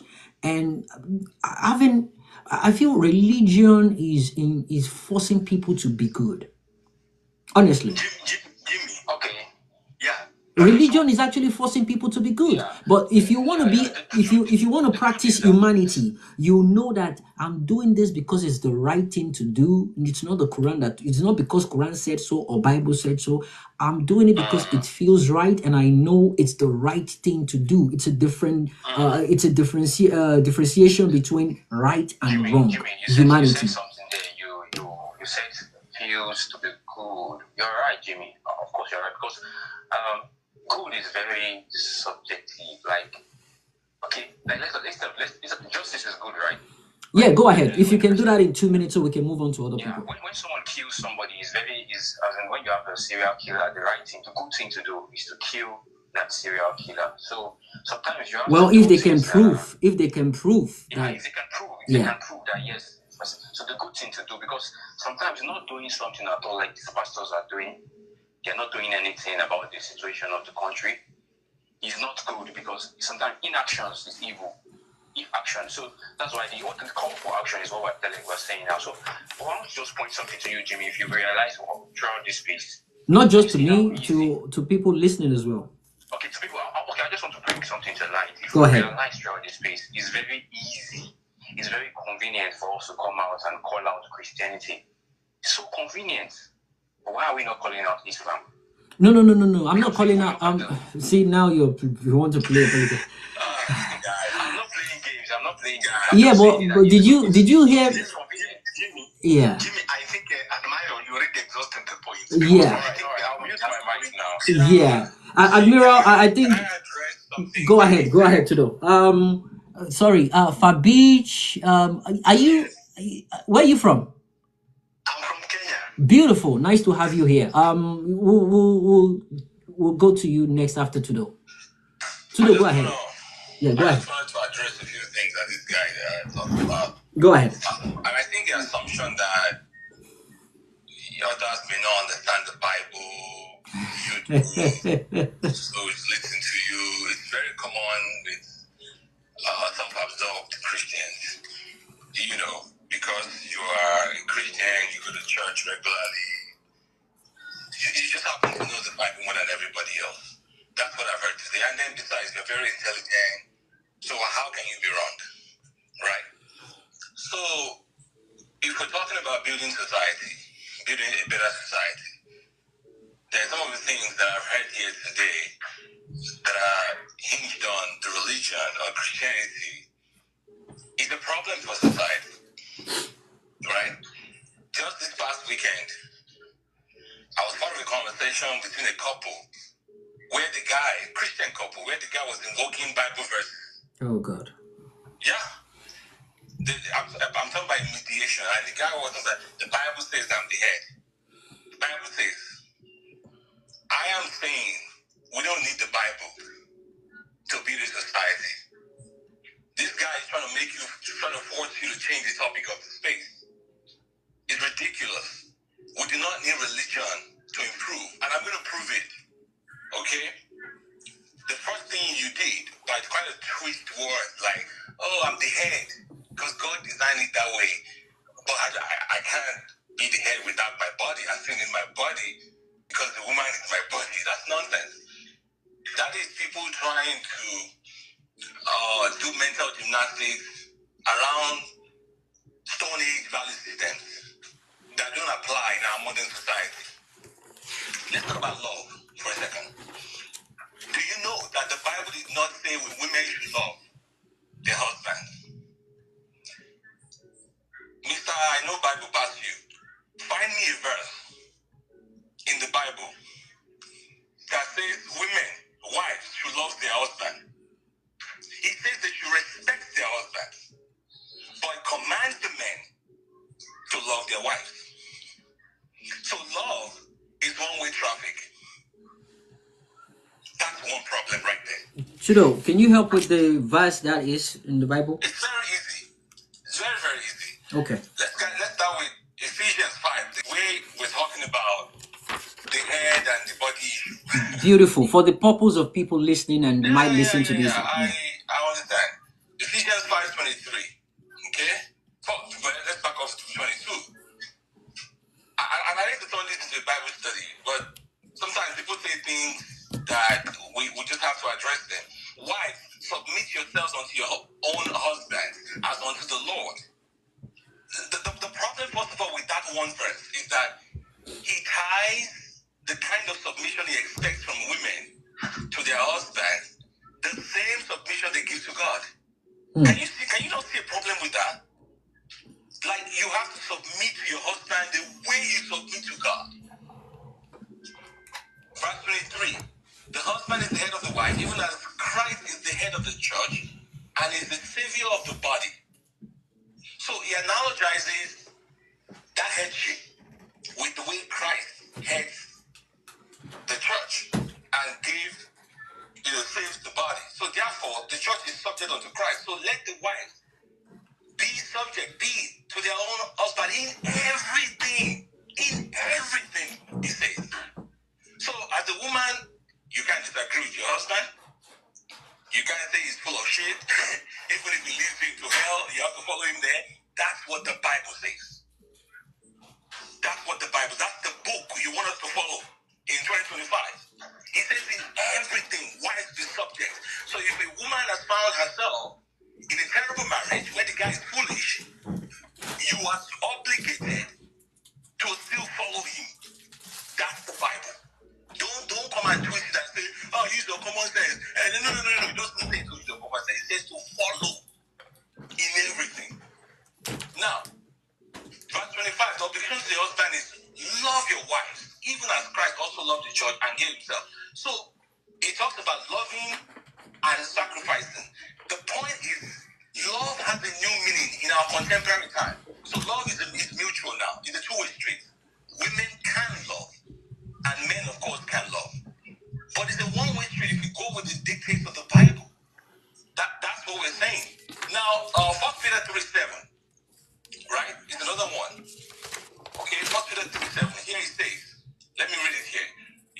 that husbands, in the same way, be considerate as you live with your wife, treat them with respect as a weaker partner. In the King James, it's going to say weaker vessel. Don't you see a problem with that? He's already telling you women are weak. They're weak. They're the weaker partner. Men are strong. They're the stronger partner. Okay? I see you yourself, you're laughing because you see what I'm saying. You have to see it. If you want to, there's no way around that. This man already predisposes women as being weak. So it's like a condescending kind of respect. It's saying, men, I need to respect your wife, because, they're weak. They're the weaker partner. That's what your Bible says there. First Peter 3:7. Right? And the final one that I want to bring up, where he was talking about covering. We're talking about women covering their heads and men not covering their heads. This is the big one for me. That's in First Corinthians. So it's about to make a case for covering of head. And you see this, Jimmy, this is a big deal amongst Nigerian Christians. We had, they would say, some denominational chapter 11. Certain denominations there, as a woman, you must tie your head cap, you must do this, because Bible say. So he now to make this case, he says that a man does not need to cover their head when they pray, because in verse 7, for a man ought not to cover his head, because the man, follow this, is the image and the glory of God. The man is the image and the glory of God. But guess what? The woman is the glory of the man. Jimmy, how do I tell my daughter that she is the glory of a man? But no, first of all, tell your wife saying she's the glory. She's the glory of the man. Make you go sleep for dog house. Tell your wife that you go sleep for dog house. That I will never spare my bed anymore for the rest of my marriage. If I attempt that, I don't even think we'll be here in my relationship. But this is what the book says. That the man is the image and the glory of God. But the woman is the glory of the man. It doesn't end there. Verse 8. For the man is not of the woman, but the woman is of the man. Then the last verse, verse 9. Neither was the man created for the woman, but the woman was created for the man. Jimmy, the whole reason for creating women is for the man. For punching. Well, other things, but yeah. Two things here. The man is the glory of God. The woman is not. The woman, in fact, is the glory of the man. That's why some women say, my glory, So, then it says that a woman was made for the man. Your whole purpose of existing as a Christian woman, if you're going to follow this, is for a man, is to serve a man. And these are the value systems that this guy wants us to come and follow in 2025. So, see, I always say every time we read these things, majority of Christians don't believe these things. They really don't. Especially Christian women. If you take a quick poll and say, how many of you believe that you are not the glory of God, you are the glory of a man? How many of you believe that you are created for a man? Nobody will answer that because many people don't believe it. But it's there in the book. Now, the main problem, Jimmy, is that, like the mediation I talked about over the weekend, many of our Christian people still believe these words, and these words are still guiding our interactions and our relationships. Yep, 100%. They're affecting marriages. I've seen men that will say, the Bible doesn't tell me to what's the word now? No, it says the woman shouldn't love the man, but to respect the man. And then conversely, the man should love. Okay, the man should love. But when I'm going to respect you, I just read it.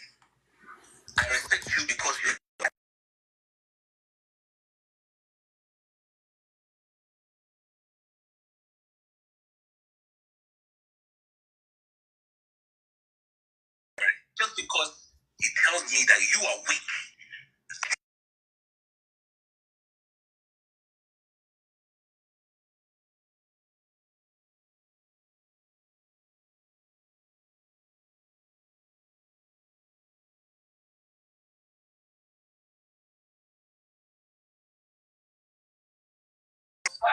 The Bible never told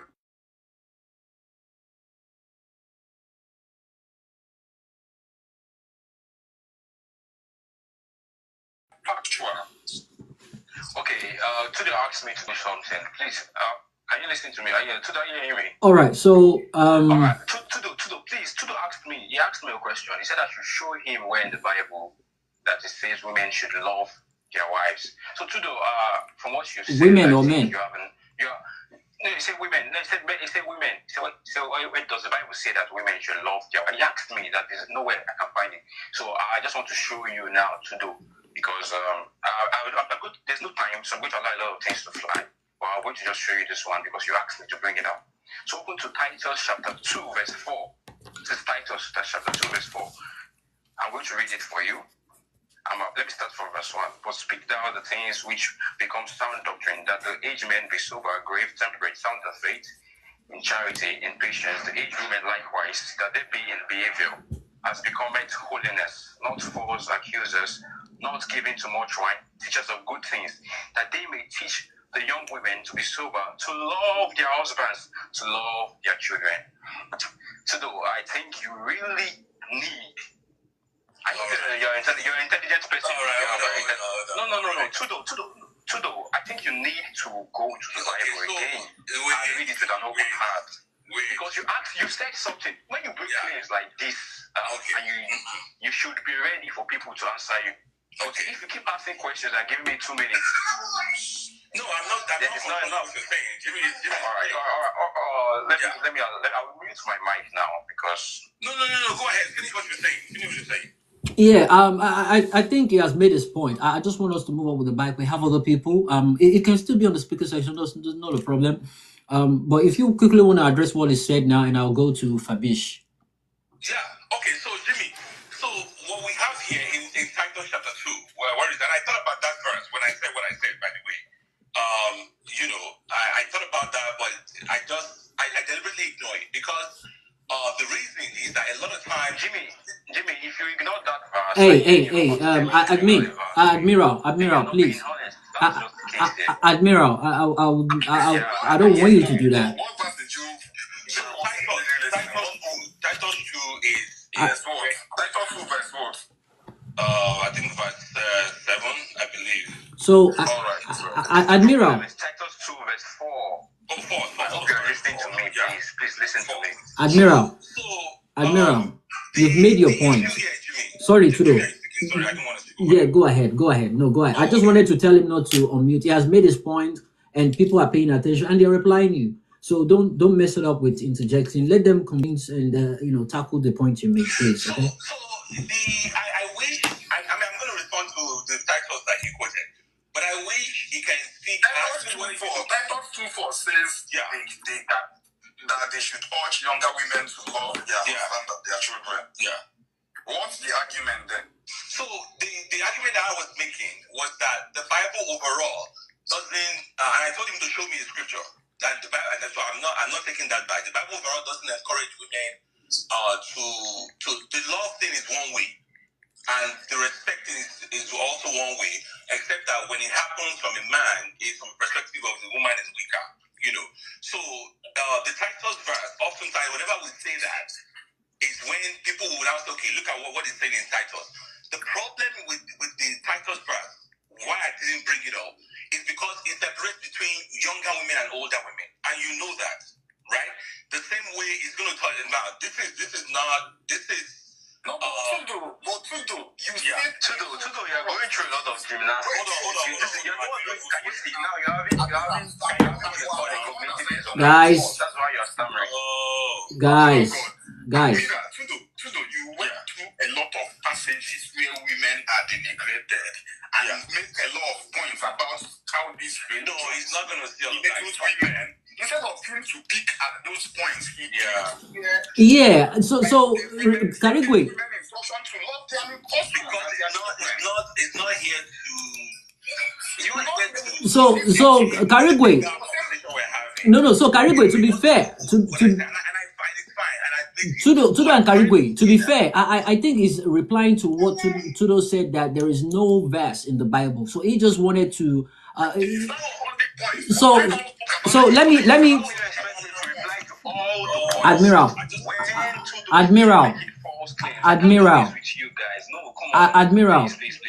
Mute your mic. Admiral. Admiral. You can't call something that somebody said false claim without bringing the real claim. Admiral, let me say.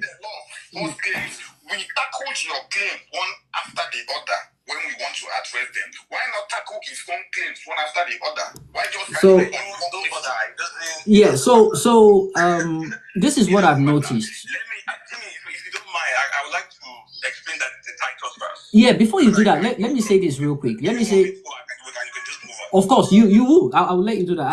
I want to address this real quick. Admiral, let me say this, and I'm a neutral person here, but I just want to call your attention to my observation. I don't know if you've come across Tudo before, you've listened to a couple of his spaces before, but it's almost as if, to me, the way it seems to me is you've come here to have a dialogue with me, and coincidentally, Tudo happens to be here, and your mission is just to make sure you discredit Tudo, as in personality wise. Yeah. So and the reason why I noticed that is simply because when he was making his point, he listed out, and this is just besides the topic, right? But I allowed it for purpose of establishing fact. So Tudo mentioned, I heard it to myself, that there is no verse in the Bible. Even though he listed a lot of points and he listed verses to back that up, you came for just that one, just to show that you can tackle or counter whatever it is it says. And that is not the point. And okay, Tudo used to be a pastor for over 2 decades. He has been on my podcast before. I know. Don't worry about it. He has been on my podcast before. And the reason why I mentioned that is for me to establish that people listening, again, I'm not saying it for people here, but for people that might be listening to this thing later on, is that he knows his onions, all right? And he said it, that he knew that verse might come up before, and that was the reason why he listed every other verses. But you were just after tackling that particular one, just to show the people that, yeah, Tudo can be wrong, and not attacking. I'm not attacking. So said something. He said there is no verse. Then he told me to bring a verse. So if he says that he knew, that means he's lying. That means he's lying. So I've already made my point. So Admiral, I've already made my point about that. No problem. I'm not going back and forth with you on that one. All right. So Admiral, I'm not going back on that. I want to move forward. So yeah, Tudo, back to you. Do that so we can move on to Fabish. I really do want to. Sorry, guys. No, it's fine. Yeah, so I really, like I was saying, right? So every time, whenever we talk about the love and respect equation, so the general consensus is with one I shared, right? But when I said what I said it deliberately because, and I'm not taking it back. So, Admiral, I'm not taking back what I said. That showed me the verse. I thought about that Titus verse, right? When I said what I said, but the reason I ignored it, which oftentimes people do, and it's good that you showed it, but I'm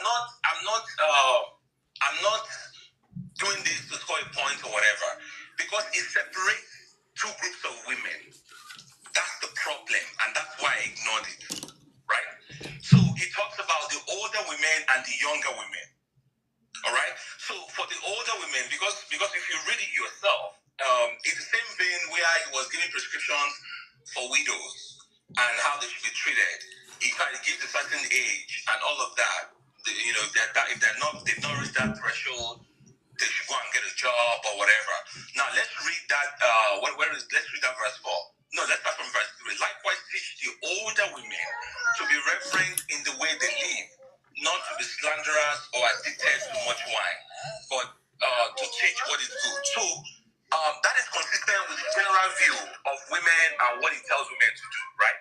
Now, then it comes to separate to younger women, which is the verse that you read, that they can urge younger women to love their husbands and children. Please, just 2 seconds. 5. Okay, you don't reach that 5. Yeah. It says be subject to their husbands. There you go. So he just picked only verse 4 and refused to talk about verse 5. So, Admiral, I am having a larger conversation while you are trying to do semantics. The reason I said what I said, because I'm making now. If I'm going to own what I said, is to say yes, you are right. I said show me the verse, right? And you have showed. You said there is no verse. Then you told me to show you. Hold on. Yes, I did say that, and I'm not taking it back. But the reason I said that is because this context does not fit into what we're saying. Do you understand what I'm saying, Admiral? It doesn't fit into what we're saying. Because why not tell all the women to love their husbands? Do you understand what I'm saying? Why not tell all the women? No, Admiral. Try to unmute and answer me. Why separate older and younger? Sudo, you've been intellectually dishonest in this conversation. You said things, and then when you presented with facts, then you say, I'm not going to. So you held the point till the last stand, and then you were presented with facts, and you said, no, you're not going to go back. After you claim there is no such thing. I'm so happy I gave it to you, word for word. It was there. If it was said, why should cherish their husbands, I would have regretted. Allow me to talk, please. Why you guys interjecting me? It is three of you brought. That's the advice you brought. It's three of you. Because why are you going to cherry pick passages from the Bible? You are cherry picking because I can tell you to go to Galatians. I can also tell you to go to Galatians. Say there's no male and female before God. You are all one before God. Jimmy, what do you want to do? Because I don't understand what this guy. Right. So I will still finish what I want to say. Let us move on. Yeah, let me finish what I want to say. Sorry, go ahead. Yeah, the verse 4 said, tell younger women to love their husband and their children. Then he went to verse 5 and countered those things and still advised them to be subject to their wives. So that doesn't count as a point. It doesn't count as a point. You can't tell me to love someone and also remind me that I'm subject to that. There you go. So, you said something. guys. Don't do this now. People are listening to you. I think people are listening. So, You guys, Admiral. Don't be like this. Admiral. The truth here is that you asked me to show you love. You asked me to show you subject. Yeah. And I showed you love. And I never went back and said that the Bible does not say submit yourself. I said it. It's there in my Bible. Okay. All right. So, Admiral. Wait. Allow me to finish, please. Allow me. So I said, and then you asked me that, there's no place. You said there is no verse that say wives should love their husband. And I went to show you a verse that say wives should love your husband. Yes, now you go back and say, no, it says subject. What's your point? Like, you are not listening. If you're going to cherry pick my Bible for me, I'm going to show you places in my Bible too that says. Can you listen, Admiral, you just allow these guys to say it. He's the one that's been dishonest. I'm not being dishonest throughout this conversation. So okay, so Admiral. I don't know what you want to ask. Yeah, Tudo, don't worry, I got this. I'm not gonna drop anyone. I want us to have this conversation. So, but we'll skip all this now. It's not even about the topic. But Admiral, let me say this to you. Number one, I think you're being very rude to me as the host, and this is a different podcast. I allow that, but I want us to be reasonable here. You've been very rude. I can interject anybody at any time. So as my co-host, he can do that at any time. Nobody has the right to speak on my space. It's a privilege, okay? And I want to let us to appreciate that. But I'm not going to take that privilege away from anybody. Again, it's not a political space. I allow Tom, Dick, and Harry to come and speak here. I'm not going to gag anyone. I'm not interested in your tribal affiliation, political affiliation. We're talking about humanity here. And back to humanity. You're concerned about the fact that a Bible verse talks about love, and you are not bothered about the same Bible verse, or maybe a couple of verses talks about subjecting women, and you're focusing on that love. You don't want to focus on, and you're focusing on that because it's coming from the Bible. And this is what my topic is all about: humanity. So you're going to do that because the Bible says you should do that. You're going to stone a woman that happens not to be a virgin because the Bible says you should stone her if she's not a virgin, if the husband finds out she's not a virgin. These are the conventional values of the Bible. We're Thank God you evolving. said Bible, not Christianity. I'm going to switch now. What is the You're right, I've been foundation? rude. What is the You're foundation right, I've of been rude on this Christianity? space. I've been rude. You're right. I'm going to switch. I'm going to leave the space now. Oh. I'm going to be a listener because I'm not allowed to speak. Obviously. Okay. I think that will be actually great, and it is based on the fact. I'm glad. I mean, people have been listening and they know I never, stopped him from speaking. So this gymnastic is not gonna work. I'm glad. Tudo, thanks. I'm glad you didn't even take him off. He left himself, and nobody can tell me that I didn't give him the chance to even speak. Well, I'm a co-host. If I don't go, I know. And now why I don't give you co-host? I've been thinking about giving you. I know say rapture will happen, and I don't want that to happen here. I don't want us to do that there. But yeah, Fabish, let's go after Fabish. Karigu has not actually spoken, so I want him to actually lay his own point, or maybe not. He just wants to tackle people, which is okay by me. Normally I don't make submissions. My own is just to listen. You just tackle people. All right. Jimmy, can you hear me? Yeah. Go ahead. Sorry, I was a little distracted here. So, it's unfortunate that people like him will not let people talk so that we can get the truth. And they will now twist it as if you're the one that. The overall point that I made with all those different verses, I wish he had addressed them, but he didn't. But the title verse, I knew of it, but I deliberately ignored it. And for his own sake, unfortunately, he left the space. But I'm going to share what I wanted to share. Yeah, that's fine. Jimmy, if you do, because it was going to take time, if you do a word study, like original Greek word study, because the New Testament was not originally written in English. Okay? So if you do the original Greek study, he uses two different words for love, for men and women. That's why I ignore the titles. I know what I'm saying. In Ephesians 5, where he commands husbands to love their wives, he uses agapate, which is from agape. Okay, Jimmy, if I was doing all of this, we would have turned your space into I to avoid that. But if you go to the titles, right? The titles where it's a different word he used. It's a completely different word that has nothing to do with the word he used for how husbands should love their wife. It's almost like admiration. That's the meaning of what he was telling women to do, as opposed to what he was telling men to do, which was also already explained as Christ loved the church. How did Christ love the church? Agapeo, the love of God. So he took that love that Christ had for the church, he applies it to men. That's exactly how he wants men to love their wives. But when he came to women, he switches it. He doesn't use, guys, please fact check me. Go to whenever the Bible tells the women, gives women instruction about relationships, it always goes ahead to remind them that they are subject to the You are other less. sex. You are less than. It's that simple. So Jimmy, I didn't want to get into all of that because it would have just I would have I had the back of my head. And when I said what I said, I'm not taking it back. He is reading the English translation. Check it. Yeah. Love.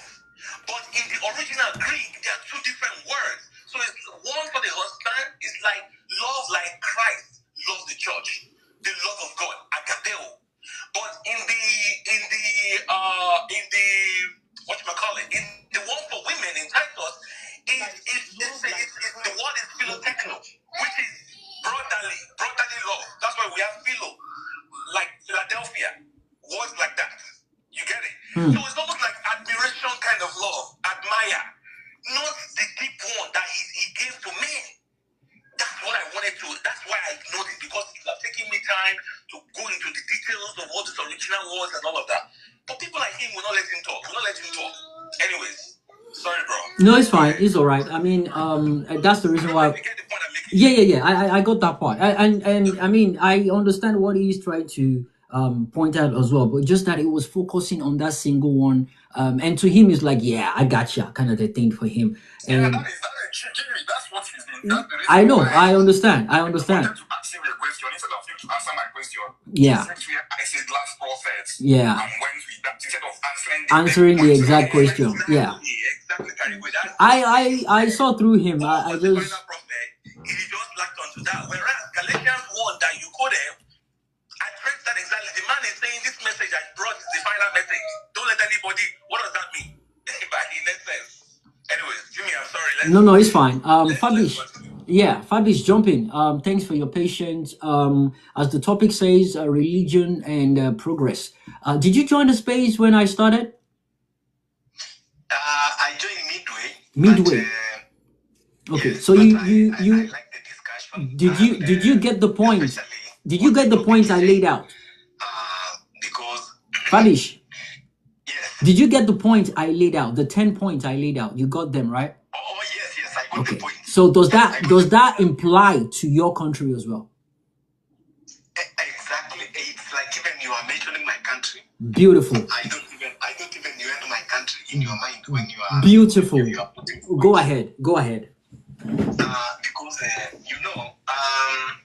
I think I want to pick first from that topic of women, and I want even to take way back to the Old Testament. When you read in the book of Leviticus 27 verses 3 to 7, which I not want to take time to read, but as anyone can read from their site, it talks about the monetary value.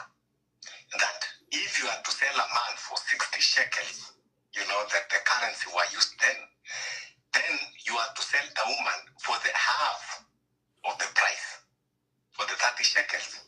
So this itself shows that it demeans. I'm sorry, sir. Which Bible verse? I'm sorry, I just want to know. Leviticus, the book of Leviticus 27 verses 3 to 7.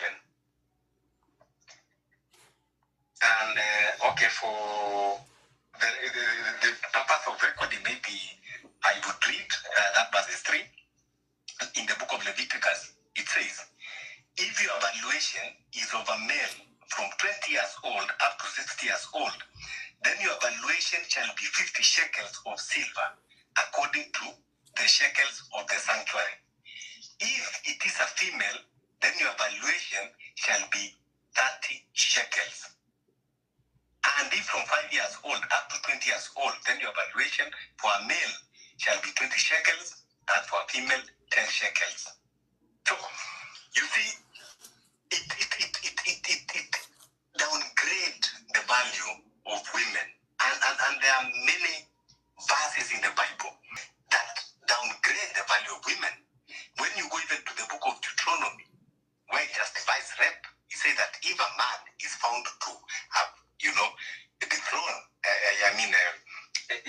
betrothed a woman, then that woman should be given to that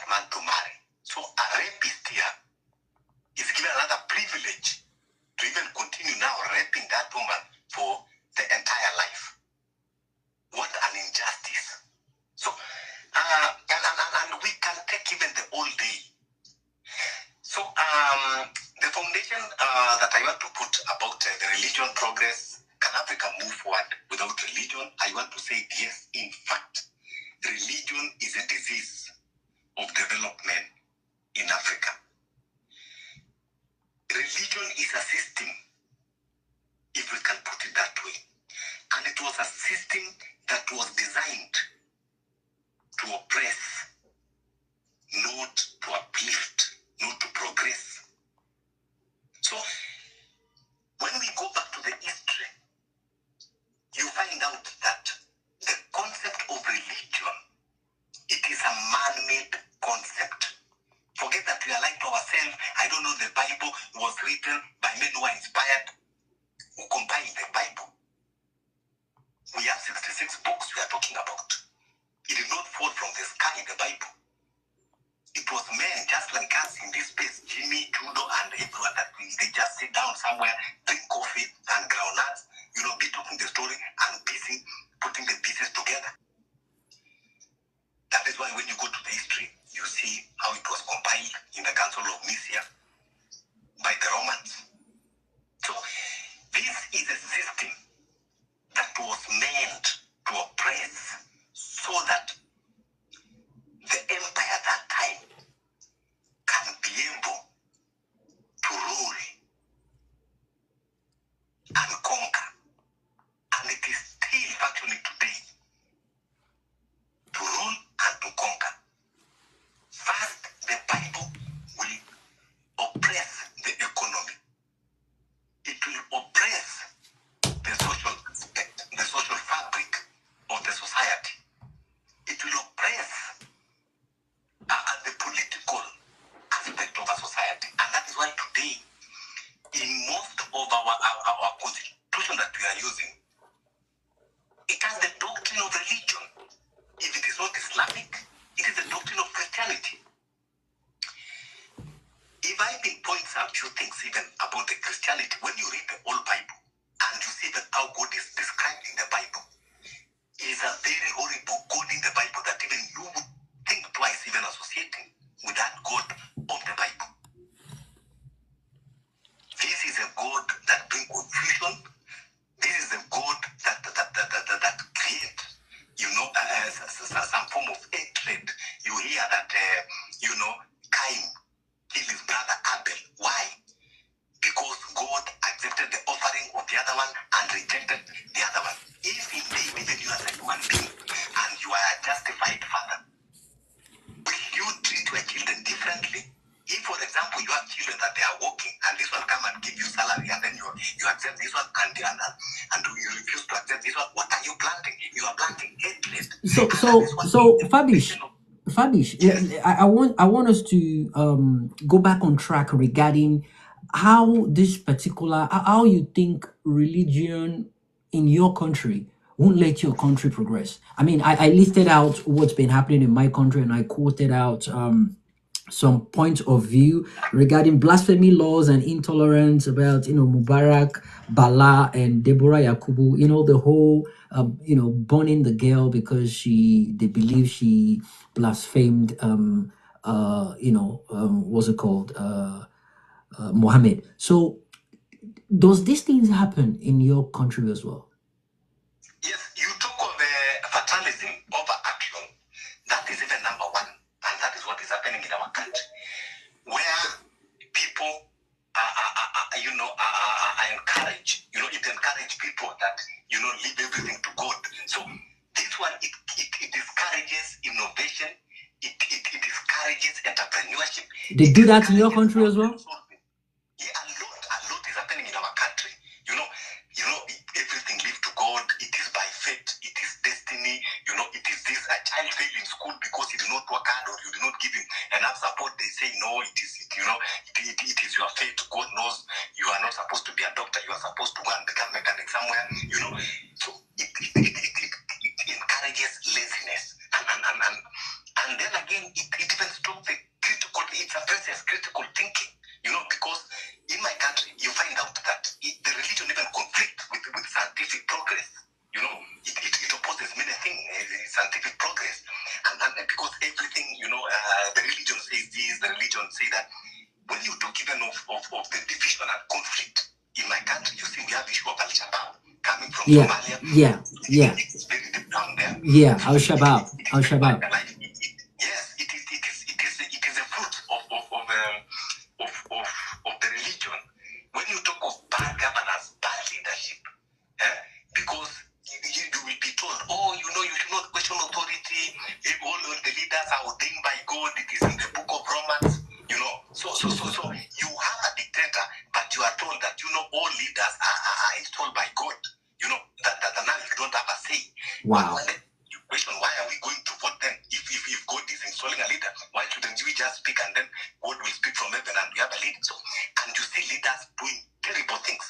It encourages corruption. Wow. Nowadays, leaders, they take the money, they loot the money, they go build the churches, expensive churches, go give a lot of money in mosques, a lot of money to those bishops, and they sanctify, they clean those leaders, and they become clean. So, in fact, if we are talking of the conduits of corruption today, is religion. It is the one that is encouraging a lot of. You would see children going barefoot to the school. They are sitting down under the tree, but you will see a church. You are told that it is built. They use about maybe $50,000, $100,000, $200,000 to build a church. This church is not a factory. People don't get employment. It's not productive. It's not. You will find the church build a school, whether it is a Catholic school, whether it is an Advent school. But I tell you, these schools will be very expensive. An ordinary person cannot even afford to take the children to those schools. And yet it was built by the offering and the tithe of the poor people. And yet those schools, poor people cannot afford to take their children to those schools. So the religion itself is acting as a kingpin of corruption. Because when you take money from the poor people in the pretext that you are going to build a school or you are going to build a hospital, but the very same people that they contributed their little money, they cannot afford to use those facilities that you built. It becomes for the elites. Most of these elites, even they don't even go to churches, they don't go even to mosques, they are not religious. When you see in my country, people are religious and the poor masses, those are the people that you will see them in the morning glory. You will see them in the afternoon, they say, I don't know, lunch hour devotion. You will see them in the evening. They rarely have time to think and do other economic things activities that is going to uplift their lives. Because they have been told about miracle that you need to come and believe and you'll get a house. Some even they will tell you come and believe and you'll get a visa. I don't know how miracle will that happen that you just get a visa. Visa to do what? You don't have any skills. And they tell you that you'll get a visa and go to US. To do what in US? When you don't have any skills. They do not support you to get skills that you can go even outside and work. But they'll just tell you that you'll get a miracle. So religion has paralyzed Africa. When I talk of Kenya, now we have a dictator called William Ruto. He's a product of religion. Because he went to all the churches donating billions of money that he needed when he was working in the previous government. And the most, you will see a president in Friday, he will wear, this mosque regalia, Muslim. Yeah? On Saturday, he's on another church wearing suit. Wow. On Sunday, he's on another church. They don't even have you cannot even identify. Even they go even to the Hindu temples. So, conmanship, religion has everything, every evil thing that you want to talk about is a product of religion. When you go to countries that have progressed, like China, you will hardly see people who are religious, but people are productive. You go to Japan, you will hardly see people who are religious, but they take their time in innovation, in scientific researches, in industrialization. They take their investment to industrialize and produce for the country. But us, we take money. They say, oh, God say, you must build me a good temple, a good house. I don't know, Solomon, he built, I can say old ways of thinking and retrogressive. If we can stop religion in Africa, that will be our first, that we can say we have redeemed ourselves and now Africa can be able to rise. That Thank you so much, Fabish. That was, I mean, now I understand. When you said you thought I was talking about your country, I'm actually shocked with all the things you're saying. It's almost as if yours is even worse than ours. So you have Ruto dressed like the Muslims on Friday, and he still wears suits to church on Sunday. Ours doesn't. They don't even have time for all that. They barely go to church or mosques. And if they're doing it to satisfy certain sentiment. They're doing it like, they mean it, but deep down they are demonic. The act and their actions does not show anything good about them. The people are dying of hunger. Insecurity is growing every single day. And look, To add on to that, Jimmy, there is something even that happened in Kenya that go has ahead. never happened anyway. Go ahead. By religion. Go ahead. There is a church in a place called Shakahola where a pastor told his congregants to fast until they die. 1,000 people fasted to death in the name of religion. And the government operatives, this happened in a span of almost 1 year. And we have national intelligence, we have police around there, we have government administration around there, but no one there to intervene. 1,000 people, young children. You know about Paul Mackenzie, right? Mackenzie, yes, Mackenzie. Yeah, and he himself did not fast to die. He's alive. And he said he did not fast to die. Wow. The people that die deserve it because, they don't use their brain. Their brain is sawdust. So, in religion, you are not taught to use your brain. Critical thinking is not allowed in religion. That is why you cannot question Bible. If you question Bible, you see people like the former speaker who was here. They will defend it and they tell you, if you question Bible, you become an antichrist, you become an agent of devil, you become, a devil worshipper. They not allow you to think on your own. Religion is supposed to think on your behalf. That is a problem. Oh boy. I think I heard about that story, and I heard about that story, and I tried to ignore it. And before we move to Solo, Stone, then Nana, let me say this. One of the main issues that we need to put in place in Nigeria, in Nigeria, is punishment. I spoke about it earlier on. Punishment. It needs to be executed decisively. Punishment. Because if you do the crime, you gotta do the time. But guess what? It's not as if we don't have those punishments in our constitution, but the will to do it. They will come up with Bible verses to let you know that no one is perfect. And as long as we keep having that in our society, we will never grow. We will never grow. Oh, you want to be like China? Do you know how many people China has already executed this year? And this is February. Do you know how many people that America has executed this year? Already, they've executed 10 people. Google it. 10 people already. As at, they were executed on the 31st of January, 5th of February, 6th of February, and on Valentine's Day, guys. They're not talking a day of love. They're buying them.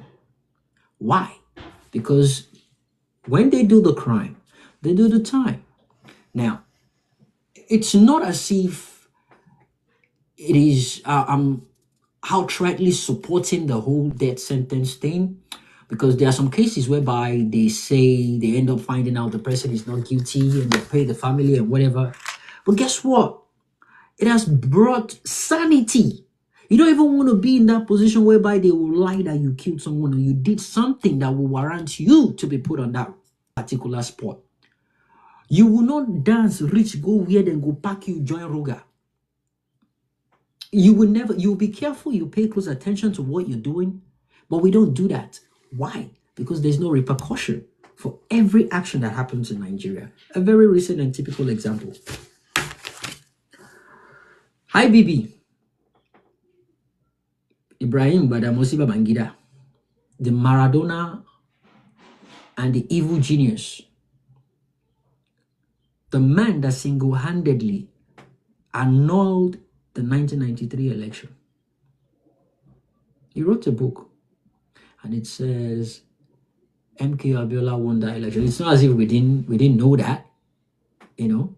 It is shameful that it took him 30 years to confess about it. That man just confessed to a crime. I don't care how old is it. I don't care if he's a cripple. God damn it, he's meant to go to jail straight up from that place. In a sane society, he's actually meant to be escorted to jail from there. Because he's just confessing to a crime. And not just that one. Kudirat Abiola is there, they killed the man. Besides the fact that they annulled that election, they killed the man, they killed the wife. A lot of people died. A lot. And you have someone writing this in his book, and guess what? We are celebrating them. We are celebrating them. Because there's no punishment for that. This is where religion comes in. This morning, I woke up to a video that Abiola's son, I think the youngest, the one dragging with Kola Abiola about fighting over the property of the father. And it was on an interview, and all he could say was, yeah, he heard it. He heard when Babangida was saying that. And he says, to hear is human, to forgive is divine. Is that not Matthew 6:14? Someone that killed your father. I don't expect him to do anything. But the fact that we always let people get away with this thing is meant to be, worst case scenario, can you at least be resentful about it? He killed your father and he's, well, I don't think he's even bothered because he has better things to fight over. The father's property. The father's property. And that boils down to the point of the importance of punishment. For the sake of people that just joined, I spoke about it earlier on. There should be an apology with punishment. I mean, the apology is you knowing you messed up and you feel, remorse about what you did, and you're deeply sorry. And you're not saying it because you're forced or someone is forcing you to do it, or, you're being conditioned to say or do it. You're saying it because you mean it, you feel it, right? That is the most important part. So you can apologize. It's good, but you still need to go through the punishment. The apology is just to show how remorseful you are. So there should be apology with punishment and apology without punishment, depending on the case, depending on the issue. You can apologize and they'll be like, okay, yeah, no problem. Depending on how impactful it is to other people. Because now humanity supersedes religion. Take it or leave it. That's going to be the conclusion of my podcast today. I'll get to that. Humanity, being human, supersedes your religion. So, punishment, it is the cornerstone of social order, reinforcing normal activities, deterring wrongdoings, and protecting the public. Without this, chaos will creep in. It's already chaotic in Africa. It is chaotic in Nigeria because there's no social order. People can break rules, they can break laws in society, name it. And social order, because the definition I gave is just punishment. Punishment is the cornerstone of social order, reinforcing norms, deterring wrongdoings, and protecting the public. So I mentioned something that is very key: social order. Let me go back to social order. What is social order? Social order is the invisible glue that keeps a society functioning smoothly. It's the set of shared rules, norms, values, and structures that guide how people interact, cooperate, and resolve conflicts. more like unspoken agreement that stops everyone from cutting in the line, like jumping queue, say, I don't care who you are. You get to the bank, you see a long queue, you just want to be in the front. Robbing each other in broad daylight. You see people getting robbed on Oshodi Oki or Oshodi Sale simply because they're not coming to you or they're not at your car. You don't bother yourself. You don't help other people. It will not happen in a same climb. If someone is getting robbed that's why people carry arms. They carry gun. If you can help, you do that. You step in. That's social order. And the last one is ignoring traffic lights. They don't even bother running after you, say you ignore traffic. It's as little as obeying things like that, dropping things on the ground, picking it up, throw it in the bin, things like that, because it will prevent the compilation of that. You might think it's just one thing you drop. Someone else will see it and be like, oh yeah, one day down, make I throw my home. Another person will see it, it keeps building, and before you know it, it becomes a normal thing. And your whole gutter will be piled up, and that will affect what's it called? Is it erosion? No, sorry, flood. Because there's no passage for the gutter. Everything is filled up. It's just from that single you dropping one thing. It doesn't matter if it's just one. The fact that you decide to drop it and you couldn't even pick it up to throw it in the bin, someone else will see it as normal. And before you know it, the conformity experiment works on every single person. It now becomes a norm. When people now drink orange, ice cream, they will wind down, throw it outside. It's a normal thing to do now. And if we cannot fix that, we have a problem. Now, social order, we have two types. We have the formal order and the informal order.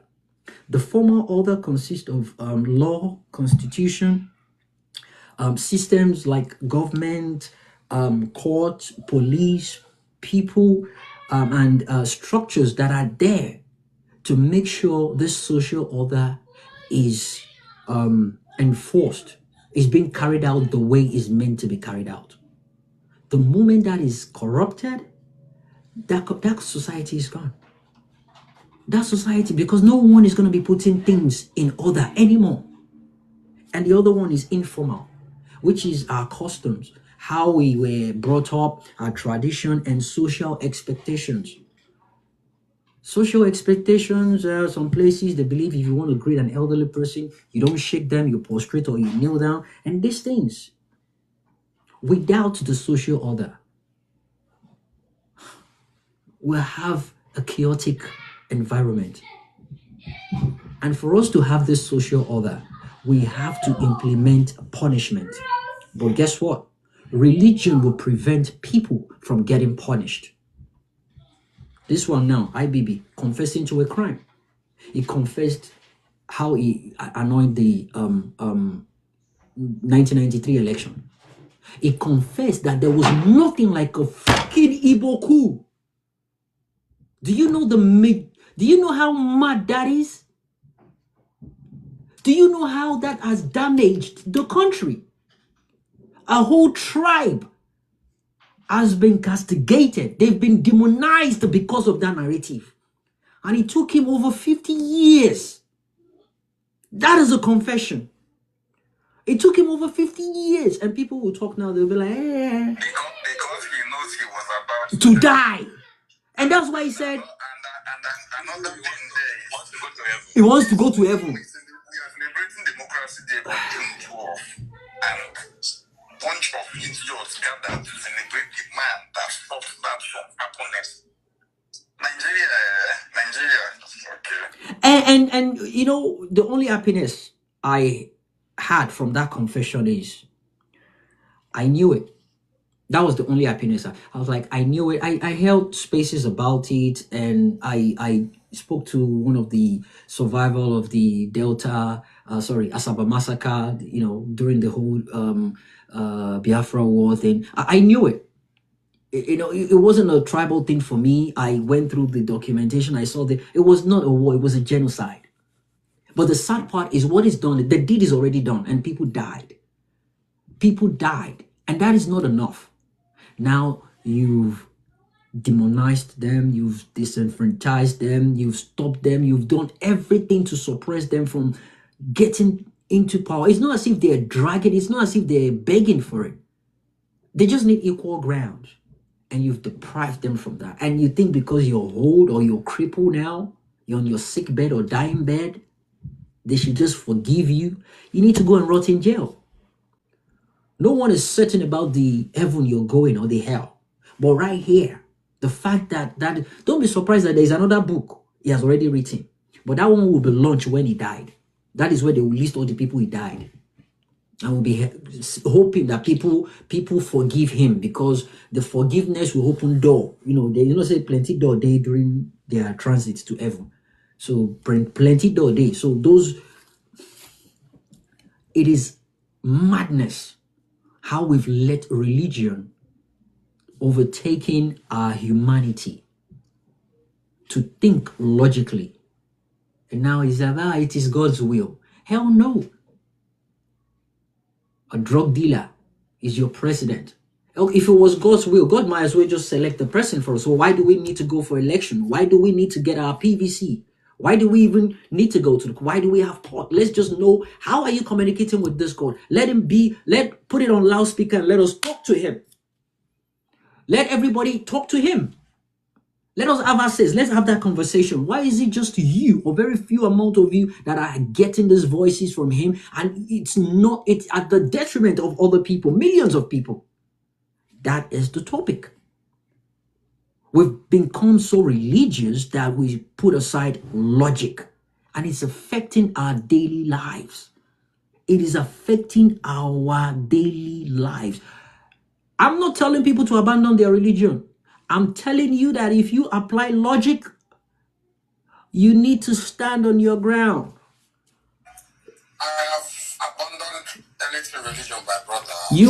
I don't blame you for that. Correct, but religion is a cancer that needs to be abandoned. We will get. For a moment, I thought it was actually that saying he has abandoned. No, that's Tony. Anyway, enough of my ranting. Let's go to abandoning religion. Me have abandoned anything God, because that shit.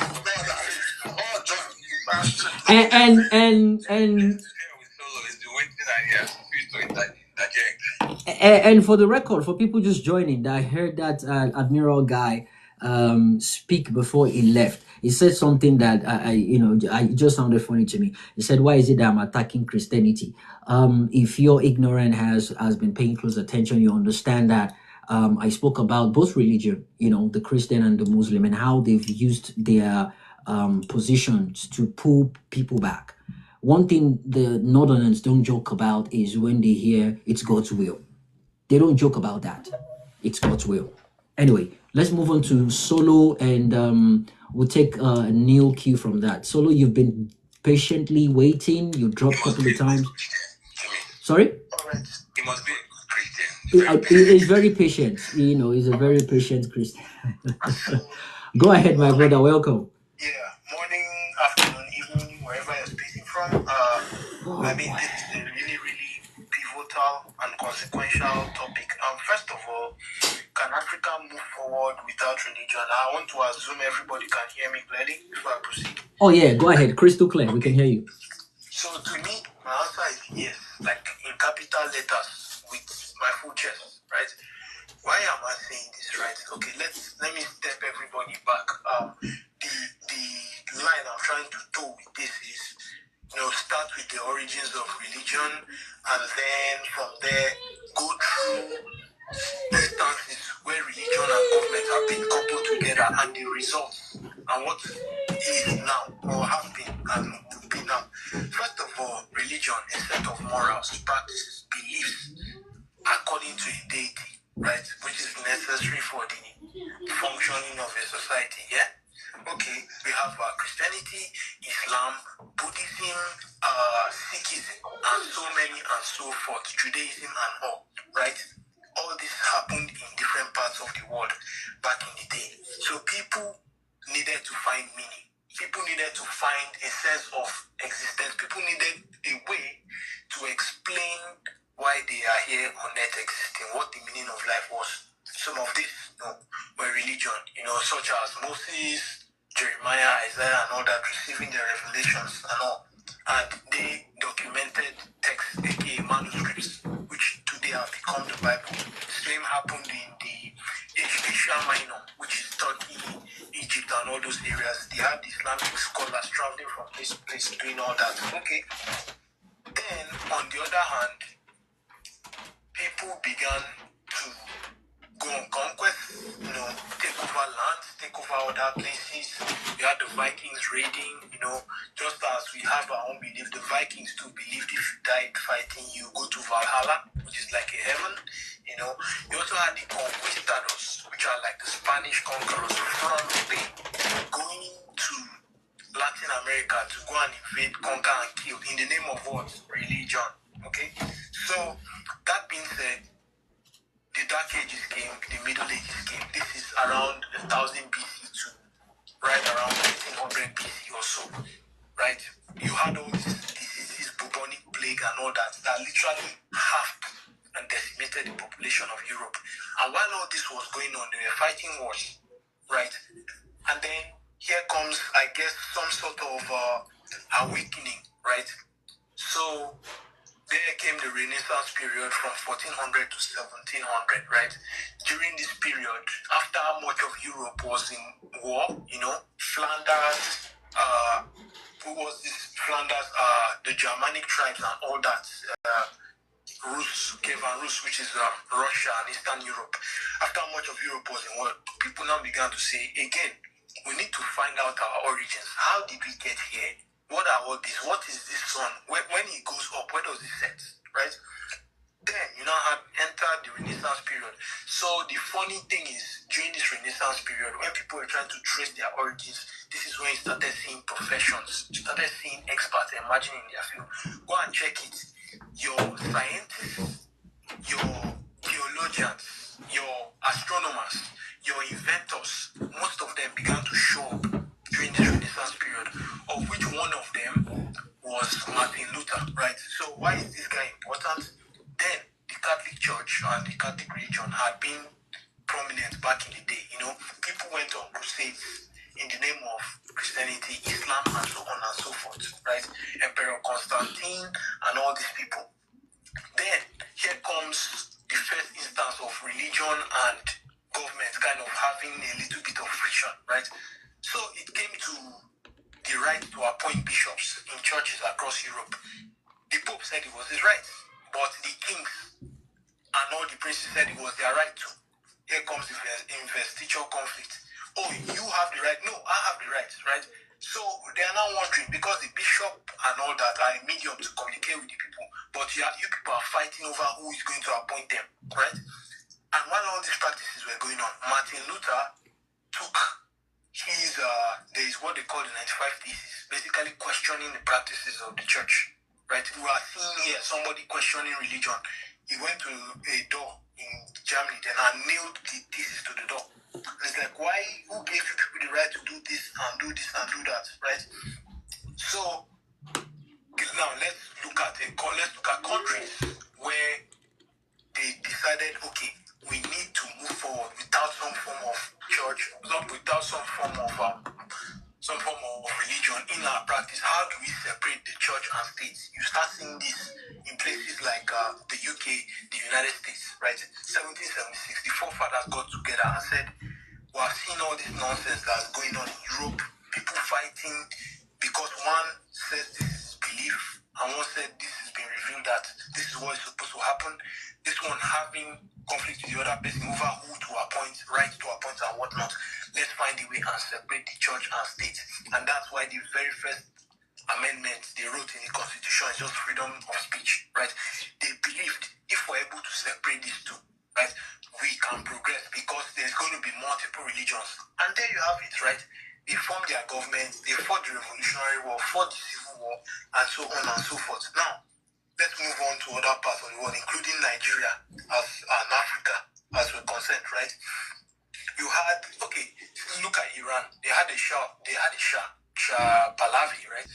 And things seemed to be going well. The society was pretty liberal And then here comes the Islamic Revolution, right? Please, I'm not against Islam, I'm not against Christianity or anything, but look at it. Look at the result of the Islamic Revolution, right? They said, okay, we are going to fuse religion with our progress. We are going to place the president below the Ayatollah, who is the highest person or highest figure in a theocracy, right? Okay, fine. They did it. See how well it turned out for them. You know, Iran hostage crisis, all this nonsense. Okay? That being said, fast forward again. Then here comes down to Nigeria, right? I think during Abacha's time, there was a rumor of something, right? What was said was Abacha appointed people based on who he felt was competent, right? Only for a northern leader or so, a northern religious leader, to go and meet him and tell him that, oh, why are you surrounded by non-Muslims, right? So essentially stoking fear and all that, right? So here we're seeing religion becoming number one, meritocracy becoming number two, right? So all these things began to cause their issues. They began to create friction. You know, please, why are you trying to implement Sharia law when you have the 1999 Constitution in the jurisdiction of Nigeria as far as we're concerned? Why? All these things, they're stifling growth. And the more ignorant people are, the more dangerous it becomes. I mean, for Deborah's death will always be regrettable.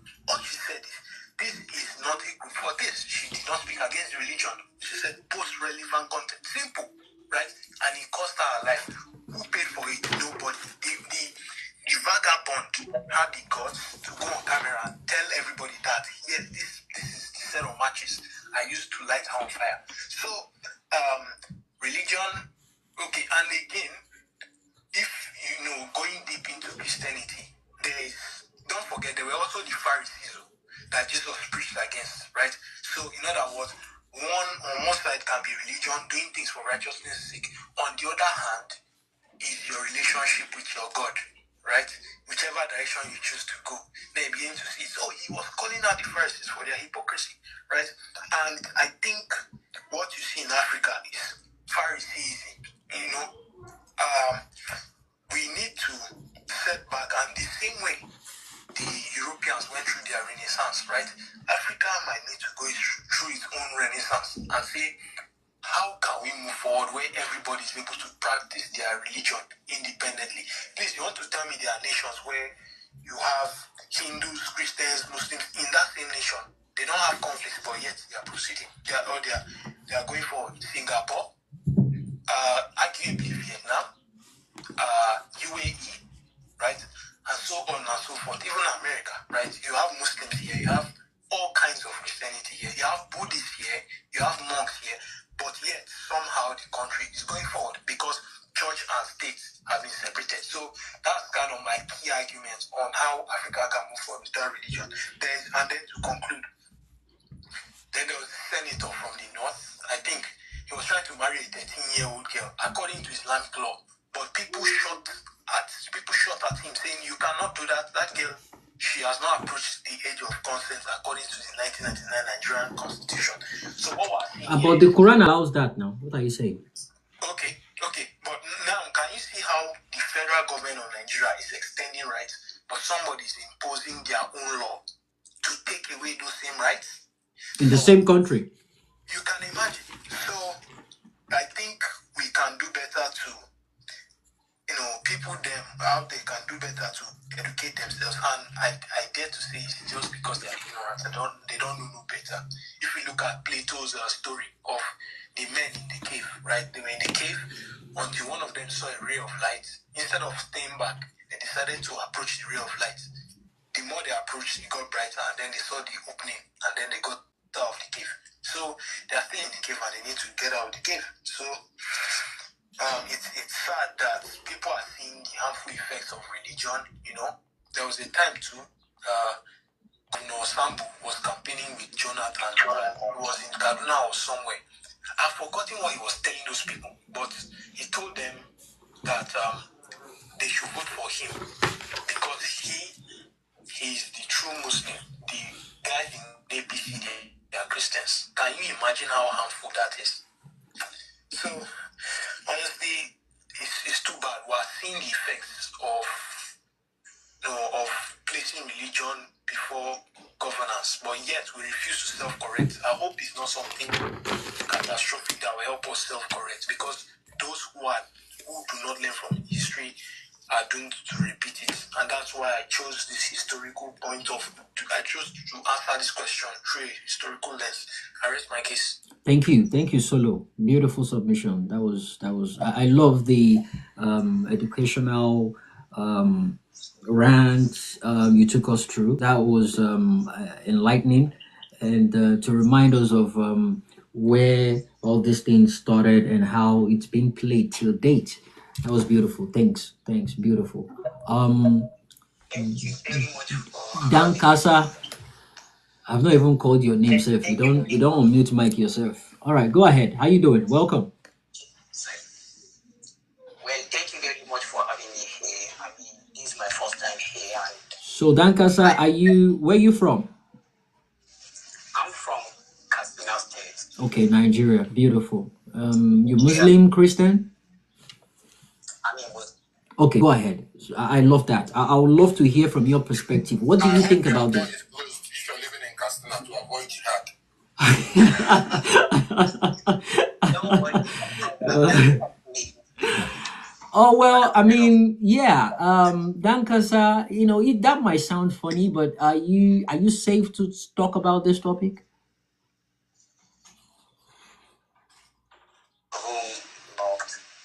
No. I'm being honest. Are you safe to talk? I don't want to have people's blood on my hands, because this is gonna be going on Twitter. On YouTube. I don't want them to hear what you're about to say now and probably track you down. No. Okay, all right, go ahead. I hope no neighbor is listening to you. No extremist is full there. It's all over the place in that region. Yeah, well, I mean, I believe is matured enough to know what he's getting into. No problem. Go ahead, Dan Casa. I would like to talk about two things. I mean, the earlier speaker before the last one talk about something. I would like to comment on that. Which is?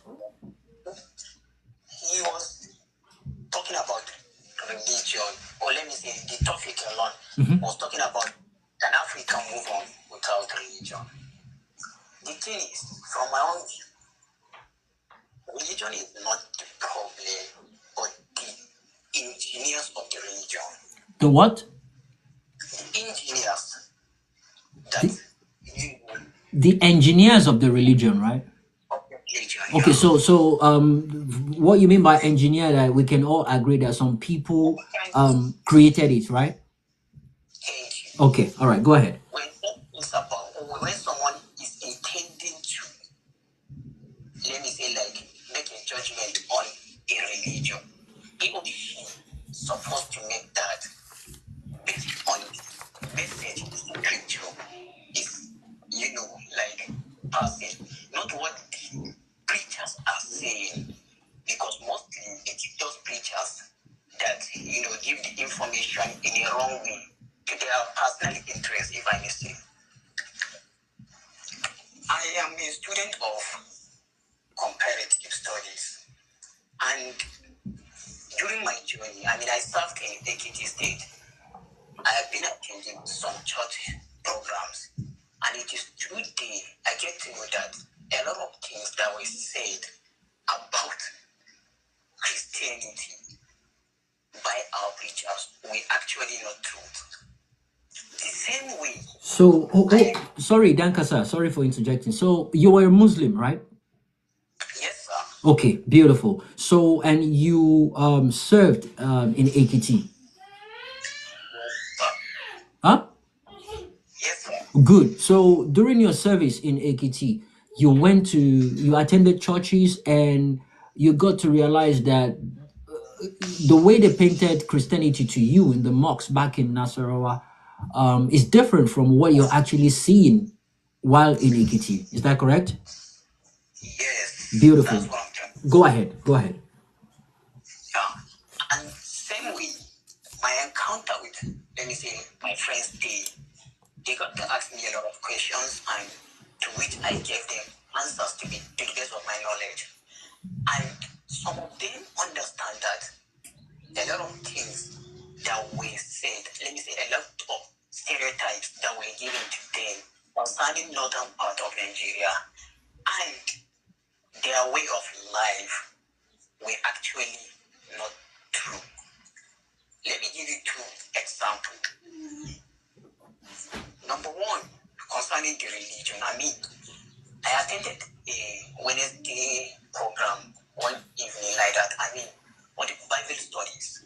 It was a Bible studies class, and the pastor quoted a verse in Book of Genesis. I can't remember the exact number of the verse, but it was in Book of Genesis that said something to which it is the same thing, or almost exactly the same thing as it was said in the Quran. And that verse should have been applied to IDP and his co-conspirators. Yesterday that he launched that book. The verse says, whosoever shedded my blood, by man shall his blood be shedded. Meaning, if you kill someone with your hands, that judgment should not be waited till we reach hereafter. It should be executed here on this earth. That's what the pastor translated the verse to me. And I compared with a verse in the Quran, which is in the second chapter, I think it was verse 178, that said the same thing, that if you kill someone, you should be killed there and then. I think that is Genesis 9. Genesis 9. I didn't say of this kind of thing. Yeah, I think that's in can you hear me? Dan Kasa, that's in Genesis chapter 9. Thank you very much. I couldn't just, I'm just trying to, but I just have it in my head that it was Book of Genesis. I couldn't remember the verse. Thank you very much for reminding me. So, you see, this thing is supposed to be, let me say, like, if we are religious enough as we claim to be, we should apply those bases on these brutal, let me say, heartless human beings. Because they killed a lot of people just for what? Claiming that they are what? Protecting national interest or something of so. So it's not exactly about the religion, because the religion also permits for these people to be executed. But here we are celebrating them as heroes, like, it's so disgusting. That's number one. Another thing is,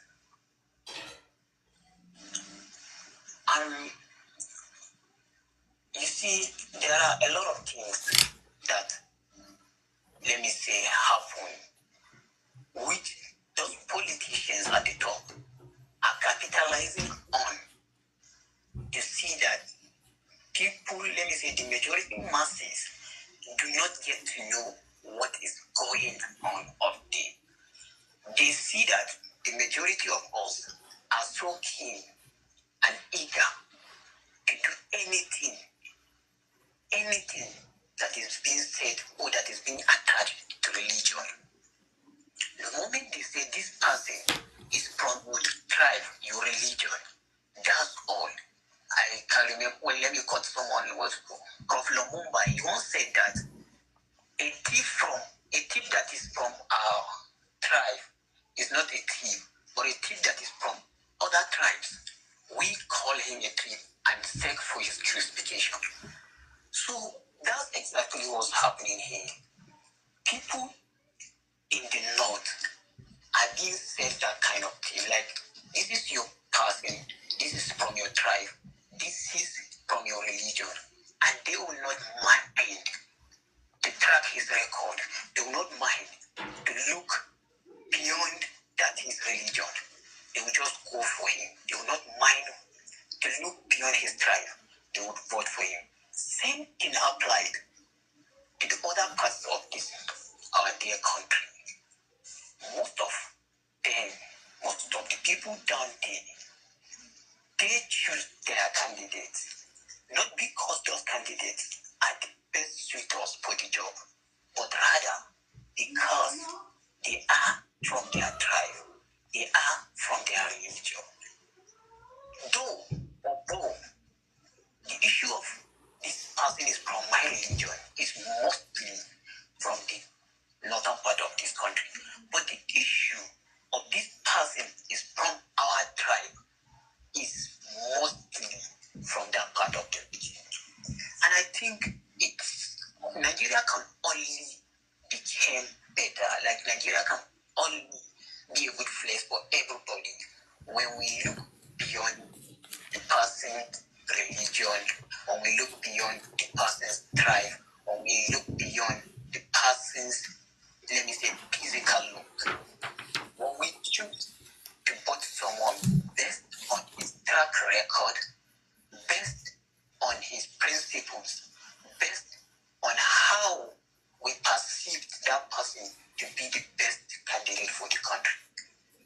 I think this is my contribution, and thank you very much for having me here.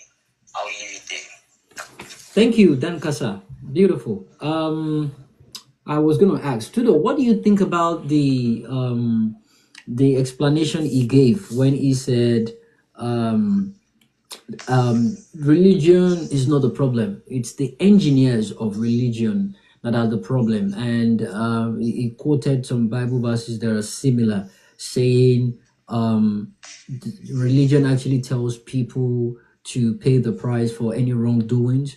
In as much as he has a valid point with that, but that's not the case in its entirety. You know, that it's on, maybe that's just one or couple of times in the blue moon. It's not something that happened all throughout, you know, both religion. And that's why sometimes when you're arguing with Christians, 1 minute they take you to the whole Testament, and next minute they go to the New Testament. So I think we can blame the engineers, as you said, and the work the engineers did. I think they tried to be balanced with whatever it is they did, but that balancing is not balancing. So Tudo, that's just my own view. What do you think about that? Because the guy he made some compelling points, and he tried to be fair in his argument. He agrees that it's a problem. He definitely agrees that it is a problem. And coming from a Muslim person, he can see from both sides, because by the way, you were indoctrinated, but thanks to education, you stepped out of that to experience what it's like on the other side. And from that experience, you got to realize that what you've been fed is different from what is actually there. And that is not to say the other side don't do it as well. This is just my own personal view. But I love the fact that as a Muslim living in an area where such a thing is considered an abomination, maybe that's the reason why you still spoke about it. But I'm glad, number one, you didn't use your real name. Number two, no picture. So yeah, I think you're safe. I just hope they don't recognize your voice. I think the bottom line is we can all agree that there's a problem, and religion is one of the problems. And that is my point towards this whole topic. Anyway, let's take Nana is meant to go next. Then we go to Trailblazer, TZ, and Jay. Stony and Karigo will not be house members, so I'm okay with you guys. Nana, I believe you're Ghanaian. Nana, can you hear me? I don't think Nana is there. Maybe it's unavailable. Probably I could go now. Okay. Yeah, why not? Take it away. How you doing? I'm good. Hello, everybody. Good evening. Welcome. Yeah. It's a nice topic, I guess. Just like the topic asked, if religion, can Africa move forward without religion? First of all, I want to say the problem of Africa and many parts of the world is religion. Okay. Religion is like cultism. Now, the last speaker, I think the northern guy, when he talked about people trying to vote regardless of religion and tribe, it is easier said than done. For example, I would say in Nigeria, the last election that brought this present presidency into power, I can assure you a whole lot of people knew that the person who is president now had nothing to offer. I don't know if they don't know. I knew he had nothing to offer. I knew Buhari would have was going to be better. Eventually, it's happening. Now, why did they vote him? First of all, he came out. He had a slogan, Amy Lokan, a tribal slogan. People went with it. In my life, I never knew what Amy Lokan is, up until he came into power. Or he started campaigning for power. A whole group of people voted because of that Amy Lokan. Yep. My language. Yep. They voted. Yep. A bunch of people voted because, they are my religious people. Let me vote them because they are my religious people. So now, if, let's be honest, your imam, your pastor, let's say your imam, and there is an imam running for presidency, and you know the imam is incompetent, but your imam will want you to vote him because they are both Muslim. It is the normal psychology of man. Do you understand? A pastor will want you to vote his own. Sorry, I want to correct that. It's not normal psychology of man, it's normal psychology of bereft of intelligence. Please correct that one because, well, people love to think take back the hood. It's cool, but you are a man who will love to win in your own side, regardless of the situation. If it's narrowed down to your brother, you will vote for your brother. So my point was people tend to move towards where they think they can benefit something, just like people that voted in the local, they thought they were going to benefit something special. So that is the way a whole lot of people reason. It may not be general. When I say man, just know, you should understand that it's a higher population, So the people think like that, they act like that. That will automatically make you choose incompetency because you think that person is closer to you. So if religion was scrapped out, if tribe was scrapped out, which is impossible right now, let us be honest. It is impossible. It is part of the matrix. It is part of the tools the matrix is using. Before I was born, before a whole lot of people here were born, the president of Nigeria already had the vision that he is going to be president someday. So he already knew the tools to deploy. He is a product of protest. If you remember the one that they call protest, he knows that he can win according to tribal lines. He knows all these tools. He knows all these things. So he applied it, and it worked perfectly for him. This exactly is showing us. Now, let me no offense to the northerners here. This is going especially to the northerners. Now, an average northerner will vote the person that was projected to them. Now, who is going to be projected to them? You must be a northerner or a Muslim. This is the first time in Nigeria we are having a Muslim ticket. Funny enough, it was successful. So I want us to understand that the problem is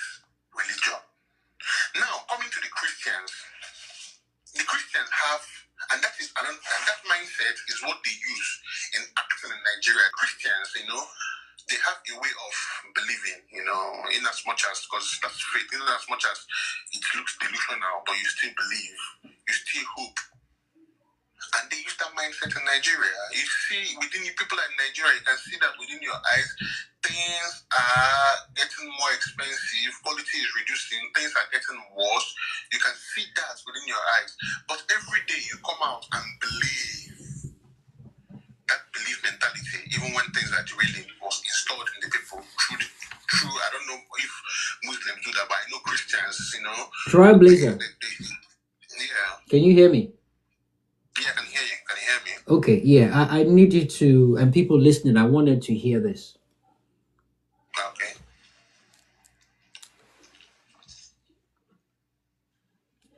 I think I can't hear you anymore. Is it just me?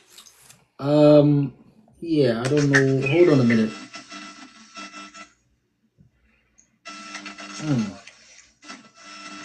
All right, no problem. Go ahead. There's a glitch here, but yeah, go ahead. I wanted to play something. I'll play for you. Okay. Yeah. So all these things are from religion. They keep believing. In as much as you know that you are at the tip of the iceberg and you have to do something immediately so as to improve your situation. But they tend to just believe and hope. So I think religion is the problem of Africa. Because without religion, there is no way APC could have coerced people to vote for them. Even Buhari tried to warn people against voting APC. It was clear. I saw it. He's trying to warn Nigerians. Sorry if you're not Nigerian here. I'm just trying to use, because this is my own case study. So I'm just trying to use the one I'm very sure. Even Buhari. I'm surprised how similar the two countries in Africa. Exactly. Thank you so much for that. I'm not surprised. It is similar. Because the same matrix operates, apart from these other countries that are trying to break away from the whole thing, but the same thing is happening because it is the same thing that's going on. They try to use that religion, that tribe, it is our own. For people that don't understand, Emiloko simply means it is my turn. How will you be contesting for presidency and you say it is my turn to be president? And boom, you became in 24 hours after your inauguration, there was scarcity of fuel. Sorry, in less than 24 hours, there was scarcity of fuel. In the next 24 hours, there was hike in fuel price. If in Nigeria, people in Nigeria can remember this, it happened perfectly like this. So if people can report, it's difficult. It's very, very difficult. The only solution is we can grow and our IQs can up, because as the year goes by, that's people's IQ tend to update. People become more intelligent, right? So as the year goes by, there could be lesser people who tend to vote according to the tribal or religious line. But as for now, it has been put in place even before most of us were born, because they know that this is the tool to get the people. For example, northern Muslims, if you know the amount of information given to them, the voters are being preached to them in the mosque. So, and most of them are loyal to their imam, their leaders, their religious leaders. Most of them are loyal, So when they say, okay, vote this person, blah, blah, blah, they will eventually vote that person, regardless of how incompetent he or she is. So the earlier we understand that religion has done more harm than good, I think the earlier our IQs update and we can see beyond that. But for now, it is difficult for a lot of people to see beyond religion, because they believe, even in Christianity, Catholic believe they're better than Anglican. Anglican believe they're better than Pentecostal. Even in Pentecostal, Christ Embassy believe they're better than Redeem. Redeem believe they're better than Winners. Winners believe they're better than, it's a long road. Very, very long. Are you here? All right. So thanks. I was actually. Oh, people are requesting for Mike. I was actually trying to buttress your point with this audio. Yorùbá ló kàn.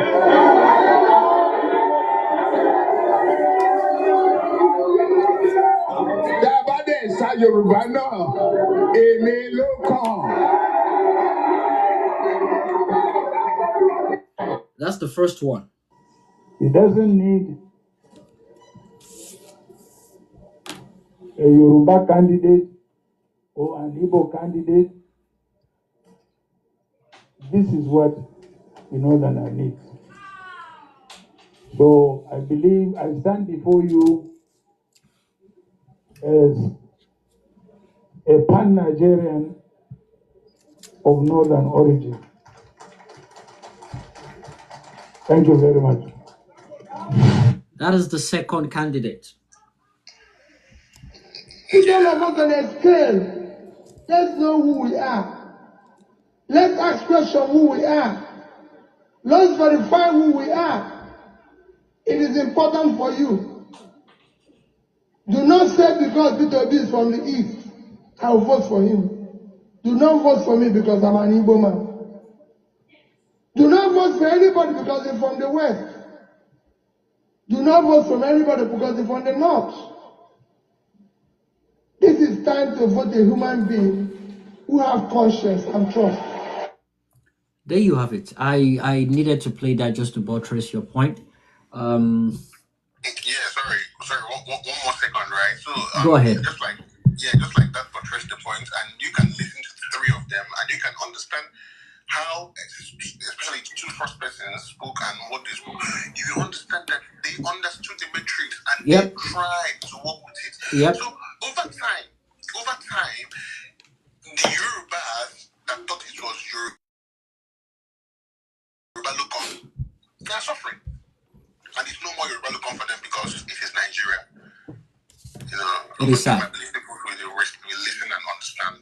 It is sad. I mean, I will still talk about the tribal thing, but today I want to focus on the impact religion has on Nigeria as a country, on Africa as a nation. These are the sensitive topics people don't want to get involved in. You know, people don't want to talk about it. But yeah, we have to, because these are pressing issues and it's affecting our immediate lives. People are dying, and every political decision you make is going to determine if you're going to be alive for the next 4 years, especially for people in Nigeria. You know, it is critical, and we've empowered our so-called spiritual leaders in Nigeria so much that they have the power to just do the unspeakable things in that country, and it is sad. And they use things like words like statements like it is God's will. It is not God's will to put in an incompetent president there. It is not God's will. That must be a very wicked God to put in a certificate forger, a prolific liar, an election rigger as the president of the most important country on that continent. And now the country is going down the drain. And every time the people are meant to step up and speak out, they use the religion leaders to suppress them. They will tell them, let us pray for our leaders. Let's not curse them. 100 days fasting. Hallelujah challenge. You've been doing this for over how many years? What has changed? Nothing. What has changed? And you see countries that are not even religious at all, and you are flourishing. The basic amenities of lives are there. They're not praying for it. They're not praying for water. They're not praying for light. Gotta get a job, go out there, work, make money, and you pay for your electricity and water. The government provides it. You gotta be able to afford it. And for you to be able to afford it, you gotta get a job. The conducive environment is the job of the government to make available for everybody. But we don't have that. The people have been so impoverished that they will trade their kidney for the next election. They will trade whatever it is to get food on the table right now. These are the issues, and we're here to talk about them. Thank you so much, guys. Nana, are you back? Are you there? Tudo, are you there? All right. Please give me a minute. I'll be right back. All right, no problem, no problem. I just want to be certain. Nana is not here. I actually want to hear from us. From someone from Ghana. We've heard from Kenya. I want to hear from other people. But if Nana is not here to speak, Seka, I see you, Seka. Tishi is actually meant to go next, then Jay. But let me do this. We have a lady here. Let's have a lady. Let's have a woman's voice for the first time on this page. Then Tichi, don't worry, you have enough time to speak. Flying Scholar. I hope you're a woman. Yes, I am. Oh my goodness. Because I've come across people like you and they end up speaking, bros, how you did? I'm like, no, that's a scam. No, you go back. All right. How you doing? Thanks for joining. Thanks for coming up. Jump in. What have you got to say? Yeah, thank you so much, Jimmy. Hi, everyone. Thanks a lot for the opportunity to contribute to this very important topic. You're welcome. It says, religion and progress. Can Africa move forward without religion? Well, in all honesty, I really appreciate the submissions so far. I've been listening. The relationship between religion and progress in Africa is quite complex because it's tied, to a lot of things we hold dear, such as our culture, our history, our societal values. It took me a while to understand and to be able to also help people understand, because I'm a Christian in terms of my faith, that your pastor or religious leader is not your God. It takes a lot of educating and unlearning to get to that level of understanding that this person who goes on the pulpit, I don't want to speak for my Muslim brothers and sisters because I don't understand how their faith works, so I'm going to speak to what I know. That this person you see, who you think in your subconscious that is a demigod, is not a demigod, is a human being just like you.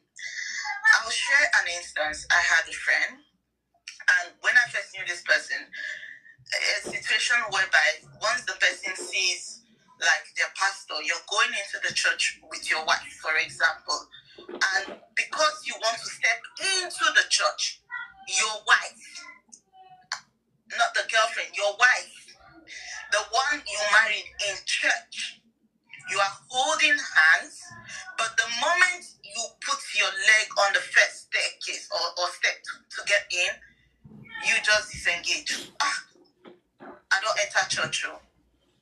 Hey, pastor not go like this thing. It's that mentality. It's that bad. Another instance, your guy will say, Jimmy, I beg, reason me 50,000 now. You not go give to Jimmy. But the moment your pastor says, hey, Jimmy, can I get 50,000 naira from you? Jimmy has transferred. Why? Because he's not pastor. So you see that it goes even beyond politics. It's about how we have grown up. And if we're having this conversation, it is great and I think it's timely.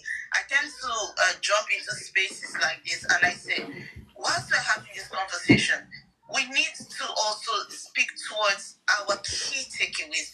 What are we taking away from these things? What do we want to see going forward? Do we want to see a pattern of unlearning? Or we just want to talk about the issues? Tomorrow we come again, we talk about the issues. What do we want to leave the space with? Because apart from unlearning, another thing that needs to be promoted is the art of critical thinking. So before I look at you and try to attack you based on your religion, I need to first think it through. Auntie, I have a question. Sorry, can I just finish? Yeah, no problem. When you finish. Okay, sure. I'll be happy to respond. So I'll just give a second instance around of. I remember the NSAS, what's it called? Because the third point I wanted to talk about was about tolerance. What I believe in might be different from what you believe in, but if we're able to tolerate each other and see things in terms of, okay, irrespective what you believe in or who or whatever it is you worship, can we come to a common ground to say we want the best? I like the fact that you play those 3 different audios of aspiring presidential candidates at that point in time. One person seems very, very straightforward. Don't vote for me because I'm this or I'm that. Just look for somebody who has the heart of the people. That's a very strict message. Is this a kind of unlearning? Is this the kind of narrative we want to start promoting? These are like questions we need to reflect on. That's why I talk about critical thinking.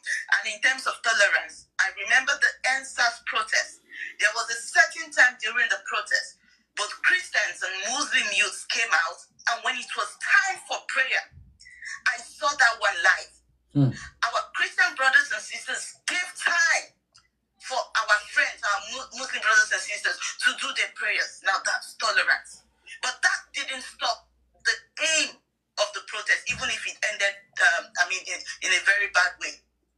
But then it was obvious that protest gave me hope that we could still see things from the same point of view if we go through a process of unlearning and tolerance and have a shared goal. So I would want to pause here because I see my brother Karigwe. Sorry if I'm murdering your name. You said you had a question, so I'll just pause and let you ask. Thank you. All right. Yeah, go ahead, Karigwe.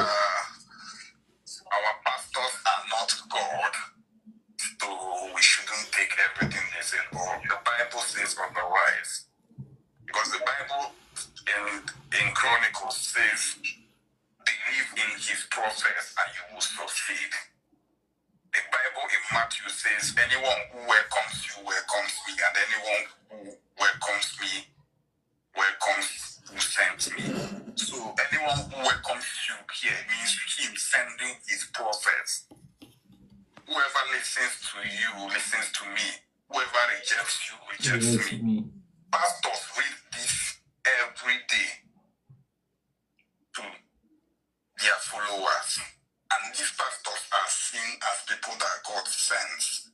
So who are you to tell them not to listen to them when the book that you people said God inspired has already told them that if you don't listen to these people, you will not succeed?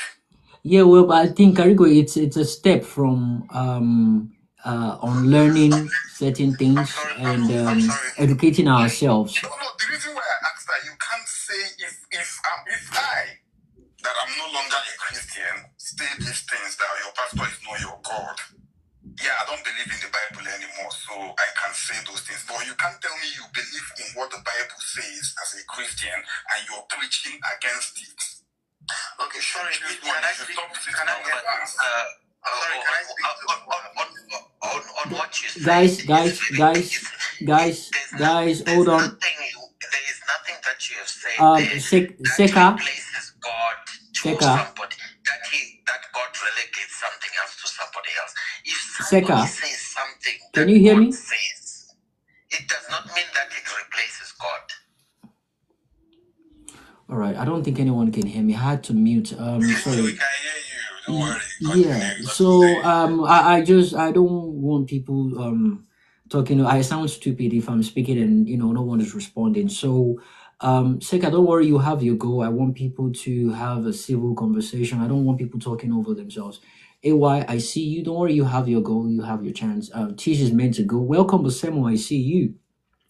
I want it to be interactive, but at the same time, I want it to be done, in a very mature manner. Karigo is engaging her. She needs to reply. I think it's only fair for her to reply. So when it gets to your turn, if you want to talk about that, you can bring it up again. I just don't want it to be crowded. Don't worry, everyone is going to have a go. It's a podcast. We're having a civil conversation. No one is going to be cussing at each other. No one is dropping anybody. Everyone's submission will be heard. It's left for the people that will be listening to this later on, and people listening now, to make that decision on what to take and what to discard. Okay.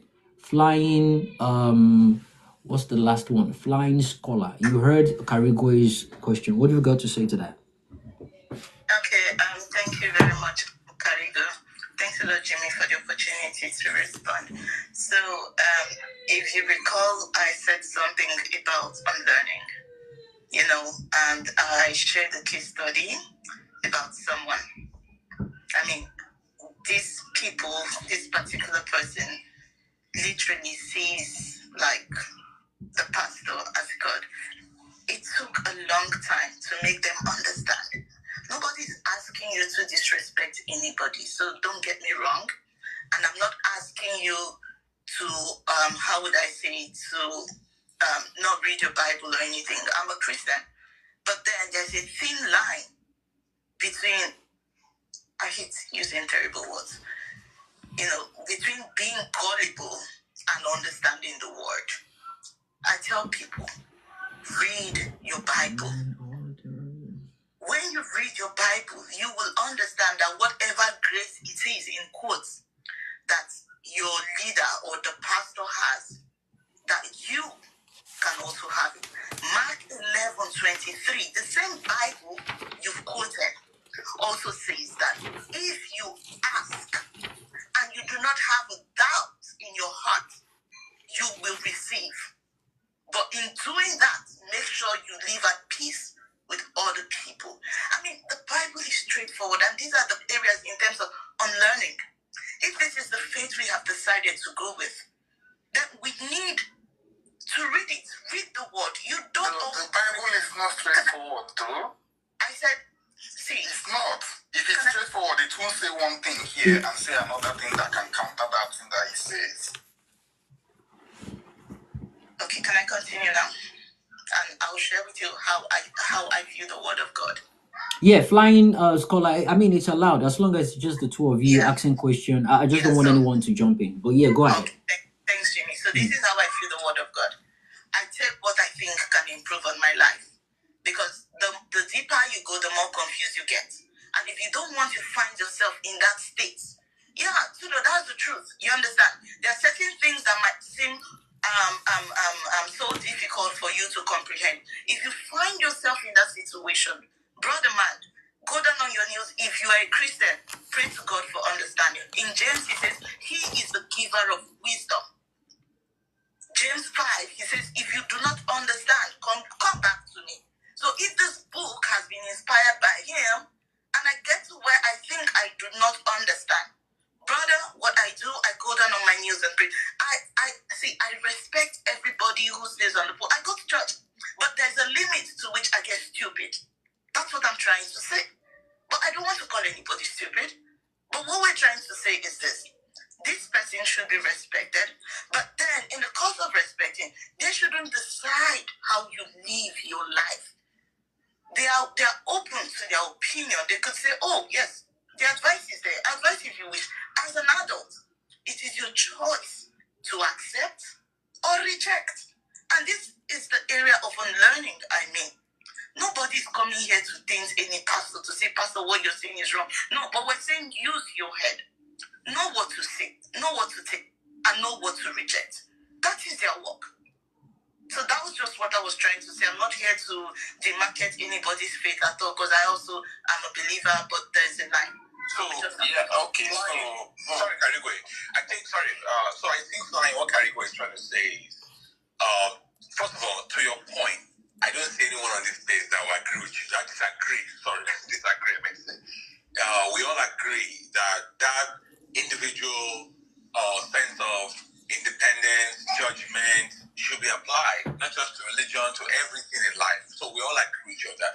I think what Karigo is saying is that the nuance that you are bringing into our approach to the Bible, majority of the pastors don't allow for that.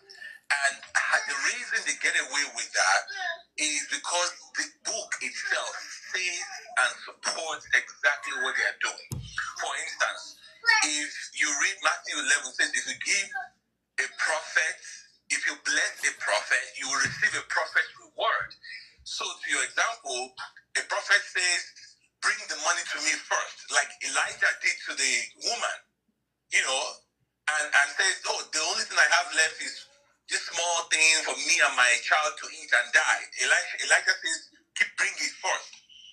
And then she goes ahead and prepares for Elijah. Elijah eats, and blah, blah, blah, the rest of the story. So when you find pastors that will use stories like that, or the Matthew that we just quoted, and then they will say, the Bible says. And then when they do that, all of a sudden they've arrested our people, because now the people can clearly see that indeed the Bible says what he is saying. So how do we get around that? And another thing, the same Bible will tell them that look to these people to teach you the book when you're confused.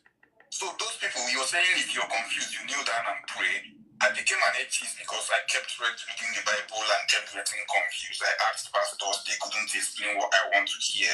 I knelt down and prayed to God. This same God you're asking, I prayed to him.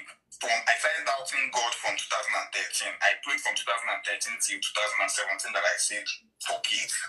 I was crying daily in the chapel, telling God, devil is trying to take me away. Please, don't let this happen.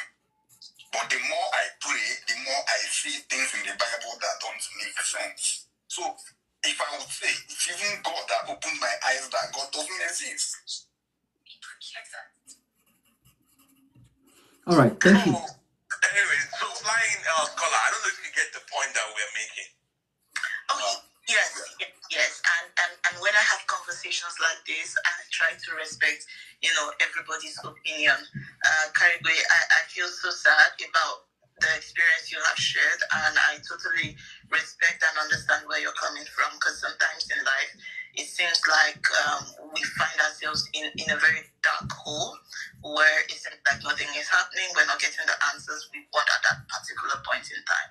And sometimes we find ourselves taking certain decisions that maybe make us feel better going forward, because you feel like you have a burden lifted already, But and I'm not in any position to judge the decision you took. But like I said, I respect and respect everybody's opinion about this issue. Tudu, thank you so very much for providing more context as to the point Karigwe was trying to make, because I believe in life we all have different ways in which we address our issues, as humans, but that doesn't mean we need to, fight over these things. And in terms of the topic, it brings us back to the point, back to the need for us to be more tolerant with each other. We mustn't agree, but we could have a common goal. So the way I do things, the way you do things might be different, but do we have a common understanding about what we want to achieve? Because at the end of the day, if we don't have that common goal, then even the process of unlearning might not even happen. If we're not able to tolerate each other, to say, okay, I worship who you want to worship, listen to who you want to listen, but then let's remember, we want to see a brighter Africa. How do we achieve that?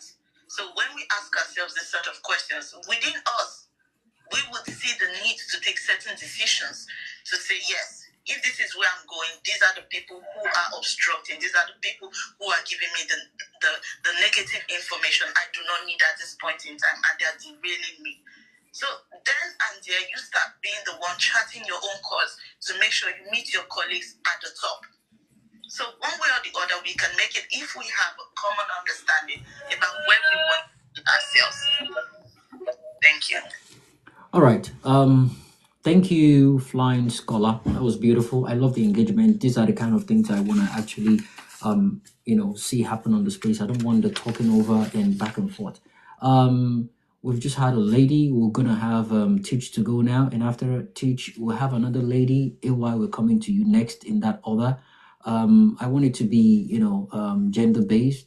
On a normal day, I will just go with the line. Seka, I see you. Don't worry. I believe you're not in Nigeria, or you're not a Nigerian. The topic is talking about Africa, and the reason why I'm focusing on Nigeria is simply because I'm a Nigerian. So I welcome other African countries as well. a Kenyan spoke earlier on. Nana, I'm still keeping you on the speaker section because I want to hear from your view. By the name, I believe you're Ghanaian. I don't know where Seka is from, but I'll be willing to listen to your submission regarding this, as long as you can come and argue the fact that is it a problem to Africa? Is it standing in the way of progress in Africa, or it's not? That is the argument. But before that, Teach, how you doing? Thanks for your, is it Tishi? Thanks for your patience and understanding, maturity, for allowing a lady goes first. Okay. Thank you. Okay, I think I'm audible, right? Crystal clear. Yeah. People are on TikTok and on Twitter. They can hear you loud and clear. Odogu, you're still on TikTok. You prefer TikTok. People, if you want to see me, I'm video streaming on TikTok. I think that's why you prefer. He's been looking at my suit since. And on Twitter, I'm just spacing. But yeah. Go ahead, my brother. Go ahead. Welcome. Okay, in terms of the topic, religion and progress in Africa, or without religion. Yes, so for me, I want to speak from my experience. I think majorly in Africa, I think religion is our major problem. In fact, I don't even see corruption, education as a problem, because religion has actually implanted all these social vices in our genes. I will give an example with Nigeria, to be specific. Even though I've been to, but let me give an example with Uganda. That I've been there, I've worked there, I've stayed there for over 3 years. So these things are the same. Like whether the Uganda, Nigeria, they are the same. If you look at the way religion has programmed our people, or the way it has indoctrinated our people, is like we cannot think again for ourselves. We are handicapped.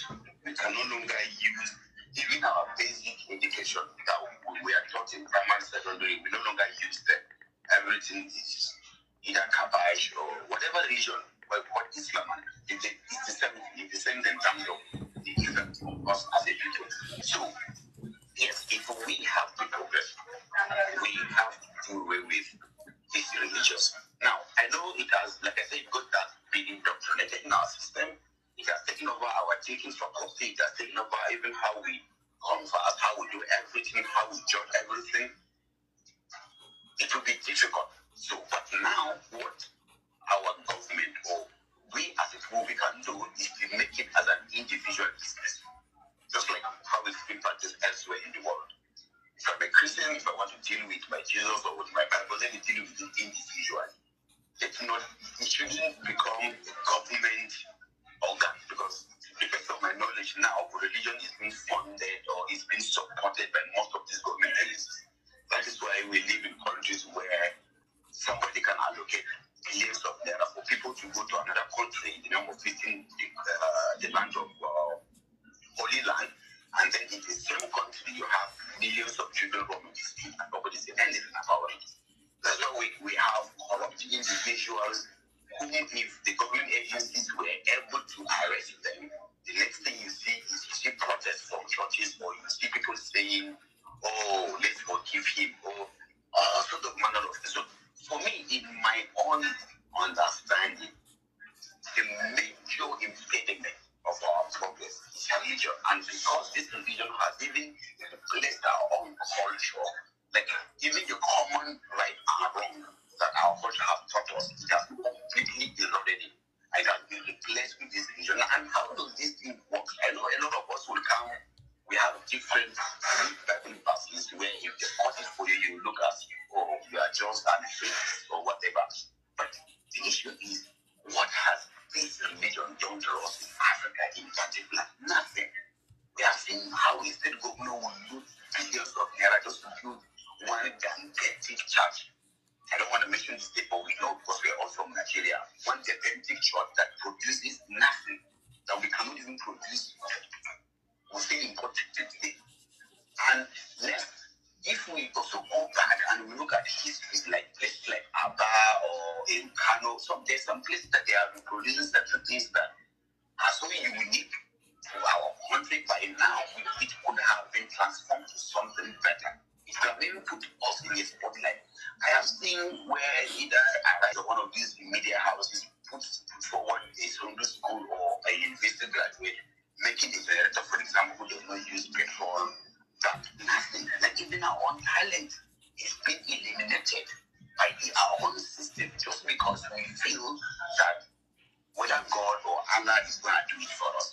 We have seen when people even raise to fight the wrongs in government, like the recent end bad government, the youth plan, when they were pushing, we have seen how some men of God who claim have done things with Jesus Christ or with whatever they have done, come and then tell their own congregants that let's go for a prayer walk.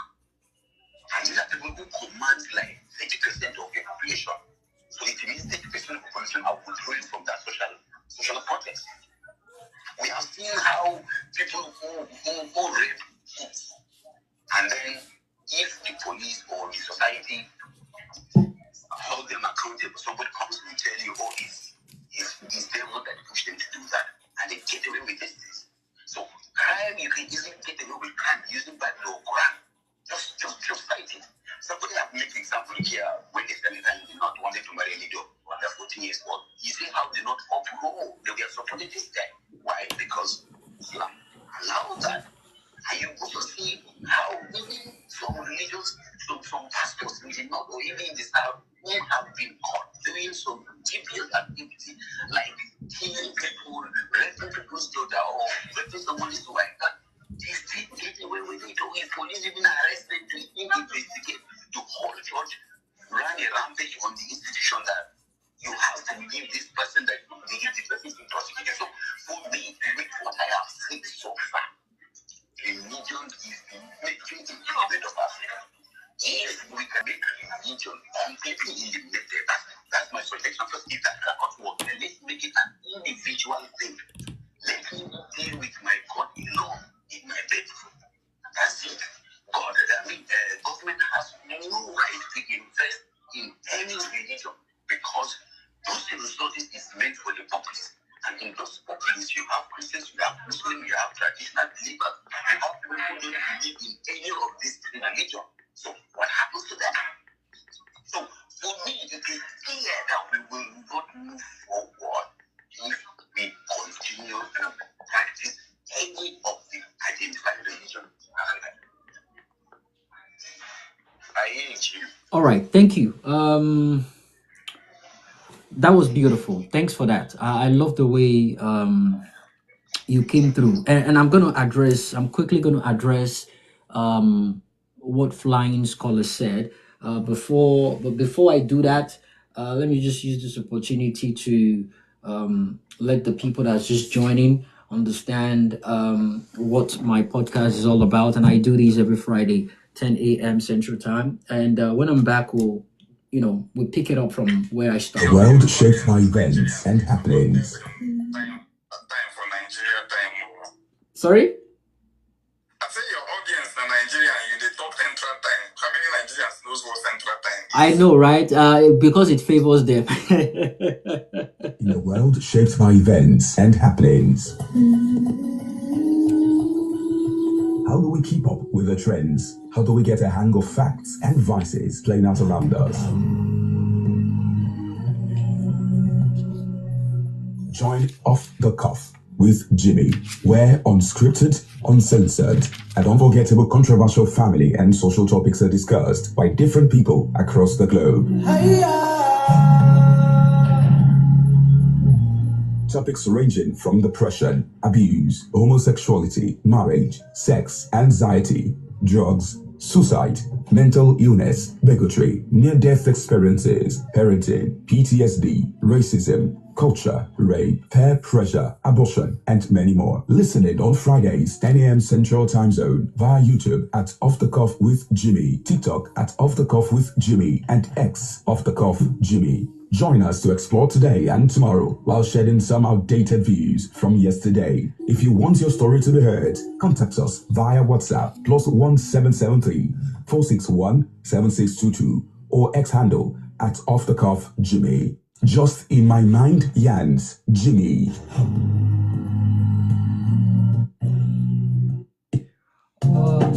Right. Welcome back, guys. Sorry about that. I just had to play that for people just joining the space for the first time. As you've heard, I do this every Friday. Today we're talking about religion and progress.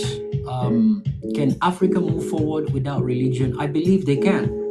I also believe religion is one of the, if not the major problem holding Nigeria and Africa back. And I want to start on from a different angle to widen the conversation from a different perspective. So what I did was this. In your mind, or wherever you are, list out the issues facing Nigeria or facing Africa. And trust me, you can relate a solution or something blocking the solution to that towards religion. And I'm going to start with this. Insecurity in Nigeria. I'll be speaking about Nigeria because I'm a Nigerian. If you're from any other African country, you're more than welcome to speak about that. You have the platform to do that. Insecurity. In Kenya, they have El Shabaab. In Nigeria, we have Boko Haram and Herdsmen. And what are they pushing for? Extremism and terrorism. It has to do with religion, Islam, economic instability. Religion is playing a major role because religion is not actually using the power they have. I'm talking about the religious leaders. They have the power to let the congregation, the people in their churches, they have the power to let them know, this Sunday we're not having any church service. We're hitting the streets to show our displeasure in the government and the economy. The likes of Adeboye, if they do that, the government, they will know something is wrong and they will sit up. But guess what? That will affect them because if the economy is working and the youth are not in church praying for visa, praying for work, praying for how to get by every single day, praying for light, water, and basic amenities of life, they won't go to church. I mean, if you go to church, if you go to work 9 o'clock and you get back, you finish 5 o'clock, you don't have time to say you want to start praying in church. You go home, you rest, you get ready for the next day. You're meant to go to church on Sunday and worship, practice your religion. There is no productive hours whatsoever. Religion is affecting the youth of that country. You see people Monday, Tuesday, Wednesday, Friday, all the whole week, Saturday in church, praying, fasting. A guy came up and was telling us about what happened in Kenya. 1,000 people prayed and fasted till they died. And the pastor that told them to do that, he didn't die and he didn't even fast. The next one, poverty and inequality. The same thing. If the economy was stable, if the people, and they will tell you it is God's will for you to be poor. You were born poor. So what happened to the rich people? It is God's will for them to be rich. What kind of God is not balanced? Prefers some people to be wealthier than the others so they can oppress them? That is what we're talking about. And let's go with food insecurity. The same thing. The same thing. Instead of the churches to speak up on your behalf, to make moves on how you can get good jobs so you can feed your family and feed people around you. That's when they will start giving you, they will share a bag of rice. They are doing retreats, sharing bag of rice. Okay, let's say they want to share food. Instead of doing 70 days prayer and fasting, why not do 70 days sharing of food? Even that is bad enough. Why not do 70 days of targeted setting people in the church, youth, that you want to dedicate that 70 days to get them good jobs? Or dedicate 70 days to raise money to build a factory that would improve the economy of that country. No, they would rather not do that. Who's going to be paying the tithe and offering? That is religion. That's a role religion is playing. In the northern part of the country, we have the Alimajiri there. Some people prefer, instead of those kids to go to school, they would rather send them out there to keep begging for money. Or they would send them to the mosque. They will send them to the mosque. It doesn't matter if any of these kids have the potential of getting educated and getting a drug that would cure cancer. They don't care. They prefer them to go to the mosque and recite Quran from A to Z. Front page to the last page. That is food insecurity, corruption. All the politicians in that country, corruption. Guess what? We know that's the deal. We know they stole money. But by the time they go to church, they buy them generator, they build a church for them, or they roof it, or they do something for them, all is gone. He without sin cast the first stone. And the man of God will do a ceremony of placing hand on them, praying for them, and absolving them of their own sin. There is no goddamn repercussion for that. All I need to do is just get into office, steal as much as that person has stolen, and I'll go for forgiveness. It's going to keep happening. There is no punishment. There is no repercussion. There is no action. There is no reaction to your action, your bad deeds. None. And politicians, they understand this. They will steal. The competition now is who can steal the most. And the churches are welcoming them. No problem. Come, just bring the money. That is corruption. Infrastructure deficit. Monies that are meant to build our roads, infrastructural areas. Men, people will keep this money abroad. They use it to send their kids abroad. They invest abroad. And we have the destroyed roads. You see boreholes on roads in Nigeria. Edo State, Ondo State, Ogun State. We see the condition of the roads. And people will drive along that road, they will have accident, and they will tell you it's the will of God. That is how God has written it. God damn it, God did not write it for him or her that way. God did not determine them to die that way. And what kind of God will want people to die in that manner? It is not God. It is your leaders. It is the corrupt leaders. They are the one, they spent the money they used to build good roads for you. They spent it, and all they do is simply because they know you would listen to them when they use religion as an excuse, and it will absorb. It's a way of the people knowing this is the wrong thing the government are doing, right? And it's a compilation of anger. Builds up, keeps building up. But guess what? They use religion to suppress that, to absorb that anger. And that anger is long overdue. From the time of our parents, they've used that to suppress them. They're still using it as a tool to suppress the people. When they see the people are coming up, they are hungry, they are angry. They will use it to suppress them. They will use so many things to distract them. Hallelujah challenge. Let's have a praise and worship walk. And all this madness. Hallelujah challenge. You see, controversial or unnecessary things. While main issues of corruption is sliding across right in front of you. Right in front of you. In Lagos the other day, hospital, the lift crashed and someone died. That is not the will of God. That is a technical problem. Someone needs to lose their job for that. Maintenance was not done, and it affected that lift to have crashed. Buildings are collapsing due to low quality sand, cement, iron, and standard of buildings. That is not God's will. That is people cheating you out of your money. People deliberately using limited amount of what they're not actually meant to use on buildings. People trying to cut corners to save money, to gain more profit. The amount of cement they're meant to use, they diluted it with sand. The amount of rods they're meant to use, they mixed it up with copper. And when they do the investigation, they see all these things. Someone will just come to you and say, hey, Jagba for long.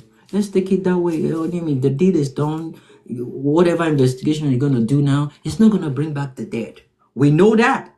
But there needs to be a precedent whereby no one is going to dare to do that again. And they will come with another one. To hear is human. These are Bible verses they've been using to bamboozle people, to get away with things. And in a society, the importance of punishment and social order is what keeps us in check. Without it, any society cannot move ahead. Sometimes as if America likes to kill people. Already about 10 people have been executed this year alone. Death row. They did the crime, they got to do the time. But they had to do it because it's a law. You have to go through that. You need to show people. Scapegoats needs to be shown for the people to know this is real. We used to do that back in Nigeria now. Babbage, they were firing squad, but they stopped. And what caused it? Religion. No governor wants to be signing death sentence. Someone's blood is not going to come from my hand. But you fucking hypocrite. You've been stealing money that's meant to build hospitals for people, and millions and thousands of people have been dying. But hypocritically, you think you're signing a death warrant to show people, to send a message to people that if you kidnap people, if you kill people, you gotta go. But they'll slide in religion and they'll tell you, he without the first stone, he without sin cast the first stone. Religion, healthcare challenge, they'll blame it on religion. If they don't blame it on religion, religion is one of the reasons why people die unnecessarily. And I'll give you an example.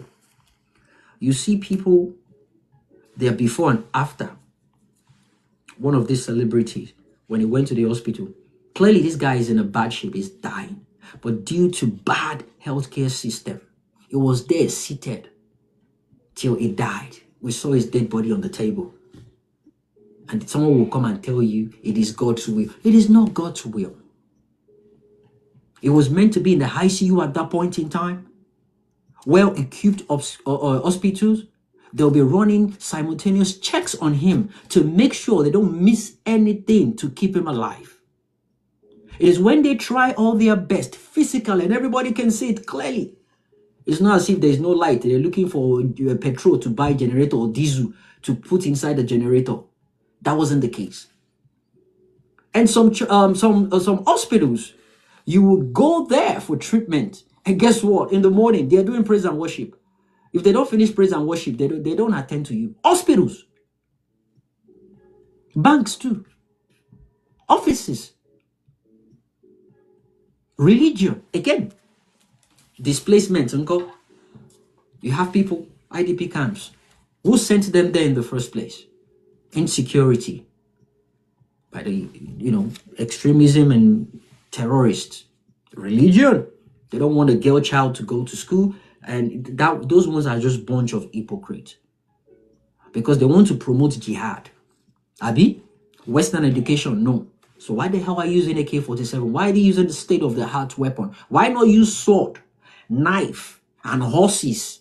Why are you using Humvees? Why are they using Western medication? When you see them with drugs to sedate themselves when they get shot. You see them with bikes. Why are they using bikes? Was Western manufactured. So why are you using it? And upon that, you spend Western money. Why are you not spending calories? And you have iPhone, you have latest, you have TikTok accounts to brag about the money you've collected from people. And you have iPhones to show that. And you have camcorders to record your deeds so people can watch it on TV. And you have spokesmen. Are you guys mad?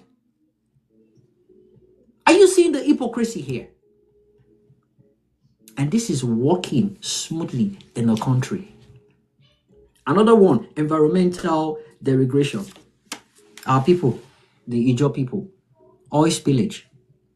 Though they've been battling it back and forth, when they get to court, many cases, they say, it is God's will. That is how God has written our own. Let's just collect the money they will pay us. That's even if they pay them money. and some they will collect the money, they will pocket it at the detriment of others. And if people die from the water, God's will. It is not God's will. Absolutely not. Some people probably collected the money, or some people decided not to even pay for the damages they've done because they know in your country they can get away with that.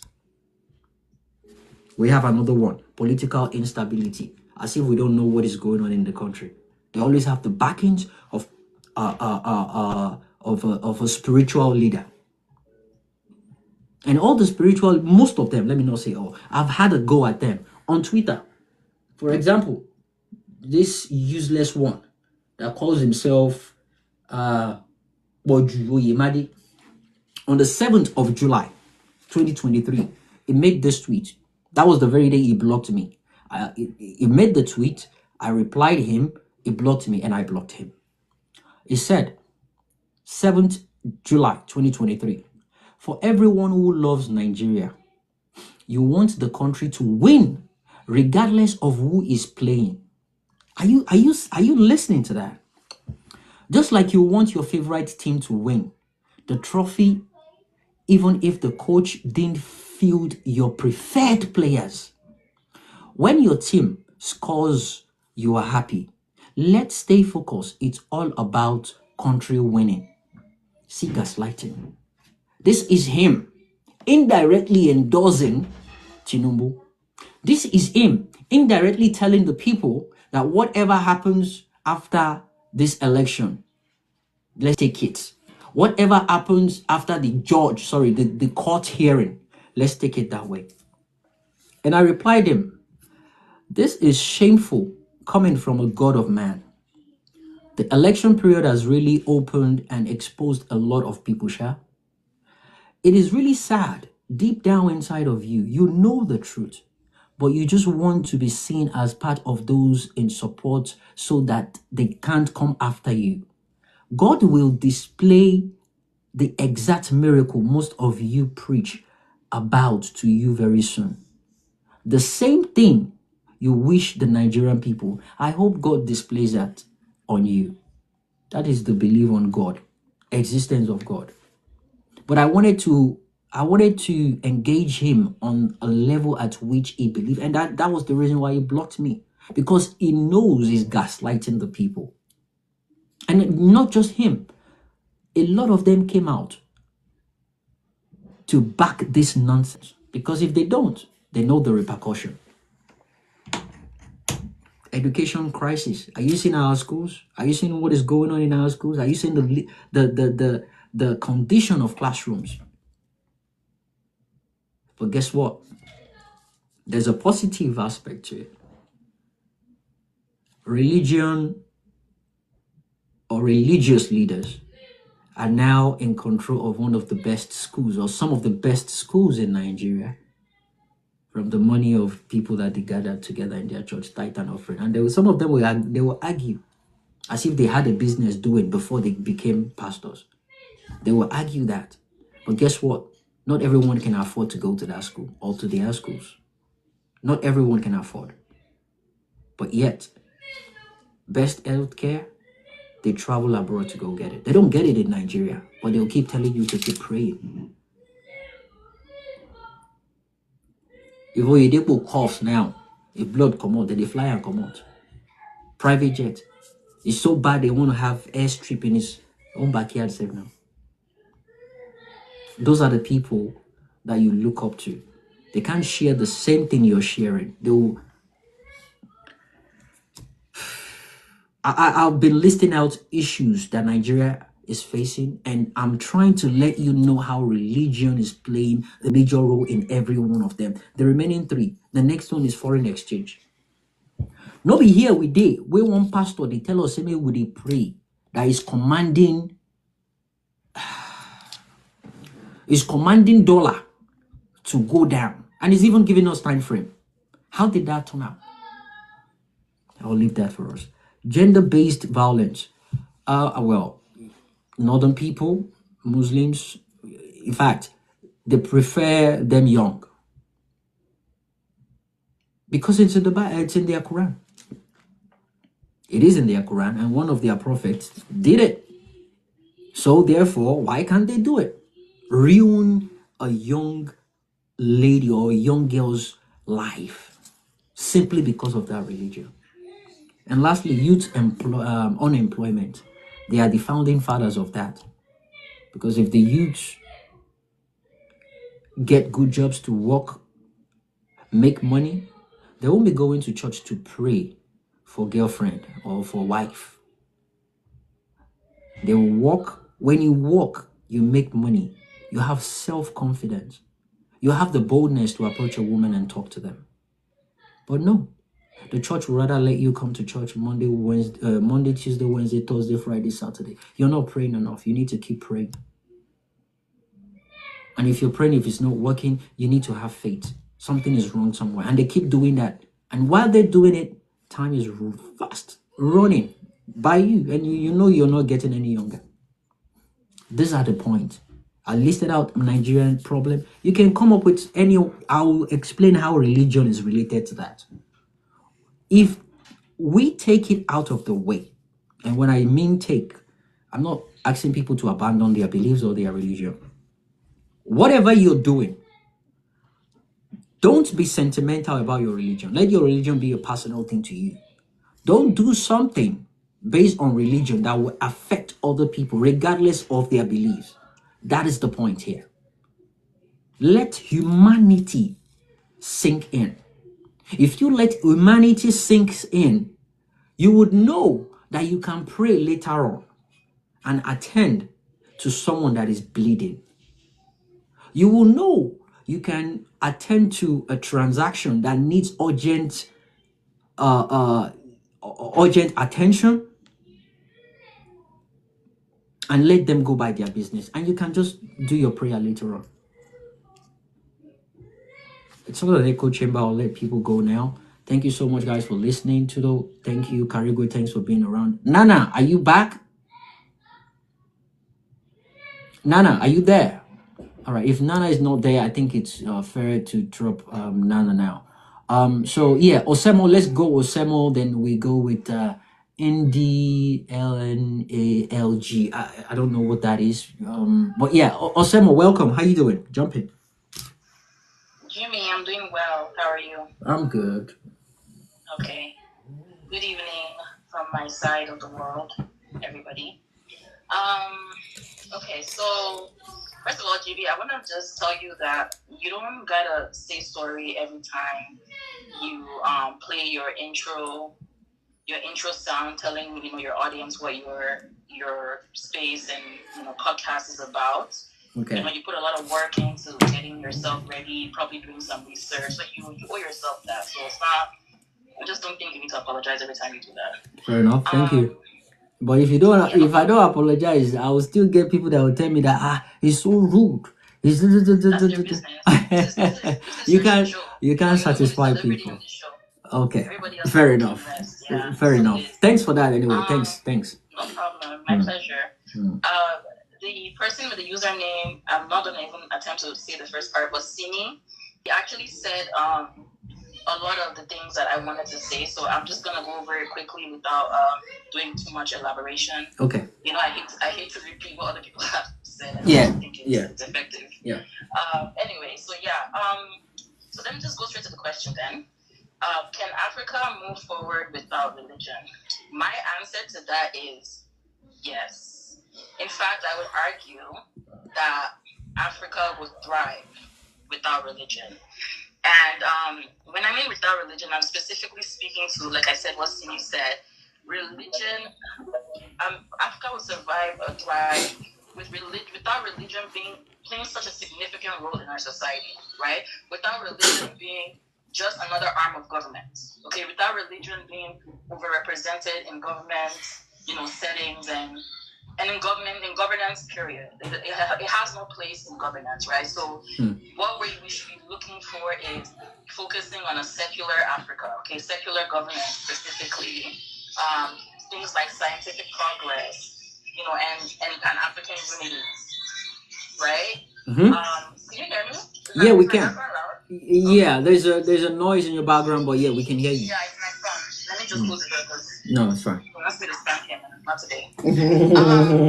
So focusing on a secular governance, scientific progress, Pan-African unity, these are the things that would offer, in my opinion, at least, a pathway to a potentially more, prosperous and stable future for Africa and Africans in general. And my argument for like a secular Africa is pretty. I have a few reasons why I say that. So the first thing is, I feel like if the governance and society was more secular, would have reduced conflict, right? Because religious differences have been a source of conflict in various African nations. It's been a hindrance to unity in various African nations. And so a secular approach would then sort of like promote some kind of neutrality, right, within the populace, for example, within the citizens. Yeah. And people would be treated equally, regardless of their belief. Now, one of the things that really bothered me about the Nigerian election last time, a lot of things bothered me about it, obviously, but there is this dimension of like Muslim ticket. Like, this thing shouldn't be part of our discourse in governance. Religion does not need to be in governance. And I think and governance is basically the same or the major vehicle that drives progress, right? So another thing that a secular Africa would do is it would emphasize or promote like education and science, right? Because secularism in a way, and just non-religious approach to governance and socioeconomic, activities promotes more like critical thinking, right? Like, religion does not really promote critical thinking because you have to like outsource your thinking, like put it in the back seat, and then just do what the Bible says or your book or your religion says and have faith in that. It's actually there about and then another. Exactly, in many words, yeah. And then another thing is secularism would empower women, right? So many religions, especially Christianity and Islam, sort of subjugate women, right? And so a secular sort of framework for that would basically promote like gender equality and allowing women fully participate in like, the socio-economic / political areas or spaces in society. So that's another reason why non-religious governance or secular Africa is the way forward, in my opinion. And then the best part for me is also it would sort of promote a Pan-Africanist identity, which is what I think is the future for all of us, is to have a reason to be united. And when religion is there, it makes it more difficult, right? So if you do that away and make that something that is personal, because salvation is personal, something that you do, like Sini said, in your house, inside your room, then we would have, one identity, and then this will promote unity. And once we unite, then things will fall into place and things will align for us. And then, of course, you mentioned why a secular, states promotes economic growth and development. So I'm not going to go over that, but I do agree with some of the things that you said. And of course, I'm not saying all this to say that I do acknowledge though that, religion provides a sense of like community or moral guidance for many Africans and many people indeed like around the world. However, secularism, I'm not saying this to say that secularism doesn't necessarily I'm not meaning to eradicate your personal faith, for example, right? But I just want to emphasize that when we separate religious institutions from the state, then we're ensuring that no single religious what's the word I'm looking for? One, no single religious viewpoint gets to dictate our policies or our laws, right? We essentially be free to practice our own faith. I think you're getting a call, Semo. In our own houses, and governments will remain neutral, thereby serving all citizens equally. Yeah. So yeah, these are my points. And it's not about denying the existence of faith. Like, faith exists for different people, but it's also about ensuring that government is based on reason, which is what is missing. And another thing I was going to add is that if religions, like two prominent religions out there that are practiced by a majority of Africans, is there's a reason why it doesn't really align with our essence, right? And it's because it's not native to us. Our own spiritualities. We had our own deities, our ancestors at least, not us anymore. Well, some of us do, but our ancestors had their own spirituality. They had their own. Oof, I saw that coming. Osama dropped. A call probably knocked her off. Tudo, can you hear me?